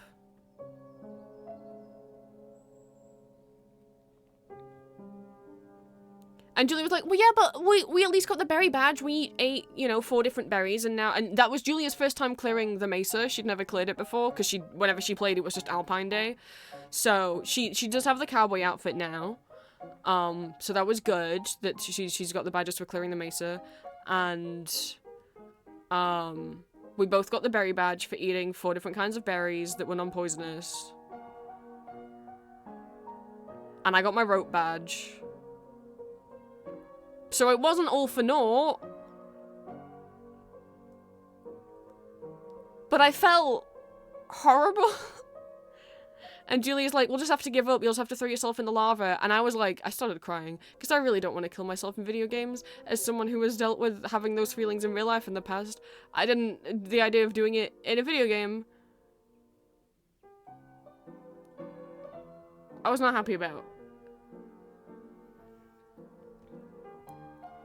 I kind of had a little cry, a little big cry. And I'm kind of scared to open Peak again. I haven't played Peak since that day. I'm a little scared of it at the moment. Cause I think if I get to the kiln again, I'm just gonna freeze. I'm just gonna basically every time I'm in the kiln, I'm having a constant anxiety attack. And that doesn't make you a better player, that makes you a worse player. But I really want to have beat it. And I want to get the Bing Bong badge.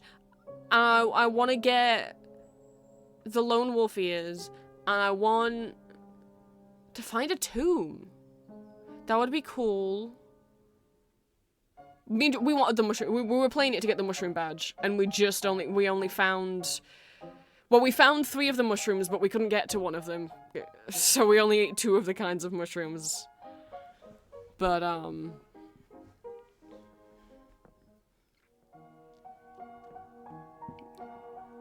because if you eat all the mushrooms, you get mushroom hat. Yeah, you should have if you've cleared the mesa, you get the cowboy hat and the cowboy outfit. Are you super crazy sure that you don't have them? Because if you don't...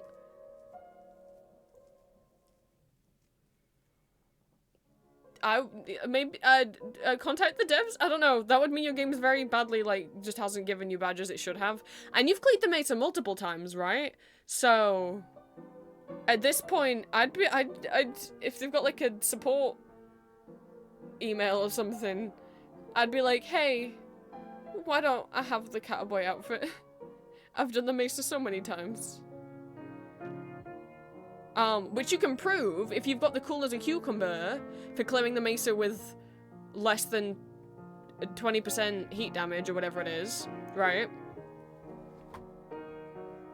I mean, and when you cleared the mesa, you cleared it, right? It wasn't the, like, you died halfway through and then your friend revived you, because maybe that's why it wouldn't have counted. But if you cleared it... No, because no, you would still, because Julia died in the mesa, and I had to get to the mesa campfire and revive her, and she still got the badge for clearing it. So, yeah, I don't know why you wouldn't have it. And if you have the cool as a cucumber one, that proves that you've cleared it, because you only get that, which is the kind of safari hat that has the fabric coming down the back to protect your neck from the sun.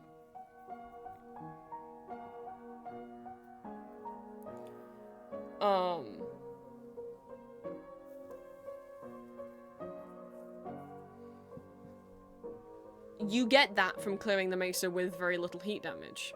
So, if you have that... I lit the fire but didn't get to Caldera, so maybe that's it. Oh. Actually slipped after lighting the fire and died before. Oh. But I've been in the Caldera with you. Yeah, you don't get the badge for clearing an area until you get the title text for the next area. So, like, you won't get the badge from clearing the shore until you are at the tropics and you get the tropics in all font. That's what I've noticed in, like, the big bold font at the beginning. But oh, unless the day that we were in the... I'm like, but we've been in the Caldera together. Unless that was on an Alpine day.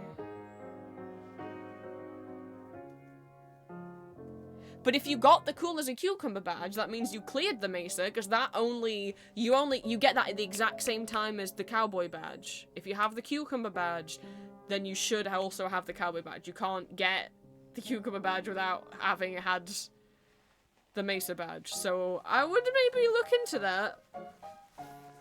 If it's a bug other people have, or maybe see if how you can get your badges.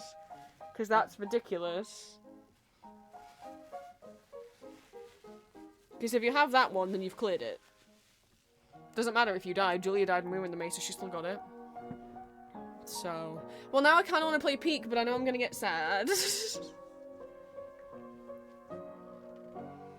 Do I end stream or do I do a peak run? Oh no.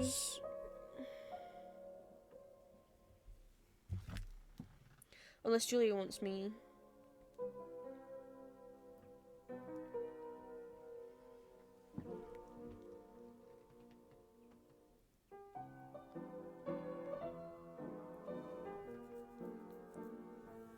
She's doing adulting today. I'm very proud of her.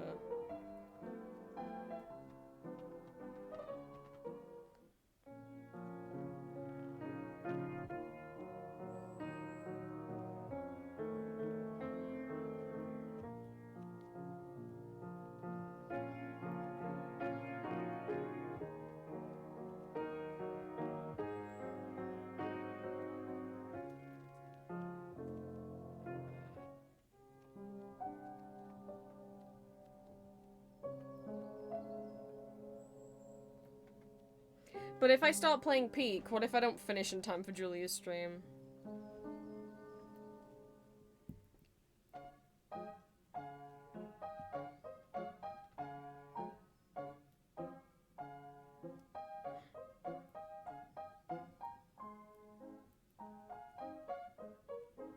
Okay. No, I'm gonna go. Sorry the last last hour of this was so weird and awkward. Support Habromania if you want to. You've got until the 2nd of December to pledge to their Kickstarter, so you've got plenty of time to think about whether or not you would like to get the game as soon as, you know, each chapter comes out. And if you'd like the soundtrack, or the zine, or the art book, or the playing cards, or the stickers, and the prints, and the badges. Yeah. And you could play the demo for yourself. It is free on Steam. And we'll go be with Julia now. Oh! Actually, before I go... Because Julia's sad right now.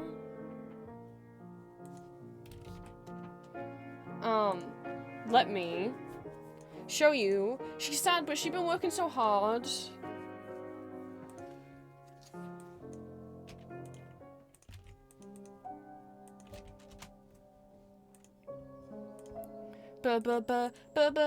She has so many new things in her store. She's made like 100 phone charms in a week. Do you like little phone charms or keychains charms? Boy, do I have the shop for you.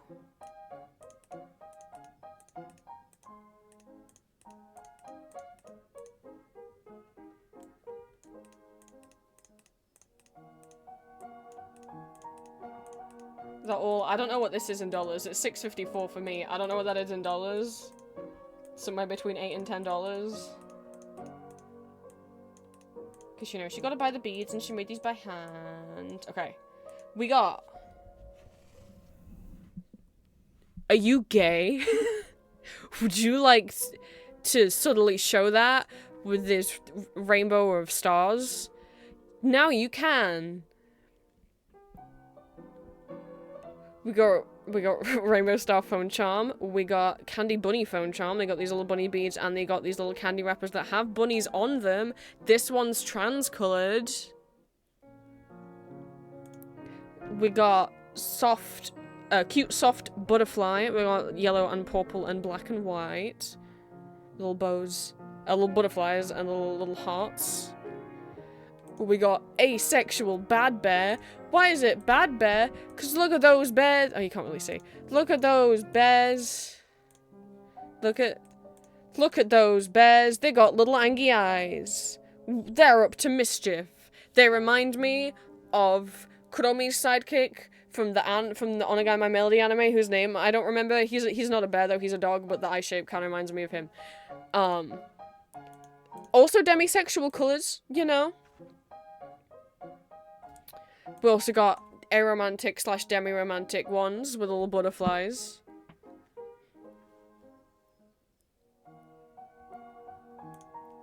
Got bisexual bears and little hearts. Got intersex with little butterflies, little flowers, and these bunnies They're whole ass bunnies. They've got little ears and little tails. Like a bunny would. We've got pansexual, butterfly heart. We got bath time bubble bear. They got bears and bows and bubbles. We've got lemon drop bunny. These are like charms that are shaped like little bun-buns' heads. They've been decapitated. We got lovely hearts and butterflies. Little pearl ones. Got them. Green got the Mesa achievement on the 16th of September. This is confusing. Are you sure you just, like, didn't look in your passport good enough? And if it's super not there, I would contact the game if that's possible and be like, I have the achievement, but you didn't give me the clothes.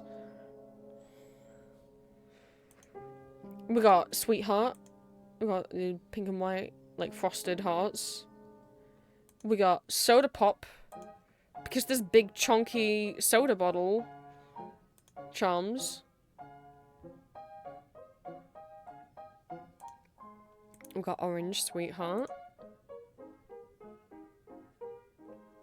We got Bloody Lovely Butterfly. This is very my colour scheme. We got Hearts and Butterflies in pink and yellow and blue and opal.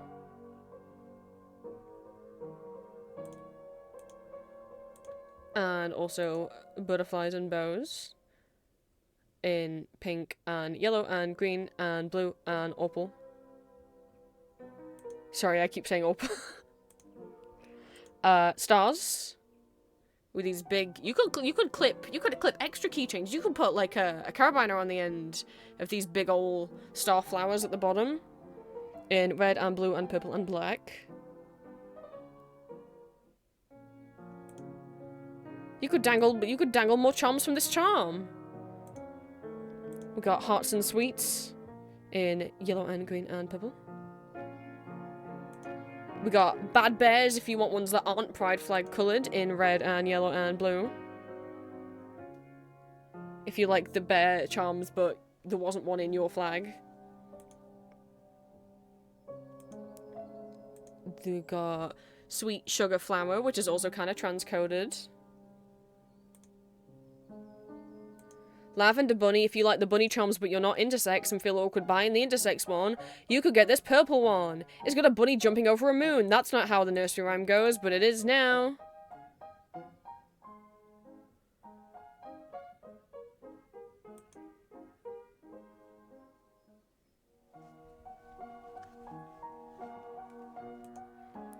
These iridescent blossom. Some plastic and glass beads, whoa. In pink and orange and white and blue and purple. Bubblegum star in 2 different colours. In one that's mostly white and one that's mostly pink. We got these girly pink, girly pop, butterflies and bows and pink hearts.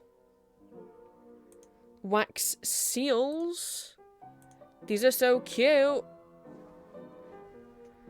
We've got, and they've got like little flowers at the bottom with little leaves. We've got there's a light pink one, I don't know what's on the seal. This other pink one has got a moon. The orange one's got a bunny. The green one's got a frog. This other green one's got a balloon dog. The blue one's also got a balloon dog, and the purple one also has a bunny. I think these are really cute.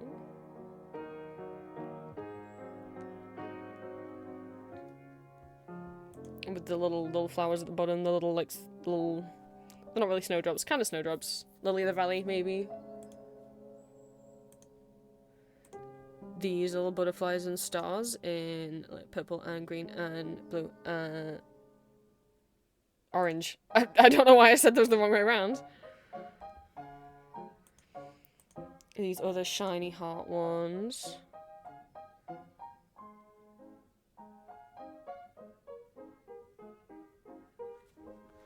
You only get the hat for beating the mace, you get the cowboy gear for minimal heat damage. Oh! I thought you got both. Apologies.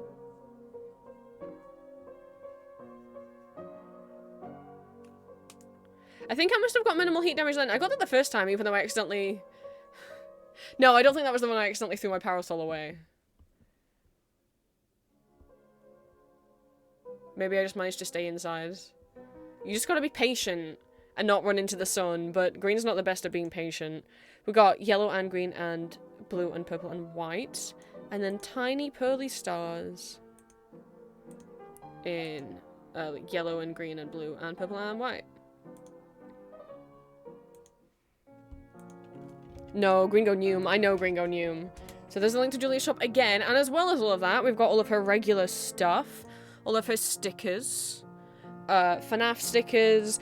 These should have popped off. But Etsy just wouldn't put Julia high up in the search results. She's so far back in the search results. Hi, baby. I was just showing off all of your keychains before I came and I was about to leave stream to call you. And then I was like, wait, before I go, I should show off all of the keychains you made.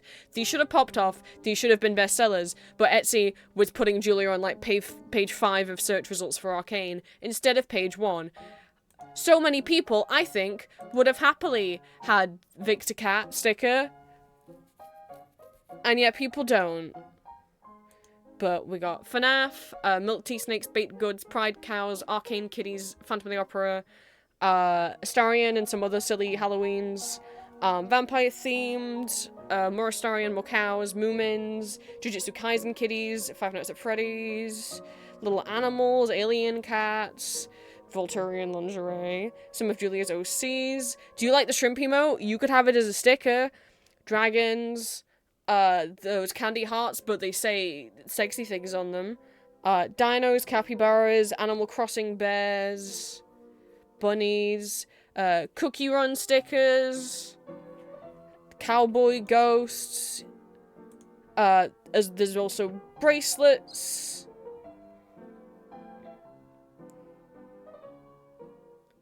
That she makes both, like, non-character ones and also character-themed ones. The character-themed ones, we've got K-pop Demon Hunters, Soulja Boys and Huntrix, Bleach, the band Ghost, Phantom Opera, Powerpuff Girls, Winx Club, and FNAF. And then we got some big chunky charm bracelets. Some of these, do you have any of the Cookie Run inspired ones left? I do not know. Yes, there's some Cookie Run ones left. And yeah, what's on sale right now? Look, you can get sale! 50% off all of this stuff! What are you waiting for? Not only will you get all of your stuff, but look at how generous Julia is. You get so much freebie shit. You buy from Julia, you get this month's freebie stickers, which I think is still the September ones, which is the Magical Girl. Not one of them, you get all 3. You also get a mystery scoop. You're not gonna get scooped like Sister Location, but you get a mystery scoop of Julia's big old tub full of beads and charms and ribbons and all sorts of little goodies, and you get a whole bag full of your scoop and bracelets. You could end up with a whole bracelet, a whole free bracelet in your scoop. There's all sorts in that bin. You want a free fun scoop like this person got? You'll have to order something from Juliet. She's gonna try and she's gonna crochet more stuff. Later this week on stream. Look at all these happy people with their stickers and with their freebies. I don't know if you can just get the scoop if you order a bracelet or if you get a scoop with anything. Julia, do they get a scoop with anything or only if they buy bracelets and phone charms? Look at these cute, you got mail stickers, they've got Julia on them.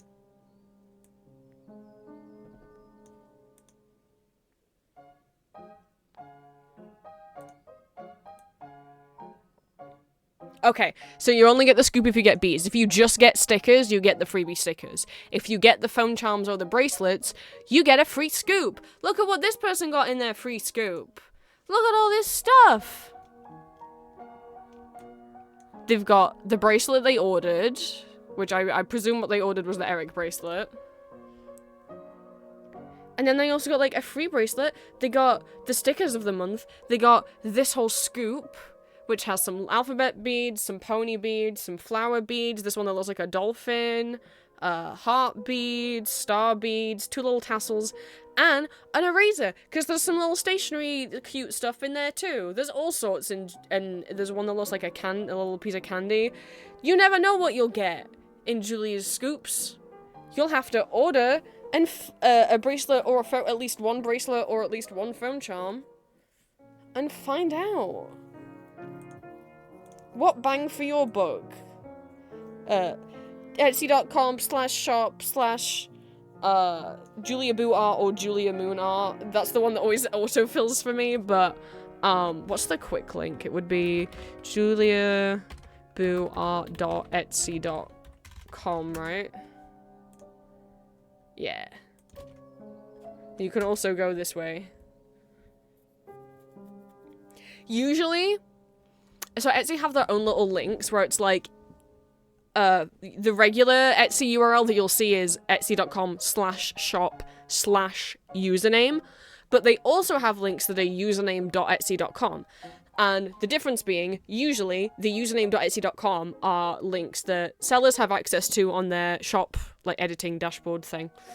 And if we copy-paste those links and you click on the links that we share, Etsy doesn't take as much of our fee from us. Like, they take less of a fee because you have helped promote your own shop, therefore you've helped promote Etsy. So, like, when I post my Etsy listings in my Discord announcements, it is more beneficial if you get to my shop using those links than just typing it into your URL, because if you get to my shop using those links, Etsy, like, gives me a discount on the fees for being a good little Etsy boy and bringing traffic to Etsy directly myself by giving someone a link and them clicking on it.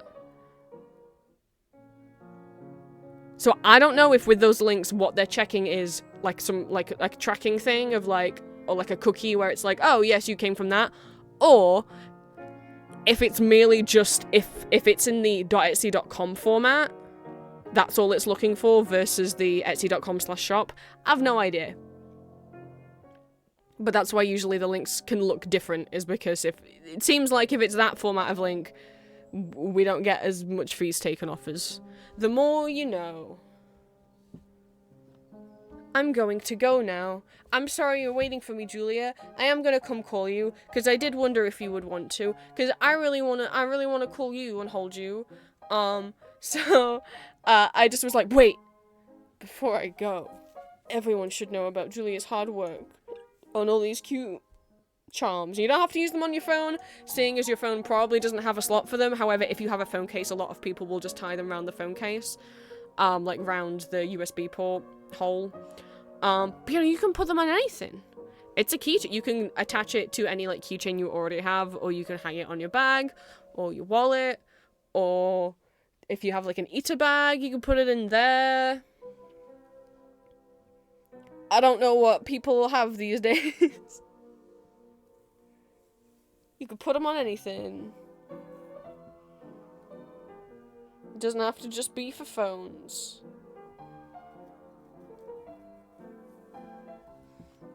I'll see you guys whenever I see... Well, I will see you guys in a couple hours on Julia's channel, so if you're not already following Julia, please go ahead. We'll be over there in a couple hours. I'm surprised that this, like, 1 minute long loop, yes, 1 minute 38 second loop of Habromania music has actually been pretty nice to have on in the background. I haven't got bored of it.